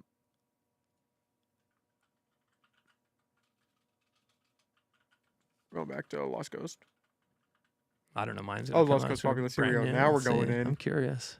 Maybe Lost like this Coast ain't worth Populace. nothing. Yeah, What's it's the not. fuck? It's, it All hasn't been right, around. I mean, you're just hasn't been starting out. around. Though. Yeah, it's brand new. When did you have to take over? probably have to have a year's worth of accrual. When did you take over? The domain. Yeah. There was nothing on the domain, so it was just a park domain. I took over November, October Of this November? year? Yeah, Okay. yeah, it's fresh. Oh, damn. Yeah, So you're just hitting Rocket. the ground running. rocket success too, as far as internet traffic. That's why. Yeah, you're gonna need a little more time to get your analytics in. Um, And I can see it on the backside of my site. You know what I mean? yeah, you can see your Yeah, I traffic, can see but for like those daily. sites Yeah, everything that to hits, yeah. aggregate it. Wow, I didn't realize redheaded black belt was Smashing it. doing some numbers. Damn. And if you think about it collectively all together, you're like, wow. And then none of them even try to market to anything that's center right. But I wonder how many center right people we have around here. Because you've got A lot. HSU, which is I mean, Arcata is just a left wing again. So wormhole. another thing that's interesting about me and is that I used to be the 5th district chair of the Humboldt GOP. I had access to the voter rolls, so I saw how everybody voted in the past, like, what was it, the past 16 years or something like that, in the voter rolls. You know, I could have looked up anybody on like the search thing and told you if they're a Democrat or they voted whatever, you know, because I was using that to place calls and to knock on doors and to try to get the vote out, right? You good? Yeah, yeah. Okay, well, I just didn't know. Just sitting up my chair, I sink into my chair and Yeah, so yeah. I constantly. These And- are shitty chairs. We're working on it. Everything's yeah. a work in progress. And so, looking at the voter rolls, though, I mean, I can't remember the exact numbers because it's been some months since I've seen these numbers, but somewhere along the lines of there's like around 56,000 ish registered Democrats, and I want to say there's somewhere around 40,000 ish independents, and there's somewhere around 36,000 ish Republicans, somewhere around there. So like the 36 and the 40, if they were to get 40 together is a and big agree, number. yeah, baby. I want to They touch just don't back. vote. I They want to just don't touch back vote. on that. Because in the beginning you said that the Republican Party is pushing away independents. Mm-hmm. Why? How would that make sense? Why would you Well, want to do that? The GOP establishment is, not the MAGA populace. But wouldn't you want all the votes that you can get? Why would you want to alienate an entire It's- group? Dude, it's so weird. So, I mean, all I can do is speculate because I don't know exactly what compels them. But from my surmise, it seems to me that they would rather keep going the way it is and just keep grifting. You know what I mean? Donations and the experience of that whole situation, and that winning and actually doing something and that change and stuff. I think that's scary to them, honestly. And I think that it's like when you're used to, like in California, especially when you're used to losing. I mean, they've lost for 20 years solid. You know what I mean? 22 years solid, I believe. And so it's like, I think Arnold Schwarzenegger was the last Republican anything elect. Yeah. And I mean, was he a real, I wouldn't call him a MAGA Republican. I would call him pretty establishment, you know? Well, I don't think there were MAGA Republicans There before weren't. Trump, right? Yeah, true fact. And so they were Ron Paul Republicans back then, or they would call them Tea Party Republicans, you know? So the Tea Party movement in 2012 became the MAGA movement in 2016. It's the same exact Americans, you know what I mean? Just a couple years later. And it's just, and the same exact media playbooks going against them. Oh, they're racists. You know what I mean? Oh, they're election deniers. Oh, they're, you know, it's like all of democracy lies in the balance. You know, it's all bullshit. It's like the same bullshit about January 16th or not January 6th, January 6th. January 6th was a mild riot that was allowed and to get out of control, and then was stimulated into the theatrics that we saw. And then it was most definitely an inside job, because there's absolutely no way to get inside that building unless someone hits the thing on the computer that allows the computer controlled deadbolts to lift and to suck in at the top and the bottom of those doors, which allows them to open. It's the Capitol. Like, well, I'm gonna sound so right now going out. And then the police, like, come on in, boys. Regardless of how you feel about January 6th, whether you feel that it was just a protest that went awry, or whether you feel like these people were trying to take over the country, the question of whether or not the FBI or some government organization had infiltrated that and did anything. Fact. Yeah, but is it? Yeah, 100%. Because people question that. Like, I mean, Ray, do you know who Ray Epps is? 100%. Yeah, I've seen the videos. He's completely a Fed. He's just free. Of course they he's went free. after every other person that was affiliated with that. Well, he's the Fed. And this guy, there's videos of Ray Epps outside screaming, "We need to go into the Capitol," and people screaming back at him, "You're a Fed. Yeah. You're a Fed." Mm-hmm. And Ray Epps he's not in any deposition. He's not in any affiliation of the FBI towards that movement. Yeah. And he was just free. I knew about January 6th and that it was going to go sideways and that it was going to be an event 3 weeks before it actually happened. Okay, what do you mean when you say you knew that and you knew it was going to go sideways? So, like I say, I like to research from the internet, and that's what I'm really good at. And so I had gotten onto a Discord channel at that time, and I barely even knew what Discord was. But I got onto a Discord channel that had Antifa on it, and they were basically claiming, and it was a buddy of mine that was like actually a super hard right dude. It's actually a proud boy from Portland. He actually sent me the link to get in this thing. He's like, dude, you got to get in here. You can't believe what's going to happen. They're going to dress up like Trump supporters. They're going to dress up like Trump supporters, and they're going to basically be on the front lines, and they're going to cause a false flag event. Now, no one knew what it was going to be. No one knew the actual, like, how it was actually going to spell out. We just all knew in advance that Antifa were going to be there, and that BLM was going to be there, and then they were going to dress up like Trump supporters, because they had put out like different like image graphics and different things like that, like in these channels, like private channels, telling them to do that, right? And this is like, at the time I kind of took it all as a grain of salt, you know what I mean? But then it kept building up, where like in the same channel and then in another Telegram channel, same thing happening, that, from different people sending it to me going like, bro, you should need to check this out, And this was when I moved to Portland, after I went through that whole experience, I became very political. You know what I mean? Like, and a huge Trump supporter, right? So like after about a year living there, I became a huge Trump supporter because of the experience that I went through, and it just kind of made me research them. And then I was like, this is awesome, right? And so that experience is what kind of fed me doing this other activity, and you know what I mean? And so, yeah, it's just complicated. And it's complicated because how does somebody fact check that? Yeah. How does somebody find out the truth if the government won't investigate that, and the only narrative that's out there is that it was a bunch of Trump people? Regardless, I won't even make a judgment call on that, but how do you know? How do you know when I only one side's surmise- propagated and you can't? The average Joe isn't going to be able to I go and surmise look up that- those Telegram messages. Yeah, yeah. And so that wasn't even like all that did for me was at that point I was like invited to fly to like a thing in Florida, and and it was already prepaid for, like a golf trip and all kinds of stuff, right? And it was like a thing where like I absolutely should have been there, right? As an extension of the Proud Boys movement. No. This Not is just a affiliated. personal thing, like a Okay. personal, unaffiliated, random thing over here, right? And so I was supposed to be flying to Florida that day, and I was supposed to be doing all this stuff and flying back, a couple days later and stuff.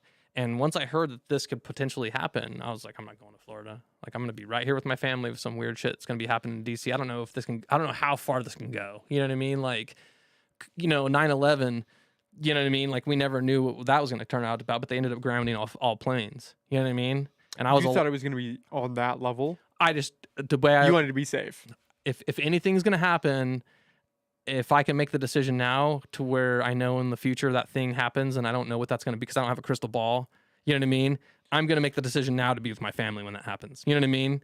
And so I was just like, I saw it as like, who knows how bad this could go? You know what I mean? This could go really bad. And so, and it was really kind of flimsy and flim-flam I watched the entire thing on live streams, and, I watched live streams of people. I watched the entire thing of live streams, multiple different screens at my house of different people that I followed that were literally walking in and they were doing different things, right? That I knew from chats and stuff online and everything. So it was a known thing. It was known in advance, well in advance amongst the MAGA populist movement that were the ones that were really, really into the movement that event, that shit was going to go down that day. And that, a lot of people didn't know though that were there, and they just left. You know what I mean? Like as soon as things got hairy, it just got left. But I think the ones that were like pissed off about the election and pissed off to the point where they were just like really just had enough, I think they stayed, and I think that their emotions got used by the antagonists. And it all played out the way we saw. But the thing that struck me about it was the propaganda afterwards. Was this whole idea that was like the most crazy thing that I'm supposed to now accept this is like the scariest thing I've ever seen because this is like, white nationalists doing this and whatever, it's complete bullshit. What it was is that they had done their reverse color revolution, and they had set it up a predicate for all of the pre-rehearsed and pre-written speeches that each one of those backstabbing politicians made when they, as soon as they were about to make the decision whether or not to call the different what are they called? The electorates from each state. As soon as they were about to go through that process, that's when the doors open. That's when the whole thing happens. They hit the lights and they go into this lockdown, right? And then it's when they come back, each one of them is like, oh my God, after the violence that I saw today, I can no longer stand here and vote for this. I'm going to go ahead and say that Biden won this election, that there's nothing to see over here. And that right there, when I was like, wow, how about that? Isn't that cute? Because I don't suspend disbelief in those situations. Like in no way, shape, or form do I think that any of them sat there while they were while they were in this emergency response situation and wrote those speeches. They were wrote in advance. I'm not dumb. You know what I mean? They were reading from teleprompters. You don't think people can have a come to Jesus, for better phrasing, moment where they're moved by what's happening around them and they find the words? Sure. But I mean, if I watched that thing and I can go back and watch it and I feel the same. A lot of it is this. It's politicians that Trump endorsed that he walked up on stage in different MAGA rallies in front of thousands of people that he brought to those stages.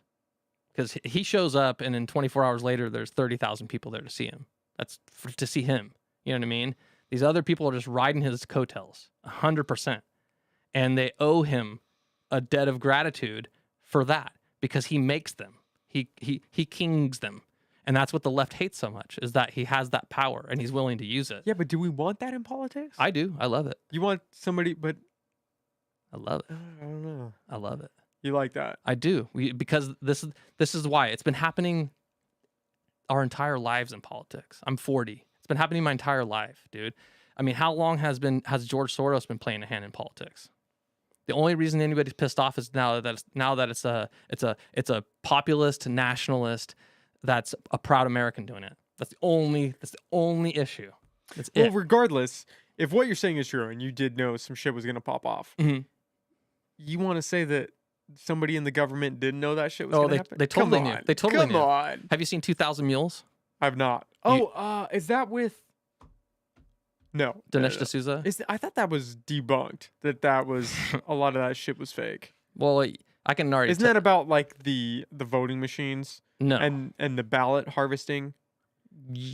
Yes. I thought the ballot harvesting was like Well, this proven is to be a crock.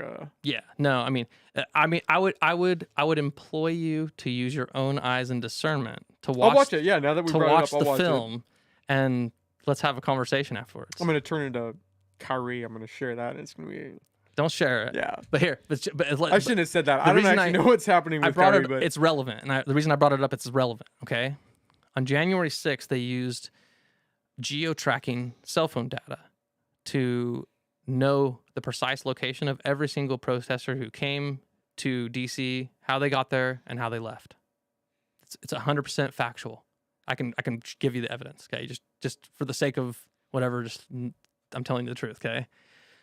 So they have this stuff. every protester, every they protester geo-tracked. that had a cell phone that showed up there, the cell phone was tracked like 24 hours in advance. They saw them coming, leaving, and everything. Every bit of their movements. There's videos of them like testifying and showing all that evidence in the court of law, using it to get current January 6th prisoners in the gulag where they still stay for their political crimes. Okay, like a communist state. Don't think too much about that.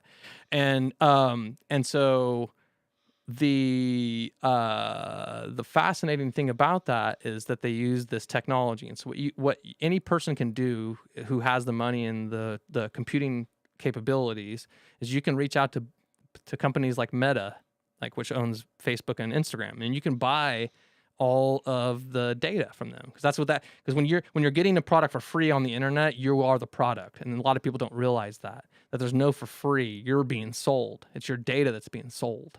And so you can get all that data, location data, everything, like what you like, things that your microphones picked up, things that your cameras picked up, all kinds, right? Well, they use that exact technology to throw these guys in jail for being in January 6th, right? Well, True the Vote, the guys who are behind the 2,000 Mules documentary, they're actually the researchers. They went and they used that exact same technology that one of the owners of True the Vote, or the founders of True the Vote, have actually used to convict drive-by shootings and other crimes with the same technology and throw people in jail. That what they did is they bought all this data, and they set up these geo fences around drop boxes, right? Which is basically like if the data goes into that fence, bing, okay, we know that happens, right? And they're like, okay, let's call it weird if they go to this drop box more than 30 times. Kind of weird, right? Who goes to a drop box more than 30 times? Not too many people. We'll call that weird. Boom. They get that. Wow, look at that.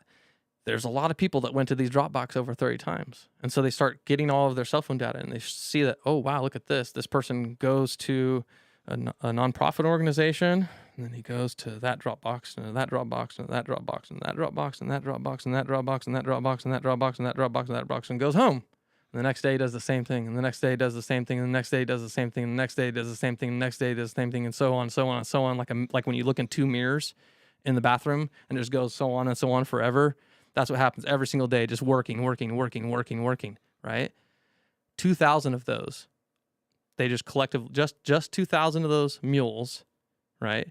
In just, I think it was 5 different battleground states in the documentary, are just enough to sway the election entirely.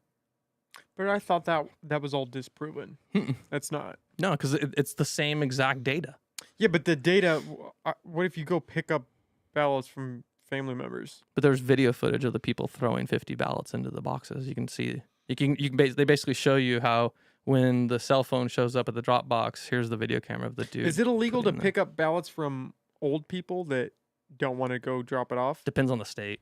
So what if it's just that? What if these nonprofits are trying to get people engaged in voting, and you go pick up from a senior home facility, or you do that and you're just I understand the skepticism. I employ you or anybody with that skepticism to watch the film. I'll and watch to it. make their own To opinion. be fair, I don't have. Yeah. I don't know enough about it Totally. to have a decision. That's why I'm one not way or like another. make a decision, bro. Yeah. But like that's the thing about it is though it's the same technology. And Well, that technology 100% is real. I watched this Netflix doc about this guy who was running some scam, and I believe it was the FBI. They had this machine where they could just drive around the block and pick up everybody's cell phone frequency and download all of their shit, and they were just aggregating it from everybody that they drove by. It's a mini tower. Yeah, which how crazy? How is that legal? And they're just doing that. They're just aggregating whether you're a criminal or not. They're aggregating everything that's on your phone as they're looking for this criminal. And maybe you're guilty, maybe you're not. I can't think of the name of that documentary, but just taking legal? copious amounts of data and everything that's on your phone. Well, you ping them instead of your cell tower, and now they have access to all of it. Well, the fascinating thing is that a lot of these nonprofit agencies were funded by none other than Facebook, and most of these drop boxes were funded by none other than Facebook. Well, how about the FTX crash? Have you dug into that at all? Yeah, but I have to go pee again. We got to wrap this. It's 7:00. I got to get out of here. Oh wow, dude, we're crushing it. We did some time. All right. We'll have to save that for the next one. All right. Donnie, this was awesome, man. We'll have to get you back on. Do you want to plug where people can find you, where they can find the Lost Coast Populist, all your stuff, plug Absolutely. everything? Donnie Creekmore, lostcoastpopulist.com. That's populist.com. You can also find us on all social media at locopopulist. And then I'm on Twitter as Donnie Creekmore, and but you know the Loco Populist is really what you want to follow, not me. I'm just get on there and just do whatever. You know, it's not, Okay, well, Donnie, not much. It's not very exciting on my personal account. Yeah, I'm in the same way. But this was awesome, man. We'll have to do this again. Really, super awesome. Yeah, I had a great enjoyed time. it. Yeah.